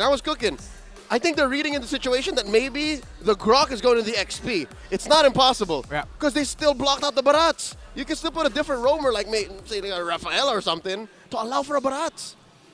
But then they blocked that out. Yeah. All right. Trying to look at what we have here. Paquito. There we go. Obviously. Edward Balboa. Got to utilize that early game Paquito, and you know that's one for Agent Zero. I have the Tiger playing already. Oh, yeah. Oh, in my head it was the bass line first. Yep. Yeah. And there's a reason why Paquito showing up there. He's always been a good secondary choice to go for in the EXP lane. However, because of the change to Paquito, especially now, He's one of the his few second skill heroes buff who actually just got a clean buff. Yeah. in this patch. Yeah. It's like you get second skill at level 1. By level 2, there's a good chance if you land your combos, you're winning lane. Oh, there he is. You should. And there's the Fred. Yep. It's a World Championship winning Fred there for Kyle Teasy. It looks like it's a Roam Grok from my point of view, and it's an R-Lot. I think this is going in the hands of Flap Teasy. Looks like we're seeing... Okay, there you go. No question. No question about that. If y'all were watching Series 1 the night, Minana Evos versus TNC, and you saw how Kirk won 2 MVPs back-to-back, y'all watch Flap Teasy's Arlet. You're gonna be in for a treat. You're gonna be in for a treat for sure. Yeah, and this is a tendency that we actually see with lineups that have Claude and Guinevere's. If open, the opposing team will probably pick Arlott. There's just something about, of course, with the speed of Final Slash coming out, the repositioning, and the surprise factor that it brings. It can mess up the entries of Claude's and Guinevere's. It's too good right now. It's too good. You can throw it on almost any position still, even with the nerfs, and it can never go wrong. Yeah. Very flexible pickup there. Very dependable. Blacklist International. Okay. I haven't heard that that was a voice line in very, a while. yeah, same. And it's a new line, too. It's one of those newer lines from New Skins. Oh, really? Yeah. Cool. So Valentina, most likely going to be getting... I wouldn't be surprised if this gonna instead of the Eternal Guard, it's actually gonna opt to go for one of the setup. Yep, Final Slash or Wild Charge. Or the Wild Charge, yes. You don't want the light wheels. I mean, if you want to, I'm not gonna knock people for their choices, but yes, All you right. wouldn't want that. So with this said, Blacks International again, they're playing to their identity. These are heroes that are not off of their MO, but for AP Bren, I'd say the fact that it's a Vex on Few makes this a different flavor. Yeah. It's not as mobile as again, me and Rocket would like to see. That's true. Again, you kind of look for heroes like the Lilia recently, as of late. Aurora, I'm missing out the Auroras. The off-season was too long. Yeah, for it was the just Aurora. too long, man. People just did not bite into it. Huge shout outs to our online viewers who are with us to witness our superstar match of the week, AP Bren and Blacklist International. And of course, as our way of saying thanks, watch out for the code that you may redeem in your MLB app for hero skins and tournament chests. Game number 1 between two legendary organizations. The calm before the storm. Early game priorities, Leo, what do we expect? I'm expecting that this Grok pick by AP Bren will make Blacklist International consider using their early resources. Again, a flicker for a flicker, but Oakwood still walks away. Yeah, Renmar basically called it. That's exactly what you got to do the moment you hit that level 2. Yep. And yeah, they're making it a possible case for punishment. Great call there by Blacklist International to tell Edward to be proactive from the lane early on. By the way, focus on Few, the goated idol of the world. Oh, wait a second. Almost getting taken down there, but 5 days, 10 hours, and 41 minutes is the total game time of Few in MPL PH Season 1. He's a 5 season days? oneer. I mean, you counted the total hours. Total hours, yes. That's right. Okay, so that's 2 flickers off the board for AP Bren, 1 from Blacks International, and they already have, but what, a 200, 300 gold lead. Looking at their items, folks, please do not mind that. I'm pretty sure we will have to jog the system to get the actual items, but something to note about emblems. Check out Tensui, rocking that concussive blast. Something tells me he wants to expedite lane clears and camp clears so they can be part of fights sooner. That means Blacklist definitely going to want to play it closer to the chest here. You can see Flap TZ. US close by. He's there fine. Forces the flicker out of Flap TZ, but he goes for the re-engage. Sensui has a 1v1 as well of Kyle TZ. There he goes, the Eternal Guard. And those guards just going to have to find their own ways back to their masters. Going back to the turtle. Neither team suffering a death. Yue, Haji walking in Sensui in the middle of this turtle fight. Yeah, looking really good here. Obviously secured by Blacklist International. What a masterclass for clashes. Well, Rockhard, earlier you mentioned for AP Bren, Flap TZ and the EXP lane just doing really well. Right now, again, we are reminded of the change to Paquito and how strong he is in the early game. Great for junglers, even better if you're landing your abilities with their EXP laner, against the opposing EXP laner. And Blacklist International are really putting pressure as well onto Flap TZ's lane. And that's the right thing to do. I think, given AP Bren's lineup, besides Ogwin and maybe Kyle TZ, not many of them will actually have any actual impact up until the mid-game. Looking at Super Marco, you want items on that carry. Looking at Flap, you can sustain, but there's really no source of damage or follow-through unless it's a big fight. So AP Bren's waiting for that, for the right response, for the right timing. And I'm really loving this Yue pick. You can see why they pick it up on last. Yeah. Great answer with either Wild Charge, Eternal Guard. He can do basically anything here. And maybe a Final Slash. You never know what's going to come out of Yue. Gotta watch out for that for AP Bren. Yeah. Right now, Hogan forced to go back out. Easy trying to be aggressive. Yeah, Calteezy will definitely be able to dance out this one. Wild charge on the Yue. Here are the items real quick. That's Oheb up on Marco's gold by about 200, 300. And that's a huge chunk of the gold lead actually standing on both teams. But look at that, Marco actually barely on forward. The ult catches Ogwin. Good damage from Sensui, but there you go. That's what you get. Obviously, it's still a tank Guinevere when it comes down to it. Yeah. That's exactly what happens. You can't do it with a 1v1 yet. You see here the struggle for the R-Lot and the slight struggle for AP Bren. Although they have a good amount of control for them right now, seems like Blacklist are timing their abilities a little bit better, maximizing them, I think would be the better word, because they're controlling the tempo that AP Bren usually likes to set. Yep, and it's because of space. It's the fact that their lineup is just more mobile, it's just more agile, and at this point in the game, it's the re-engages that matter. It's not exactly the actual secures. Not like this, see? You're not going to get the skill, and it's so hard to confirm the skill unless you waste your ults, your resources, and that's where Blacklist wins. There's little inches. Oh, Edward trying to go for the temp check here, but will be trapped in with the huge barrier here. But Blacklist members getting quite low. Calteezy as well might force him to back off. Ogwin, Flapteezy, will they pull the trigger? Yue seems one big and Calteezy with retribution. Getting that turtle. Blacklist on the back here. The game of ages continue! And there you go. Sensui just not in the position to contest. There goes first blood for AP Bren. Oh, they're still going to be continuing it. What? Non-stop action here. Haji falling as well. Flapteezy gets the first 2 kills of the game. Isn't this what you talked about here, Leo? The rope-a-dope, that little re-engage that AP Bren love to do and do so well? That's right, and they understood that Blacklist can do it very well with this roster, with this lineup. But AP Bren played it to a point wherein after that turtle, they used the advantage that was taken from the turtle kill. Damage on Calteezy, extra shields on everyone, and again, a game of inches, nay, millimeters that allow for AP Bren to add up these little advantages into eventually 2 kills and a major objective. Now, there's a relatively big lead when it comes to engagement in space. Yeah. Yep, speaking of engagement, Yue seems to want to see if he can get some damage off of Calteezy, but Haji is actually not going to be able to close it up. Neil and Fury not in range yet. AP Bren, they are walking defense here, and they catch Ogwin! Ogwin might be in trouble here. Wild charges out of the way, and Yue not going to have the abilities to close the gap. Woo. Master Ogwin able to get out of that. Now, an interesting thing that happened actually right before that was in the middle lane. You can see the health of that middle tower for Blacklist International. Oh boy. Low. On a rotational choice by Few and Calteezy after getting that win in the orange side of the jungle of Blacklist International, went to the mid, and now Blacklist will have to worry because of when that tower falls and AP Bren are in control, then AP Bren are going to start playing that AP Bren game of smothering you in the mid. It's a major artery, and honestly, it was paid for by Ogwin. Ogwin was willing to die for that push, but he didn't. That's what it is. Yeah, Calteezy and Sensui just facing off against each other. Flicker used by Edward. That Paquito might have some trouble re-engaging, especially reaching Super Marco here at the back, who is working on this turtle right now. And that's it.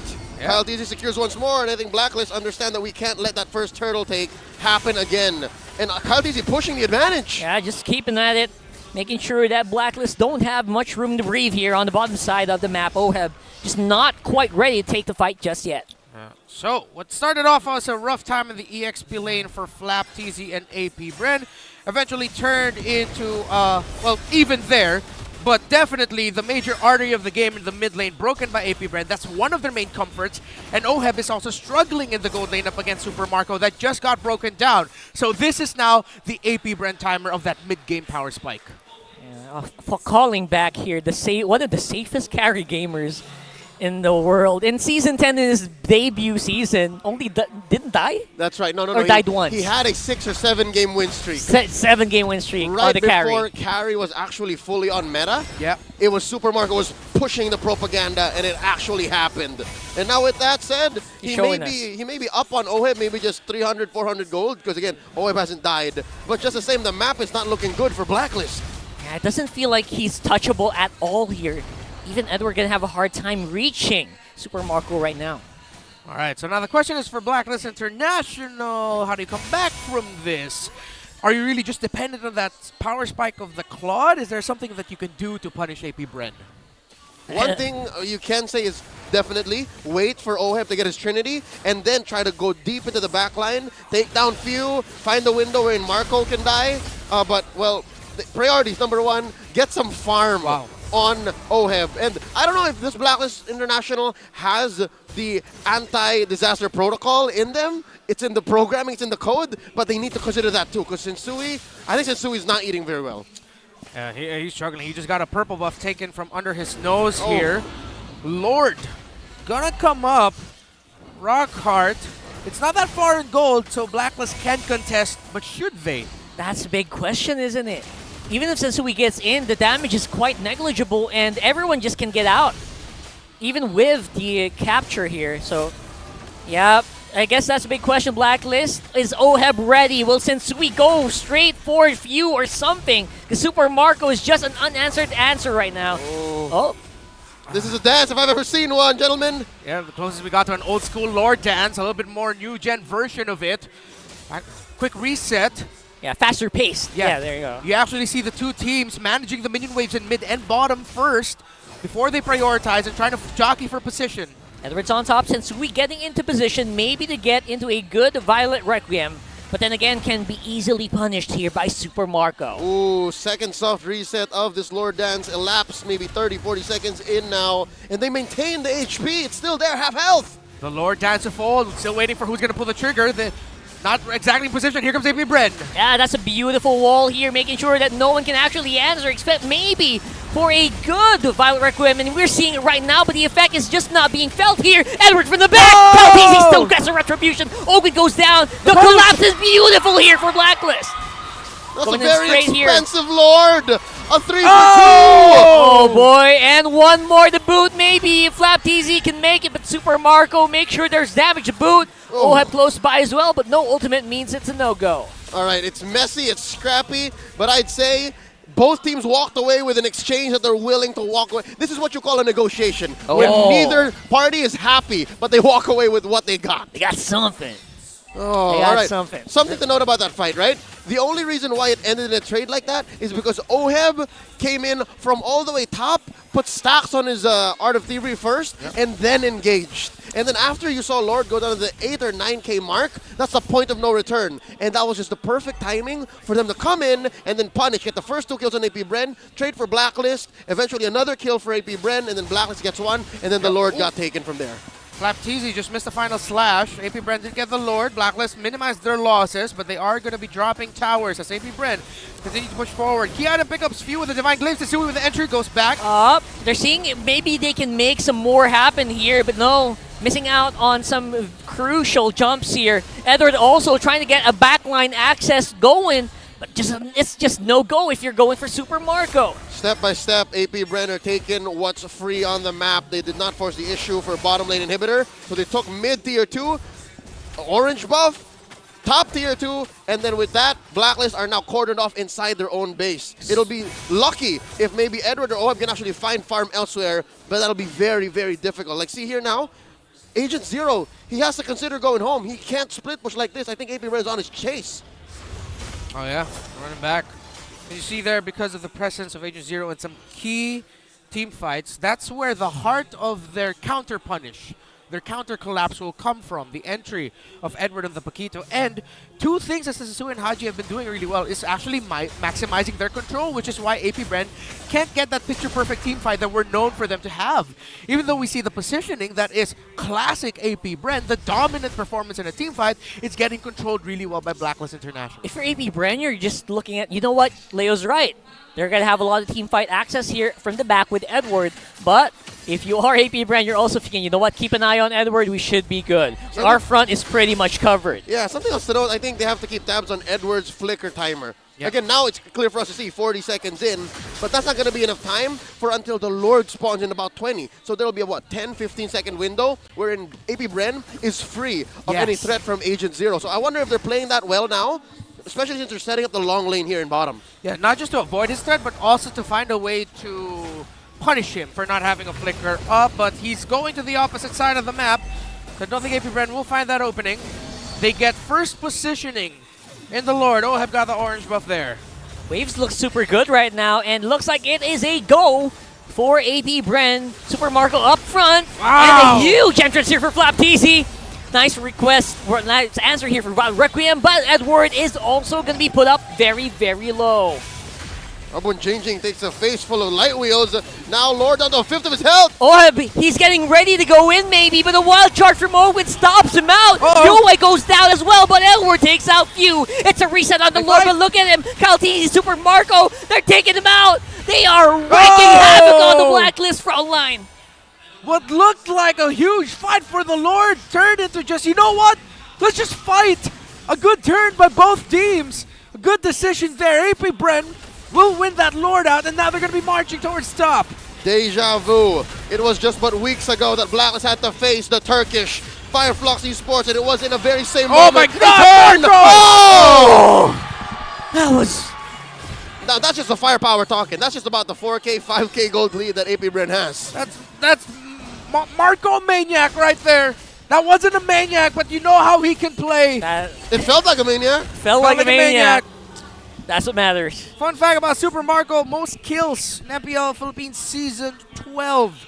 128. Also the highest kills per game and GPM and gold per game. Super Marco showing why he is one of the best, if not the best gold laner in the world right now. He's on his way to most kills now. Again, he's credited for about half of all of AP Bren's kills at this point. And again, was it not this same carry that wasn't doing anything much past the 6 or 7 minute mark of this game? He was very quiet. He needed that mid-game power spike, and now they're playing off of inevitability. Looking at the item builds, Amai, is that right? Is Sensui building hybrid? Seems so. I think they are feeling that big lack of some damage, maybe, into what we can only expect when the Violent Requiem comes in. They're just not getting what they want. Now they are going to have to face the brunt of the AP Bren's front line. Here comes AP Bren. Looking to seal game one right here, but Kaltisi gets caught. Sensui goes Very back. happy in. Sensui with the back here. Lord is on top. Waves are getting cleared up, but will it be enough? Haji goes in with Fury, and it's only going to be a few people coming up here, and AP Bren are ready to go for it once more. AP Bren have to defend the front line and the back line against Edward, and he's going to go, and that just might be it. Sensui will not have the firepower to stop this. It's 1-0. Good start. Great start for the reigning champions of the world. It was rough for them in the beginning, a bit of pressure from the side of Blacklist International Agent Zero. But as always, AP Bren finds a way to turn it around and spike up in the mid-game. Exactly how you expect the world champions to play, you will not be able to breathe. If that's you know what I mean, right? When you're in the game and you're trying to get some breathing room, they will not give that to you. Yep, as soon as they went for that gambit in mid, Ogwin almost paid with his life to try and push that mid lane turret, open up that main artery to allow for the rest of AP Bren to farm, wherein it was supposedly Blacklist farming that definitely grew that gold lead. I'm waiting for the post-game stats. I want to see if it really was just about 5K or 6K in between, because it felt like more. It felt like double that.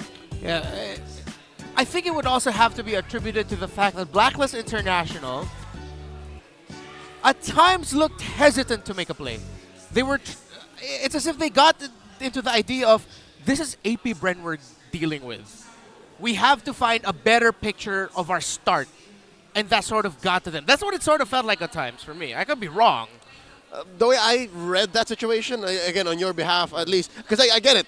It's either I make the right choice or no choice at all. Yeah. They made, in some junctures, no choice at all, which allowed AP Bren to barrel on forward even more. I think most of it was kind of balanced around whether or not Agent Zero was going to have to make a good entry. It's Agent Zero who was making more of the, all right, I'll just try anyways. I'll try something. Yeah. So, and if it doesn't work, I feel like Blacklist always went for the reset, which is, again, it's not to fault. They didn't like lose out on any big team fights. There's always someone left alive, but they also didn't win any big ones as well. It's what happens when you have a Minotaur and a Guinevere. Those are your strengths, right? Yeah. Motivation Roar, get some heals. Spacious Migration, basically the whole kit of Guinevere is come in, CC, jump out, come in, CC, jump out. And you're alive. You have heal. But again, it's the finishing power. It's the I'd say, committing towards the end. Let's go ahead and check out the post-game stats here, starting with our MVP, awarding it over to Super Marco on that carry, his signature hero, rocking that. Folks, this is how you build carry these days. It's a remnants of that off-season tank carry that was a nightmare, the bane of everyone's existence in ranked games. But this time, this is the version that works, all right? So take a note from your very own Super Marco, M5 World Champion, MPL Champion, International Sensation, Fighter Emblem, Attack Speed, Life Spell Vamp, and then Brave Smite. All right, let's check out the highlights once again. Super Marco, eyes on him. He played the early game very safely, only took part where it mattered. Look, he knows that there was a turtle fight. He knows that there was a scuffle, but he's like, you know what? No, fam, I'm going to farm. I'm going to let Oheb go ahead and rotate because I know that past the 5-minute mark, 6, 7 minutes, here, 10, the very first Lord take from AP Bren, they were going to pop off and then get the payoff from here. Super Marco going for the flank, waiting for this trade to actually pay off. Again, it was a very expensive trade for Blacklist, cost him the Lord, and in the second Lord take, this is where it all went AP Bren. Yes, they did lose few, but it was a worthy sacrifice given that they also got the Lord, and, well, they will get the Lord, and then they allowed Super Marco to barrel on forward. This is where it started to feel like he was playing with a maniac kill score. I mean, he did not score the maniac, but eventually it came in where it was just, again, as mentioned earlier, inevitability that they were playing off of a carry that has a solid amount of peel and good damage backup NCC from the Vexana. Looking at the game time, 16 minutes, that's about a solid clip, especially since Blacklist was playing a solid early game, but come mid and late, the power spike from AP Bren, and when Super Marco said, you know what, Marco online, that's where it started to change, that's where it started to shift. Some key pickups as well. Ogun with the Quantum Charge allowed him to survive moments he should not have. And now, eyes on Sensui here. Do note earlier, it was actually US items I was looking at, thinking he was building hybrid, but no, this is full-on tank Sensui Guinevere, the El Clasico, even as far back as Season 12. Comparing that to what Kyle TZ built, who was already propping up for Oheb to be online, he built this blade armor relatively early. I think as early as the Lord #1, he already has a blade armor. So he knows that if Oheb is coming in, hell, even Edward, if Edward tries to burst down the Fredrin, try to take the retribution out of Blacklist, AP Bren's formula, then he would at least pay the price. That would be at least a trade.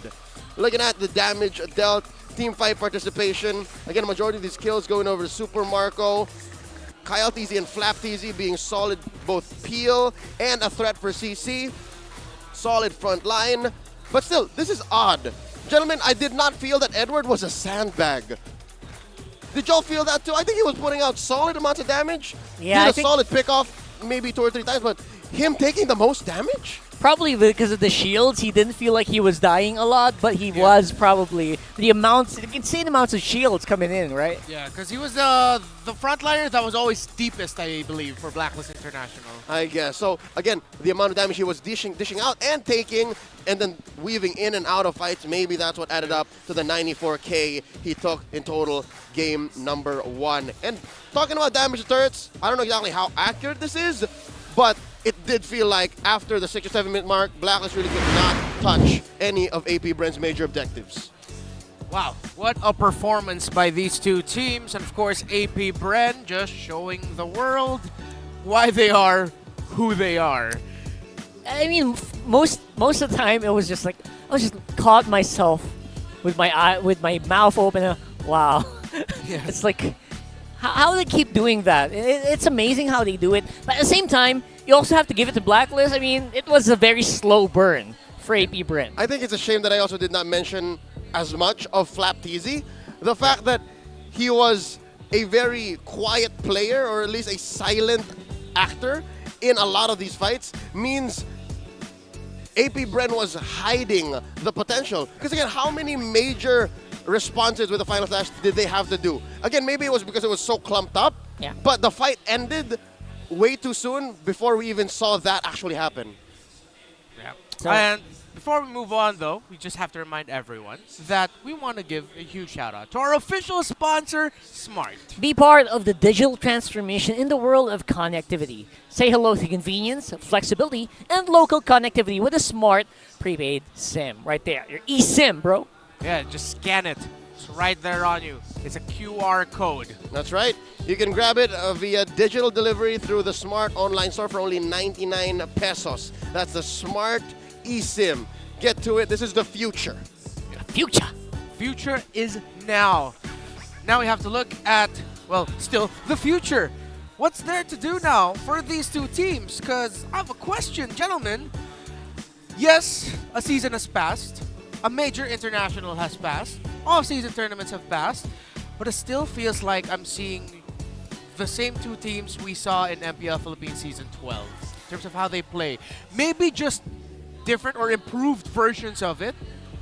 But from my point of view, it feels like nothing has changed between them. And even though Haji's like filling in for the shoes of the Hitman Renegade, sorry to remind you, Leo, I know how much it stings you.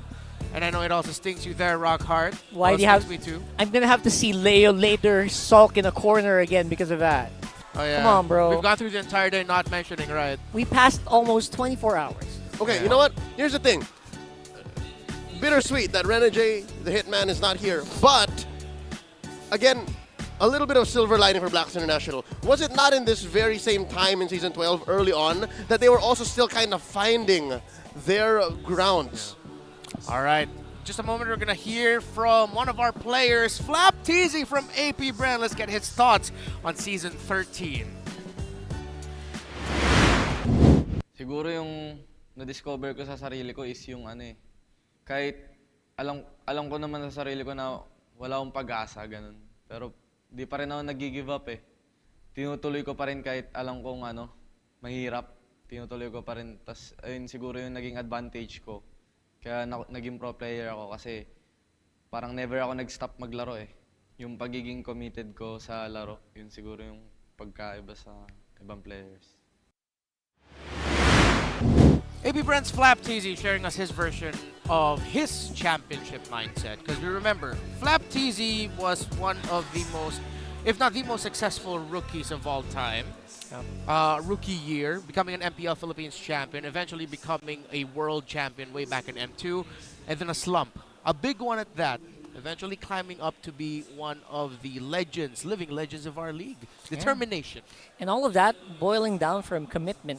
Sana all, you know? Because you're saying? I mean, just because you fall a little bit, you slide up a little bit, doesn't mean you stop. And that's exactly why Flap is one of the greats.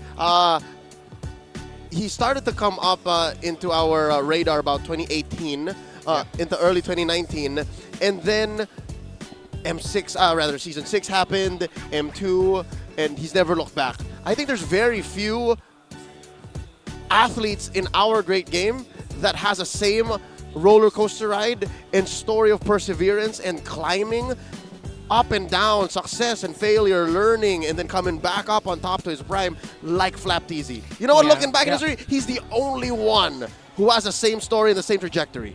And I think now I fully understand why when during the interview of him winning the M5 Grand Finals MVP, he just said, it's surreal. Surreal. Because, again, that journey he went through and finishing a chapter of his story where he became the World Championship MVP. Now we fully understand why Flap Teasy is the legend that he is. Yeah, that's coming from a time when he would be with Honda, also a former Blacklist player. Oh yeah. And he was a little kid watching in MSC. Next to him, sitting in the audience, right? Yeah. You saw that MSC picture, 2019. MSC 2019 in Araneta, here in the Philippines. Just to explain to people. Yeah, sure. Yeah, go ahead. No, it was just really touching because I remember that time. It was a fun time. He was in the arena calling the matches, and one of the camera bits off game was went to him. Yeah, went to Flap. He was still a little kid then.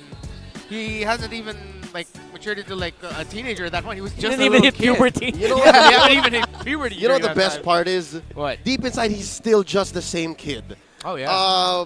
After their harrowing loss at Snapdragon last year, when they were dropped by BTR. It was BTR, right? Yeah, no. Yeah, They lost Onyx, and then they got dropped by BTR. On the flight back, I sat next to Flap, and we were all sleep deprived, and he was just telling the same story. Sometimes it really do be like that, man. Sometimes. It do be like that. It do be like And then that. we just sat there. It's like, yeah, no, you're right. It really do be like that. And again, it's that same understanding of perseverance, of being humble. And this was before he won the Season 12 championship. This was before he became a two-time world champion. At the time, he was already a SEA Games gold medalist. Yeah. But the fact that he understands that this is how life works means you will never catch this kid sleeping. You will never catch him being high on anything that he's achieved because he knows how hard it is to climb back. And it's so interesting because like his lane counterpart, Edward, though not exactly similar in their stories, like beat per beat, Edward did go through a slump at one point. MPL Philippines Season 9, Blacklist International didn't make it into the playoffs. They weren't able to go into MSC 2022 during that time. So we thought, how long would it be until eventually they became champions of the Philippines at 10, and then they got into M4, though eventually trounced by Echo. They made it to the top of the mountain. Not exactly the peak, but they were up there at top. So it's interesting to see the journeys of Edward and Flap TZ. So now here in the MPL Arena, we're going to be looking for the smart game face of the day. My favorite. Be the next smart game face of the day. We watching. Who's it going to be? Yeah, of course, just flash on the hashtag The Power of Smart on your device in the green background. Put it on your game face and win a redeemable in-game code. Is it going to be it? Looks very familiar. Oh, Reptar, hope you're ready. Whoa, that was fast. Whoa. There we go. Locked And it is that a picture of Vomi? He has a picture of Vomi on his phone. Happy birthday, by That's the way. Vomi? Yeah, happy birthday. Absolutely, happy birthday. If I'm not mistaken, one of the more vocal and very supportive members of the Hive, of APBR. I believe we hugged and cried when APBR won the World Championship. The same gentleman. The same gentleman. I was in the crowd there. He's a hugger. You got to do the thing. I mean, you know how it works, right? Ah, fine. Game face of the day, gentlemen. What was it? I don't know what happened. There was something going on There there. was second half, dude. There was second half where he was just It's like, shivering. I was like, Yeah. Impressive. I can't. Thank Well, you. we're off to a great start already. I have been Day told by one. multiple people I'm a very physical person with actions. Very physical. There you go. person. There you go. He clarified with action. With Okay. actions. I mean, that is what physicality is all about. Ooh, it's getting hot in here. Oh, by the way, so as we were discussing, of course, Flap TZ, Edward, what they bring to the table as EXP players. For teams that are very objective focused, right, the EXP lane, very crucial. That's right. So from that part, let's go a little bit closer. Ogwin and Haji. You know Ogwin? Let's talk about what you guys thought of Haji's performance in game number 1 as we head into the draft for game number 2. Yeah, Haji really tries very best, but again, the Minotaur doesn't seem to be hitting the right targets today at the very least, right?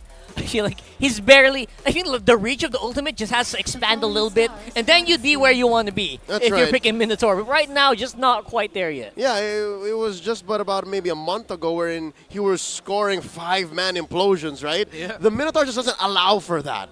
Again, I agree. Rockhart, maybe you do need to extend it maybe a bit, but he's already a very meta hero. I don't think Moonton's going to buff the Minotaur. Yeah, probably not. But just the same, I think Blacklist banning the Minotaur means they're going to go for something else. And that's already a great change. If you want different results, you go with the different approach. Go with the big boy, the big boy. The Tigreal. Make it happen. Tig would be available for Blacklist International if they go ahead and pick it. How about that show, though? Oh, What if they go a totally different direction? That'd be nasty. Is that too much to ask? Throw it back? We've seen a couple of shows in the past maybe split. Yeah, and it still works out, honestly. If you want an aggressive jungler who can constantly get info and just constantly be a nuisance to try and break the tempo of your opposing team, a Cho would be a great pick. Also That's why it shows up. very reminiscent of how Sensui played it when he was back in Onyx in Season 10. He played Cho Jungle. It's not that far off, man. He was one of the first people to do it. Those were different times. And again, different times, obviously. A But, throwback to Season 8. Still it's possible. When Haji debuted with Blacklist as a roamer, he was playing Cho. Oh, but that does allow Nolan to come through. Yeah. One of the... When he did came out, Sensui was one of the most terrifying Nolan players in the league last season. So AP Bren, as expected, when you have someone who goes in for dive, you want to control it. You pick up a Ruby and a Vexana. Two heroes in this current metagame that up against dive just gives them a much more difficult time to play. Ruby just feels so strong right now. I don't know, throw it anywhere. He's going to do so good. Yep, it's relatively hard to read, but most Rubies these days end up in the roam. So with that said, there it is. We were looking for the Tig. And the Nana. And we are going to be eating good. And Blacklist secures a Nana. Yeah, this is a Nana debut in Season 13. Yeah. Obviously, I know everyone who plays, you all love your Nanas. Yeah. Right now, it's a treat to see it back here in MPL Philippines, and with the Tigreal, it's gonna be fun. It's gonna be a fun game to watch. With Claude open for the board here, actually, it makes AP Bren think twice of picking that hero, because if I'm a Claude, I would be quite hesitant to go up against a Tigreal and Nana. Oh, so for sure. I felt like that was a good block pick by Blacklist International. It's not impossible to make a Claude work here, but it will be difficult.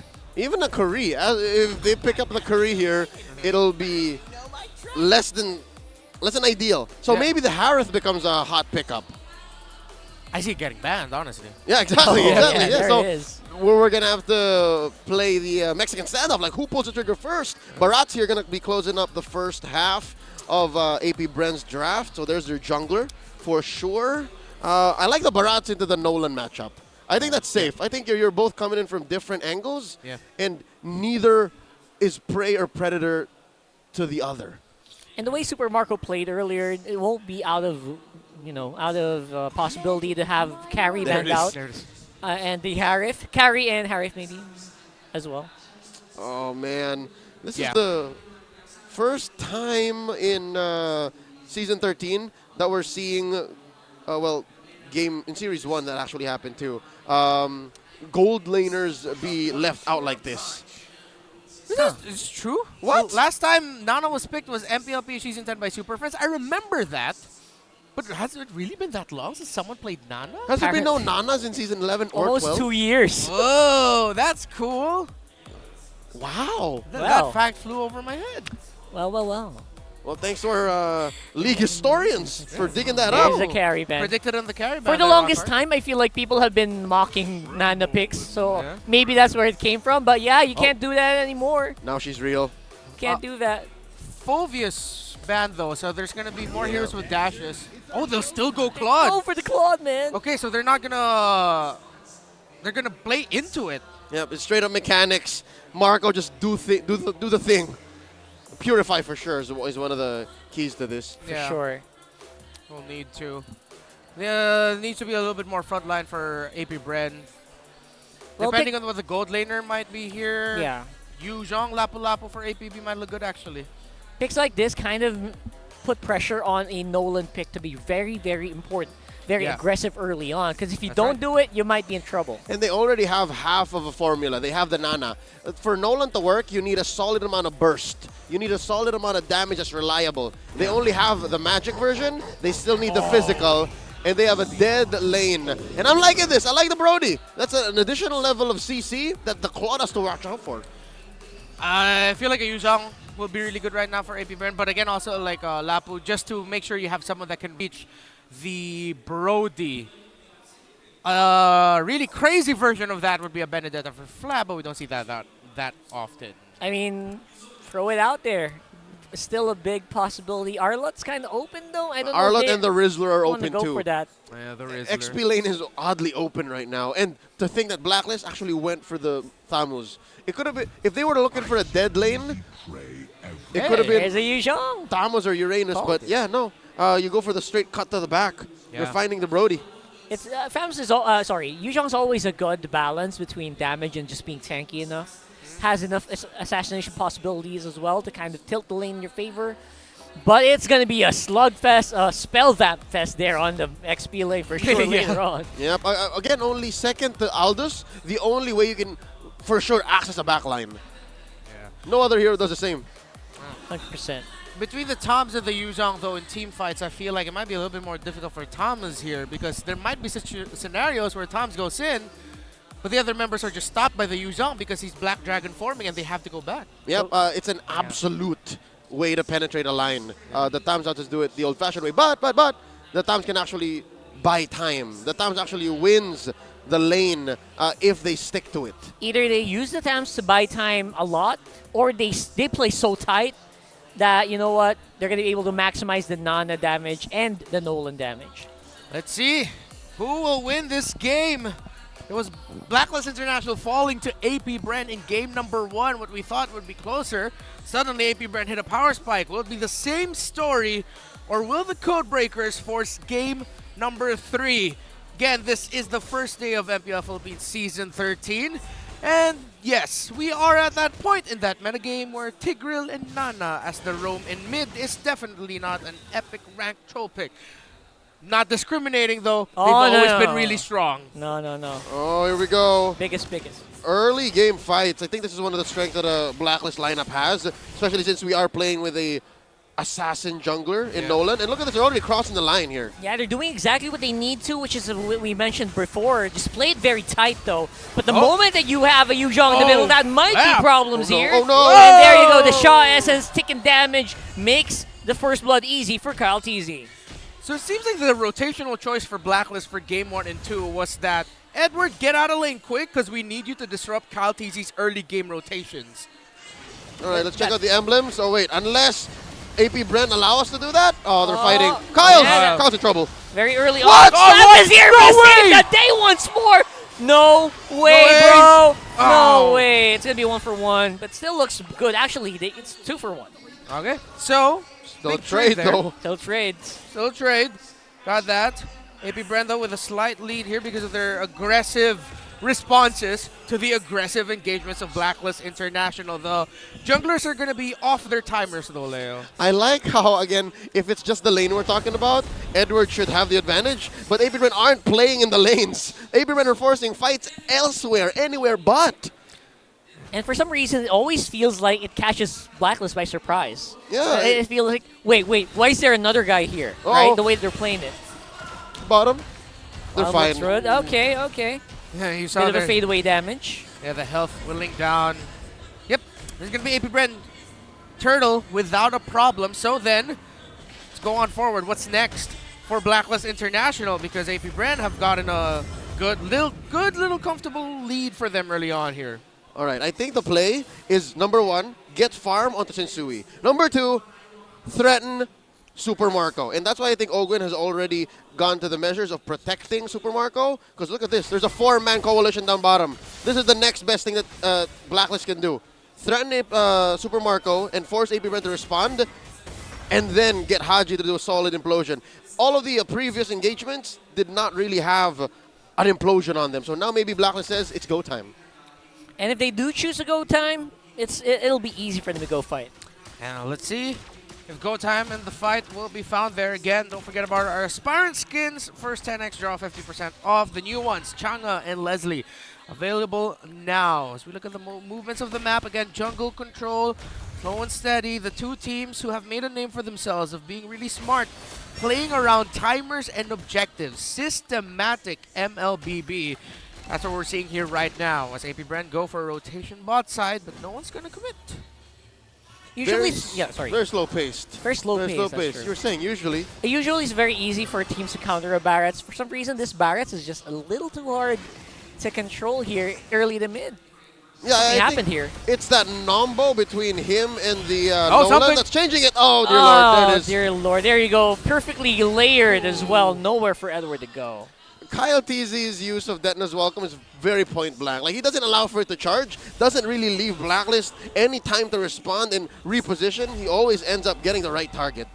All right, so with that kill hit there onto Edward, it's going to be positional advantage for AP Bren of this Lord. You are not going to get knocked back. That was a little bit of a hairy situation him for there. Purple buff of Kyle TZ just about to spawn, but AP Bren still confidently playing around the mid and around the next spawning turtle. Yeah, I feel like agents all around the world waiting for Sensui to get going here on this Nolan, who seem to be just having a bit of a hard time finding the targets as well. Yeah, it's tough to be a Nolan at this point in the game, especially you're down 2K and you have Yu Zhong hunting for you constantly. Wait, what? Oh, the mid. Whoa, Yua blew up few there out of nowhere. I wish I could have seen how that happened, but Kyle TZ is still securing that turtle. Looks like it was an implosion by Haji set things up. There you go. Yeah, and it was a one-man pickoff. Still allowed for AP Bren to score the turtle, again, second of the game. But as I was saying, I think it's wrong for us to think that the only way Blacklist can clap back is through Nolan, through Sensui. Because, again, there's only two things that this hero does, is pick off and kill via cleanups. And if big team fights don't happen, then Sensui's going to have to wait. He's very patient. This is what he showed us in the playoffs of Season 12. But right now, looking at the gold gain, they're down maybe 2,000 gold, and it's in the very right places. It's on Super Marco ahead for AP Bren, and of course, in the XP lane. Because again, is it just me or is Flaptz so comfortable with this Yuzhong? He won M2 with a Yuzhong. Yeah. That's right. He got away without a problem. Even letting out a little laugh with that sticker. AP Bren now making one of their signature plays. A sandwich push behind the first tower at bottom to break it down. And as usual, if you don't hear us mentioning a gold laner's name, he's probably doing a pretty good job. Being stealthy, making sure he's out of the hairy situations, and getting the gold to make sure he can carry the mid to late. And the fact that it's Super Marco who's actually pushing means it's not exactly peaches for Oheb. Now Oheb has to find elsewhere to farm. And the more I think about it, I think wait, AP Bren going for an invid. Is that conceal? Conceal activated? Yeah, just a bit of a deny here. Slow it down. Make sure they can't get the orange buff easily. Haji with a little bit of assist here. Just within leash range, almost got it. Still going to Kaltizi. 10 seconds plus no retry compared to the, or 20 even, compared to the spawn. But I understand now the cautiousness of Blacklist International. Anyone who plays in their ranked games understands one of the worst feelings in the world is a snowball Barretts. So I think that's what just Blacklist is avoiding here. They're not giving Kaltizi that big of an ability to snowball like crazy, and AP Bren will just stomp all over them. Yep, this is the last turtle spawning already. In just a bit, we might get some feedback on what exactly this snowballed Barats is building up already. 2, 1, and 2. He was soloing too. He was. Yeah. Oh, Lord. It's there. AP Bren still very comfortable. Sensui! Sensui could be in trouble, but then again, just not quite there yet. Super Marco, he gets a moment where he knows he can get the kill. That's the only time he goes. Usually he just plays very safe, very passively, but in a good way. I don't know how to say that. Here we go, confirmed. The ancient, Antique Harass rather, onto Kyle Teasy. And already you're answering 4 out of 5 heroes from Blacklist. Yep. It's only Yue that you're really worried about, and Yue has to think about Kyle Teasy eating him up too. What's Kyle Teasy Not building? quite safe yet. That's interesting. I'd like to think half of that inventory isn't reflecting what it should be. So we'll check in just a bit. Yeah. Check later. Check in a bit. Unless he's thinking of building something at the top of my head, but you know what? We can revisit it. That's right. For sure. We're okay. So right now, yeah. At least for Blacklist right now, not really getting, picked off, but with exactly what you're going to try for. Kaltizi has the hands on Haji. So hard to get out of harm's way here. I don't think anyone could have made it out of that situation. Yep, Kyle TZ building up to a magic defense item. Can confirm, so he's on his way to maybe a Radiant Armor or the newly improved Oracle, could be. Yep. But just the same, he's so tanky. He can face off against the Tams and help push in mid. That's all tier 1s down. Blacklist International. Again, one of their few hopes. I'm really thinking that this could be an approach is Sensui playing a Lord Dance that is very different from what AP Bren is expecting. That's what we saw in Season 12, but then again, that's about 6 months ago. That's true. And also quite a tall order to make AP Bren, surprise AP Bren at this point. Yeah. Even if he does, and again, there is a small amount of advantage in terms of items where you can't immediately go down. It has to be a slow burn when someone goes down to Sensui. 4,000 gold and counting is the difference.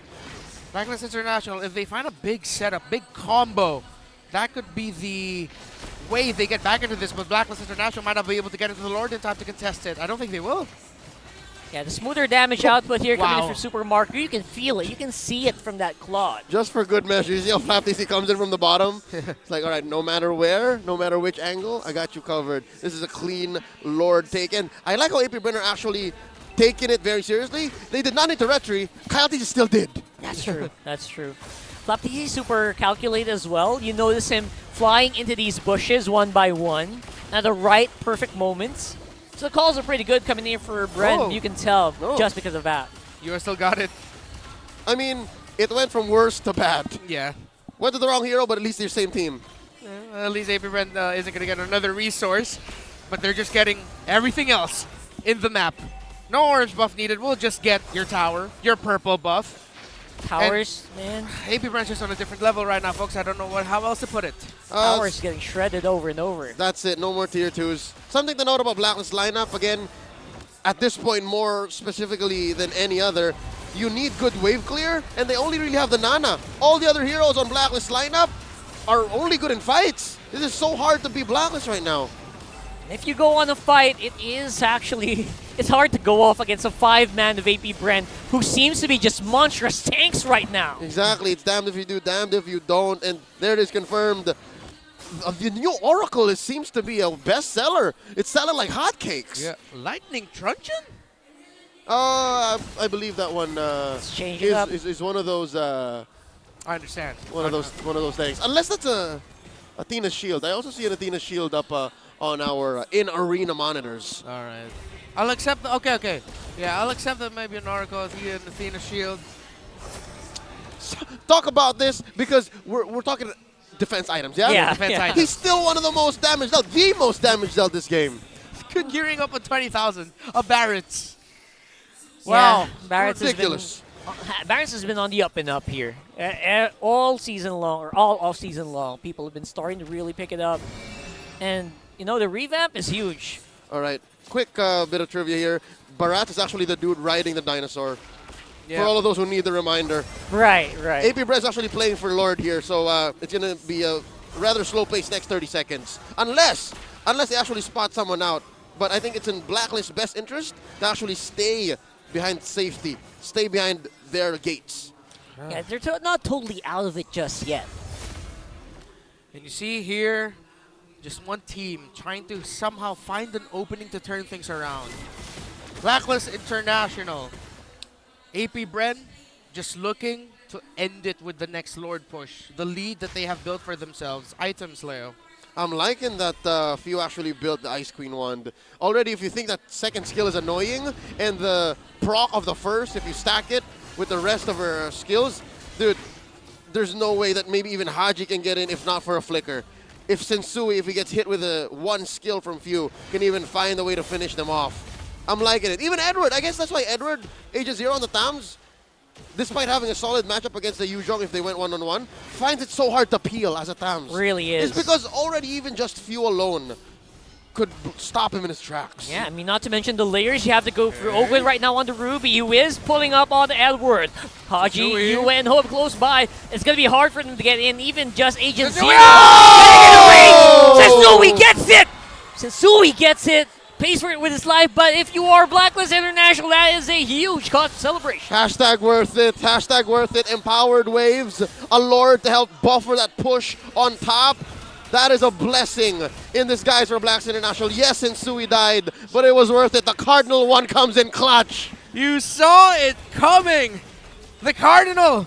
On the side. He hid in the shrub, let the minion wave pass, used the Cyclone Eye to be able to get close within retro range with his dash. That allows Blacklist to fight another day, but AP Bren, look for revenge! Haji, very close there. Interrupted! And Sensui will be back on the field, ready to go for a take here. Oakland's quite low. Super Marco also could be a pretty prime target. Abu but Jinjing. it will be Abu Jinjing, who is going to be absorbing the damage. Oh, There goes Marco! the Blazing Duet.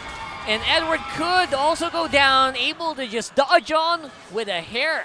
Okay, so Blacklist, their lineup, relatively bad wave clear. Hard vision, that's something, again, that we have to add to the list of things that they need to work on. But,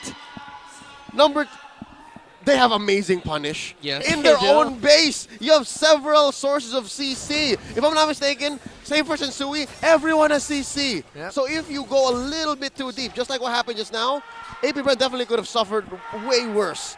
I think we're already still reeling from the fact that Sensui stole the Lord. But I think, again, much like one of the games from earlier tonight, Minana, Evos, and TNC, inside the base where Blacklist might actually find solace. Yep. Sensui has like around, on average, I would say 5 per season since he's joined the league of just insane, out of nowhere Lord steals. He's stolen my heart. And he's stolen I'd a lot of wanted that heart. one, yeah. He's an amazing core.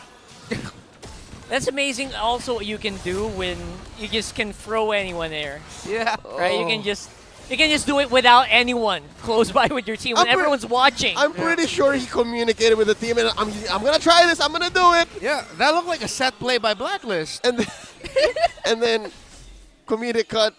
Arnold Schwarzenegger running. Yeah. Susui, no! And then he does it anyways. He does it. Oh. That's what matters. I just want to say, I think it's also Blacklist's respect of the tendencies of AP Bren. We know how AP Bren at one point almost always will stop damaging an objective just to focus on heroes. That's true. That was the window. So there was muscle memory involved. Yeah. As soon as they saw a glimpse of Sensui's shadow, a little bit of his DNA, they were like, hey, wait, what? And then, pow! Yeah, I know. We're talking about this play over and over again, but look at where it got Blacklist, right? Exactly. They're catching up. They're leaving their base. Yeah, Super Marco has been capped on items for the past 3 minutes. Yeah, they have more room to work with. And nothing much has happened, right? That's huge. That was a turning point for sure. If they get another one here, I don't know. I'll just really hope I don't accidentally blurt an expletive. Rock hard. Let's go. Yeah, we're going to do it. They're going to do the it. thing. Edward's starting to get in position. Flap TZ on the bush check once more. But Blacklist is on conceal. Who is close by for the red? Again! No way! Second time! Oh my goodness! And the fight is just going non-stop. Ohem might be looking better here in terms of the damage department. He is doing some work on the Flap TZ. 1-for-1 trade, plus a steal from Sensui. Oh man, if the haters are doubting you, do it twice and take pictures. Sensui steals the Lord again, and this time with interest because they were able to trade off with few. Blacklist, ladies and gentlemen, are in this game. This is unreal. I know how you feel now with when you felt with Benny Cutileo. Damn you, Sensui! I almost swore and lost my job. What a play! You do. He gets 5 per season on average. He got 2 in 1 game. And they have 13 more games. They have 13 more games. 13 series left. Series, yeah. Oh. He's batting 2 for 2 already right now with the Lord steals, and it is unbelievable. Dare I say, folks, that was pretty legit. Look at this, the map is blue. It is.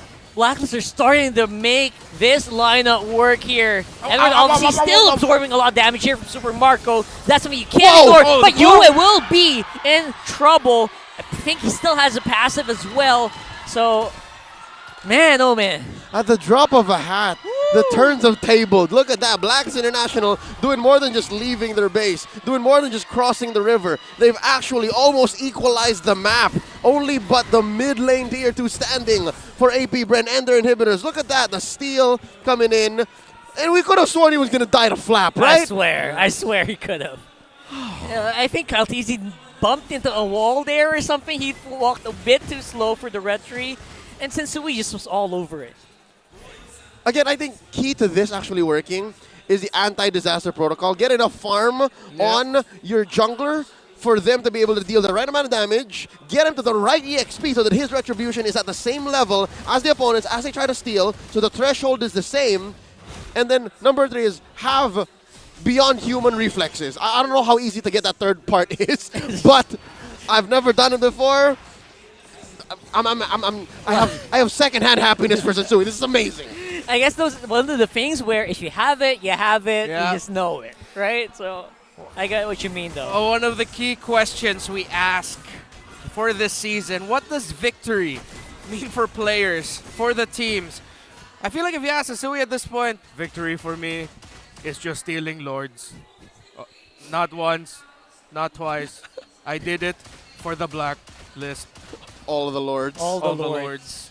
Oh, man. Sensui's victory is pressing red tree before everyone else. Yep. Basically. Still can't move on. Twice in 1 game. That's going to be content for a lot of people.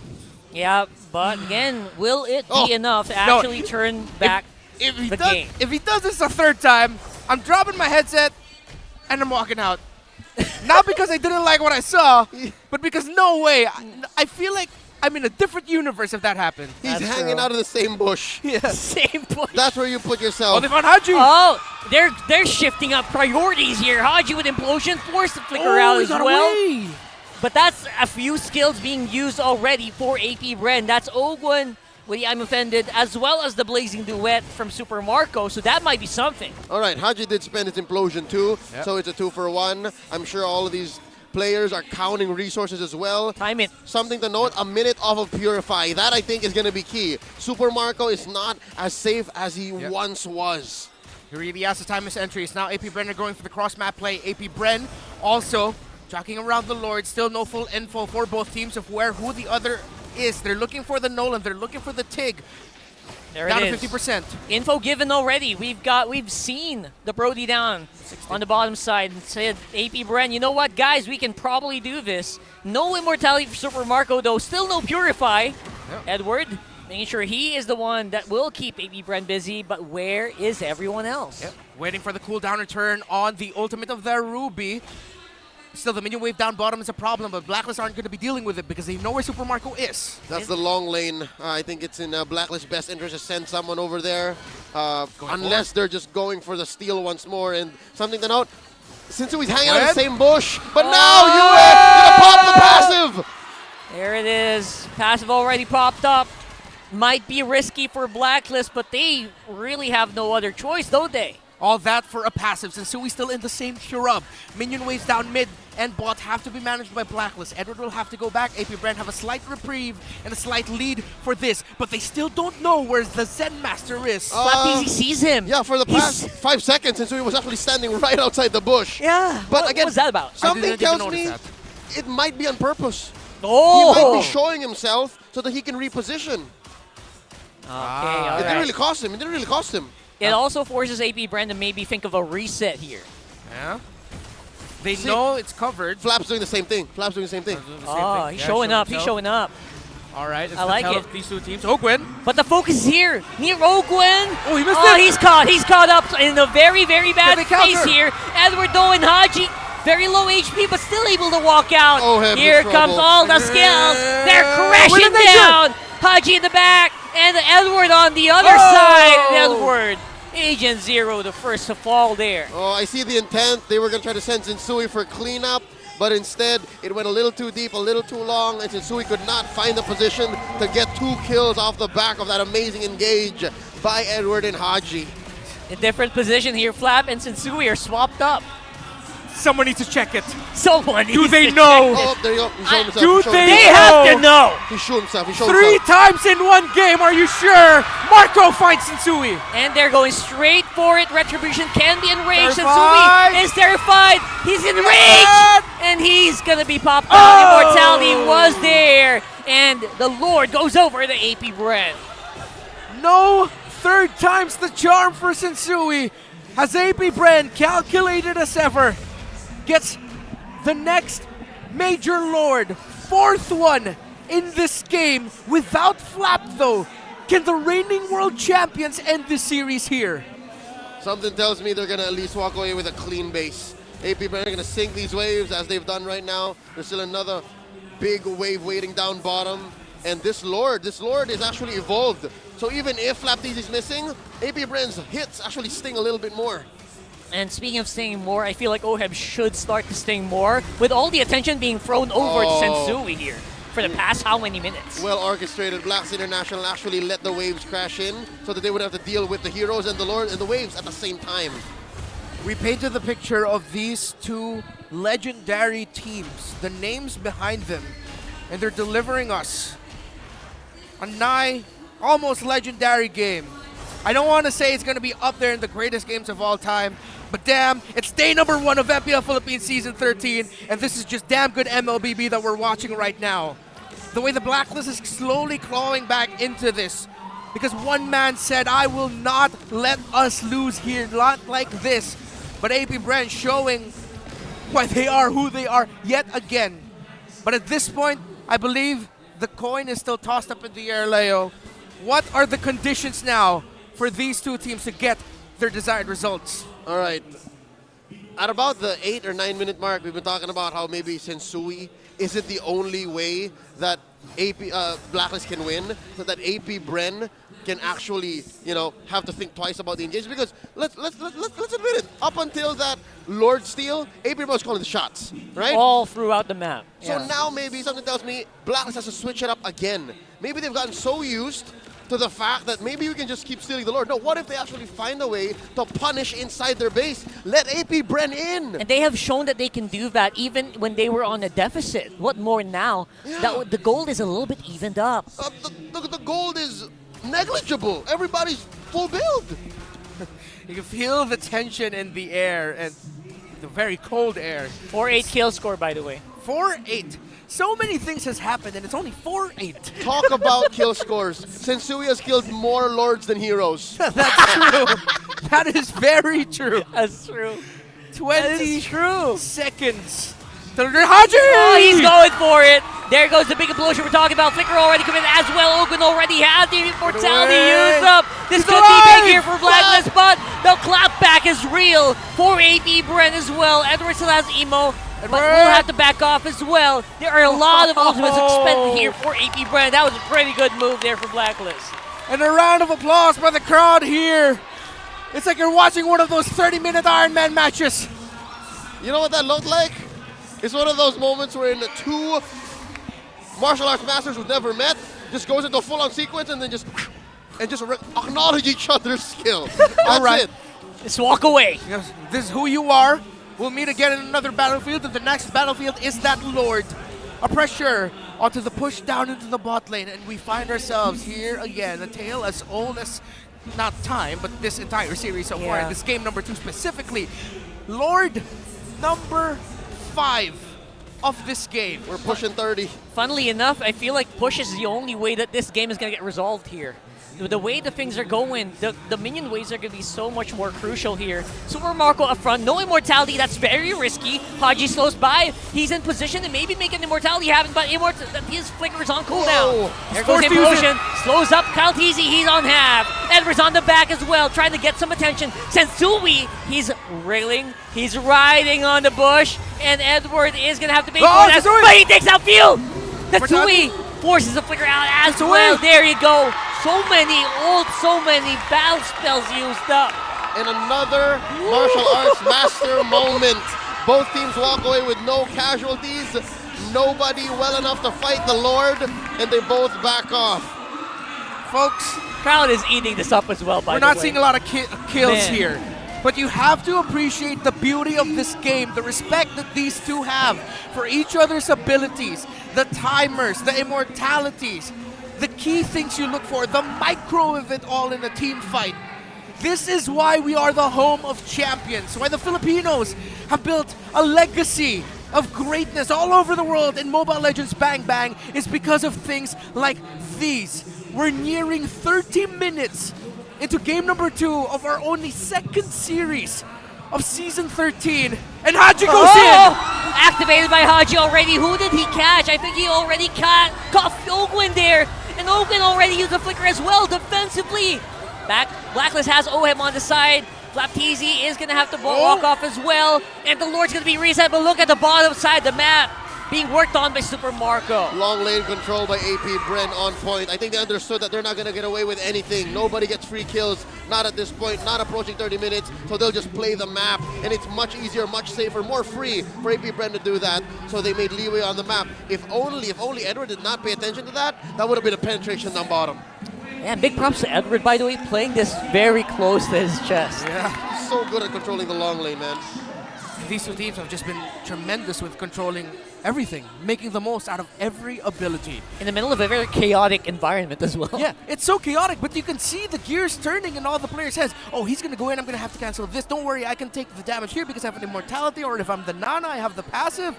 Oh, this is just damn good MLBB. This is art in motion. Art in motion, that's a perfect way to say it. All right, so with that, again, Edward can do it.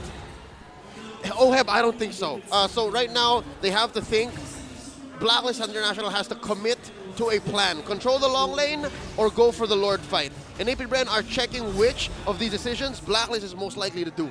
AP Bren knows this as well, right? They know they can push as much pressure on the bottom side, and Blacklist has no choice but to answer. I love that Yue actually rebought, or I'm assuming that he rebought his glowing wand. It's because a lot of these fights actually leave heroes at maybe just a % of their HP. That'll allow for them to not walk away. That'll actually allow them to finish the job. That burn's gonna be huge here in the late game. Yep. Folks, here we are. The first 30-minute game of our very young season here. It's a cold, late, no, it's not that late. It's a cold night here in Manila, but all this action that I'm seeing is actually warming me up. And I'm sure you watching at home is enjoying it right now. Comment wherever you're watching. Who's gonna take the cake here? Is it Blacklist International? Is it AP Bren? To be fair, we've been watching a Lord Dance impending for the past 5 minutes. And I gotta say, in addition to all of the micro and the macro that they're playing here, I'm just happy that the Lord Dance has evolved to this level, right? Yeah, we're way past that Lord Dance where everyone's just on the back of the hill and all yeah. that. I missed this. Again, the last time I remember Lord Dance were this hot, where I'd say the winter of 2021, it was a legendary call on the MPLI desk. Napudot pa iti dance floor. When that was a call, it was Blacklist in that match. Oh, Haji! He catches him. Owen is not really doing much right now, being caught up on all the CC of Blacklist. And while all that's happening, Tensui as well, waiting in the wings. The minions. Now the problem for Blacklist International. Every time they want to make a play, they have to worry about the minions. The lead that AP Bren have built for themselves. But AP Bren's still very wary of everything Blacklist International can bring to the table, and now are also very wary of Sensui's capability to steal the major objective. Close. Will AP Bren call it? And Haji just trying to push up whoever he can. Implosion is in good range right now, but the HP bars are just not in a good position. Ohab will start to fall. Edwards on the back. Sensui as well. I think he's starting to back off. This could be bad here for Blacklist. He doesn't make it. And Haji, I don't know how he's still alive after all of this. The Flaptease is the one who's actually falling here. Clutch shave there by Yue. Able to utilize Molina to make sure that Haji will be able to get away, but Edward won't be able to. Yeah, Edward's in trouble. Immortality's still there, so that's something. Again, by so much time here. The drone. What? Vengeance went online. He could take one. Oh, boy. And now with the addition of Flaptease, that might be it. That took a minute longer than it should have. That was cooked. They bought time. That's all the time they needed. Blacklist down 2 men. AP Bren all 5 on the map, but it's not like they're worse for wear here. It's not like all of that. These 2 kills came for free. There was so much effort that got into killing Oheb and Edward here. It was a whole minute, I think. More than a whole minute. But finally, after all the action we've seen, is this the winning moment of AP Bren, or will Blacklist somehow pull something out of the bag to force the game number 3? AP Bren, here they are. Oheb sends second out. Sensui, not the best clear in the world right now. Flash! 2-man Petrify here, landing up on that dragon. Haji! And Yue, their main clear is gonna fall. Oheb, the last minute toward the part memory. Will he have enough damage clear these last 3 tenths here? They held on as much as they can. But AP Bren come out on top.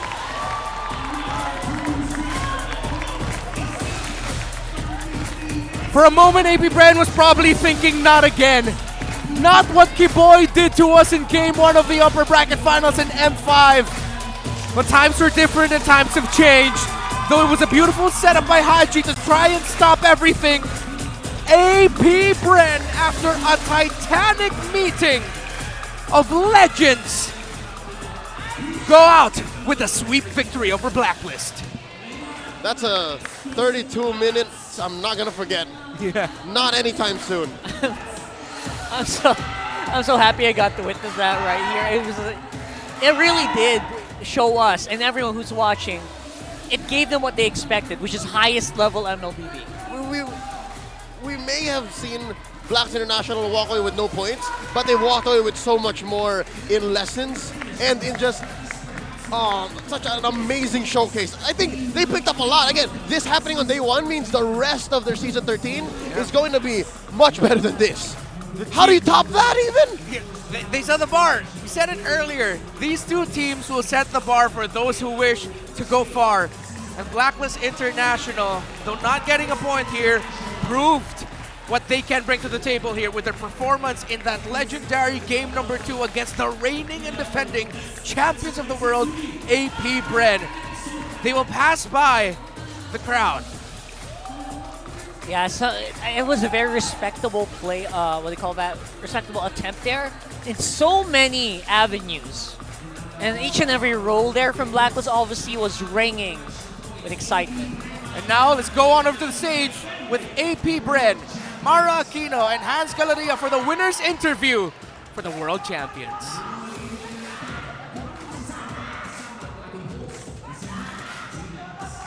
Everybody give it up to AP Bren! Grabe, 33 minutes and 31 seconds. Already such a long game. You know what? I want to ask the newest member of AP Bren, Coach Trev. Oo nga, may bagong mukha tayo ngayon. Parang kilala na kasi natin silang lahat eh. Parang iba dati, nasa iba ka dati ha. May bagong tayong face. Okay, Coach. 33 minutes and 31 seconds yung unang naging laro na yon. But how does it feel to now be part of AP Bren at parang trial by fire kagad yung nangyari sa inyo in game number 2? Tingin ko sobrang lang eh. May mga mistake lang kami sa Lord fight eh. Kaya kailangan namin ayusin. How does it feel to be part of AP Bren now? Sobrang bait ng mga player ng AP Bren. Solid din. Pati management, pati yung boss namin malapit. Boss AJ. Ang Bren walang binagong players or anything except Coach Trev. Let's give him a warm applause for our welcome with AP Bren. Alam nyo, grabe whatever you guys did sa M5 to Russia, papunta dito, you guys are still doing it. But may narinig ako. Super Marco, come here. Super Marco, sabi ng team manager nyo na si Adi, nag-iba ka na daw ngayon. Maybe because of the lots of yung mga championship na nakuha mo. Sabi nila, iba ka na daw ngayon, hindi ka na daw mahihiyain, mas confident ka na daw, at mas marami ka daw na sinasabi ngayon, hindi na ka na daw one word. Totoo ba? Totoo po. Totoo. Oh, okay. Kwento mo naman, ano bang feeling na kahit saan kayo pumunta, champion kayo, tapos first day pa lang, na-sweep nyo kaagad ang iyong kalaban? Sobrang saya namin kasi nakaka-travel kami sa ibang bansa. Tapos nakapag-champion pa kami. Totoo nga. Mas marami nang sinasabi. And can I just say how proud I am of Super Marco? Dire-diretso. At may tapos pa. Yes. And more. And love to see it. Dinagdagan niya, masaya dahil tapos I'm so proud of you. So proud of you. And you know what? Let's also hear it from Coach Ducky as well. Kasi, Coach, this is a trend that has been happening for teams na nakakuha ng championship. From Sun Sparks before, they added Baloyski. They got back-to-back. For Blacklist International, who we just faced, they added Aji. They got back-to-back. What do you think about the trend that is happening na isa lang yung kinakailangan to hopefully get another championship after winning the recent one? Sana mangyari din sa amin. Yun lang yung masasabi. Dagdag si Trip. Traitor ka daw, sabi ng Eco fans. Biro lang yun, biro lang. They're just hoping that it happens. That's it. Manifesting. Congratulations once again to AP Bren. You may now take your bow and take your walk of victory.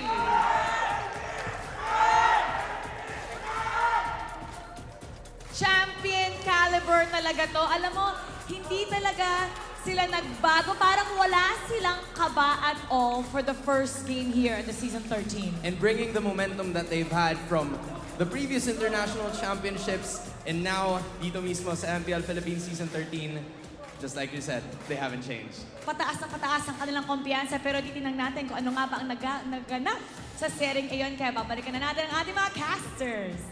Paso. Congratulations to AP Bren, and of course, thank you to the lovely Mara Aquino and Hans Galeria for the interview with them. I think none of us expected what Coach Ducky said there. That was probably one of the most hilarious interview responses I've ever heard. Self-burn, bro. No one saw it coming, but again, I can't wait to see what Echo responds with tomorrow. Yeah. Just for the context for international viewers there, Coach Ducky made a joke about how the Echo fans are calling Coach Trevor a traitor for joining APBR. Of course, Coach Trevor, the former, one of the former coaches of Echo as well. But Coach Ducky mentioned, don't worry, I'm just kidding around here. On brand for Ducky to do. Very on brand. So And he's Ducky. starting off the season strong here, Ducky. Never change. Yeah. And Super Marco, I gotta agree with Maracino and Hans Galleria. More confident now. Hey, the difference between one word and two words, it's immense. Let's talk about our MVP this time around. It's Kyle TZ, the second TZ of the new TZ brothers for AP Bren on his barats. Again, for the first 5 or 6 minutes, you could have sworn he was an assassin. He was just out there munching on dudes, spitting them out right into walls. And again, there was a lot of item juggles involved. But when it came down to it, this is what eventually he was building up towards. What we were alluding to, it was eventually, yes, an Athena shield, so he can protect himself from the Nana. There's also a Guardian's Helm, so that he can weave in and out of combat. And then, of course, an item that I think we should start building even more, especially for those tank junglers or even fighters who play the ranked games, the Queen's Wings. This item right here gives you damage reduction, gives you HP, and then when you hit a HP threshold, it gives you a little bit more. And with that said, look at this, early game, Kyle TZ. This is 90 seconds into the game, and he's forcing big old 3v3s. This is what we're talking about, how AP Bren are forcing fights where Blacklist aren't expecting it. And just like that, Blacklist claps back in a story. 2 Lord steals. Sensui, this is not a joke when I say Sensui killed more Lords than heroes up to this point. And I think I have to agree with Coach Treb. Maybe they did have a few mistakes when it comes to Lord's Dance. For the first one, it may have come down to muscle memory, where they were getting ready immediately to turn on any enemy hero that would show up in the Lord Pit. For the second one, it was because FlapTZ may have missed it. And here, eventually, when it came down to it, 32 minutes in, where it all just came crashing, APBR just ruined Blacklist's box. Yes, there were signs of life, especially when Haji would catch these 4-man implosions, but the writing was on the wall. APBR was playing with inevitability. Yes, they were all sitting at about 10% HP each, but if you're looking at no opponents, no enemies, it's definitely going to be a dub. Let's go ahead and check out the numbers that went down in this 33-minute game. 33 minutes, 30 seconds. Already a record we're setting here in Season 13. Eventual gold lead would have just come down to about 1,000. So they were both playing up to juggling standards. Anything odd in the emblem set, I think this is up to the standard. This is the huge, as the kids would say. Something to note as well is Ogwin actually picked up extra HP. Just straight up, just extra HP. That's what allowed him in the early game to actually respond and come up with good peel even without items as this roaming Ruby. And I didn't notice, he did not die. Is that right? Did he not die in all 33 minutes? So many close calls. The only hero to not die? Yeah, he really maximized the flickers and the immortalities. That's insane. Yeah. Oh. Wow. Well, that aside, again, Lord count should have definitely been 4-0, but because of the Cardinal one's efforts, skill, and instincts, Sensui just evened the odds 2-2. He killed not but a single hero, but he killed 2 Lords. How about that? Looking at specific item builds, again, you can look back at how defense was the prime objective for a lot of AP Bren's heroes, and then just commit the Super Marco, Few, and your macro and your communications for the finish. Down to the numbers, damage to turrets. Again, I think at some point this had to end because Blacklist caught up all the way into the base. AP Bren was threatened to just losing their inhibitors, but from then on, when the Lord's Dance, the final Lord Dance was left to sit there, turrets weren't touched. That's why this item here froze. Looking at total heals, the only real hero that heals from Blacklist would be Edward. Compare that to AP Bren, who has passive healing. Again, Kyle TZ himself has a Guardian's Helm. He would be regenning off the back. And something to note, FlapTZ, talking about a wingman, he was always in the air, if I'm not mistaken, maybe twice in a single Lord Dance. Absolutely. I feel like when you see that 100% kill participation on the flap, yeah, he was checking each and every bush. Yep. Every time that that ultimate was up, it was just exactly what you should do. And I love that he really did not hesitate in almost any moment. Yeah, and I love how both of you here set up the story perfectly throughout our discussions before the game started. You mentioned AP Bren, XP Lane, Flap TZ. Again, these are featured matchup for this game. And then for you, you mentioned also that the Toms will be more by time. The impact of the Yuzong, it's really for more kill. And that's exactly what we saw between our featured players. Now, I know esports is such a booming opportunity, industry, beautiful field for everyone here. So assemble your own community tournament. Be a part of E-Project, esports for everyone, and show the world your impeccable esports prowess. Yeah, that's for everyone who wants to access tournament mode, free in-game items, diamonds, and more. You can register right there on the QR code. Yep, Check it out. Just scan it there.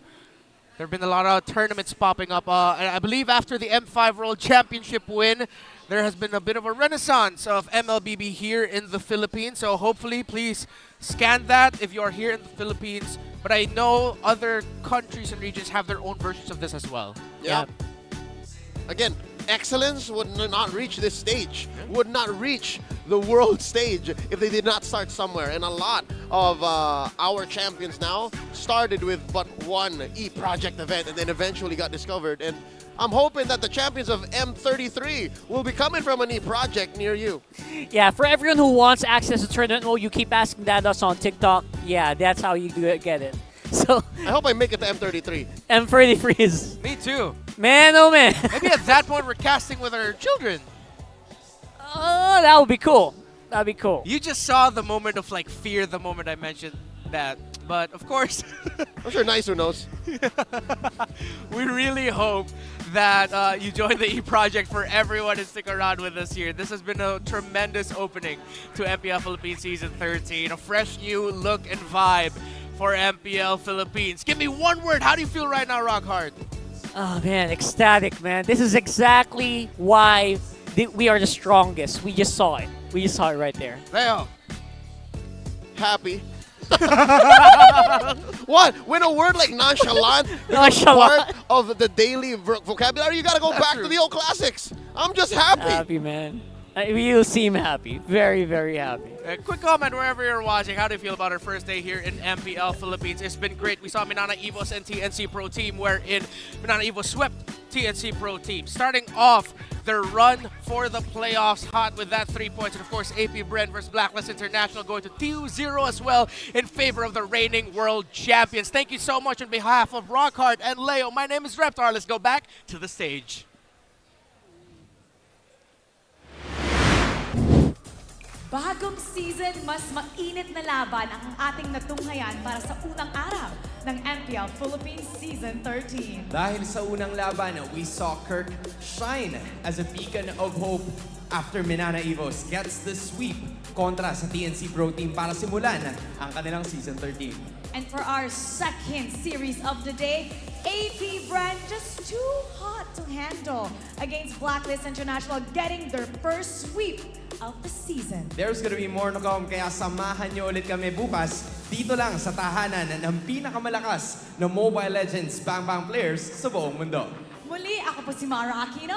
At ako naman, si Hans Galleria. Nagpapaalalang magkakaiba man ang ating pinagdadaanan. Sama-sama tayo sa laban para sa tagumpay. Keep it good vibes, everybody, and see you tomorrow.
4PM MPL na. 4PM MPL na. 4PM MPL na. 4PM MPL na. 4PM MPL na. 4PM MPL na.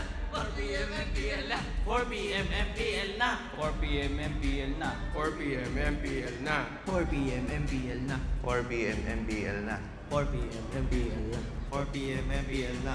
4PM MPL na.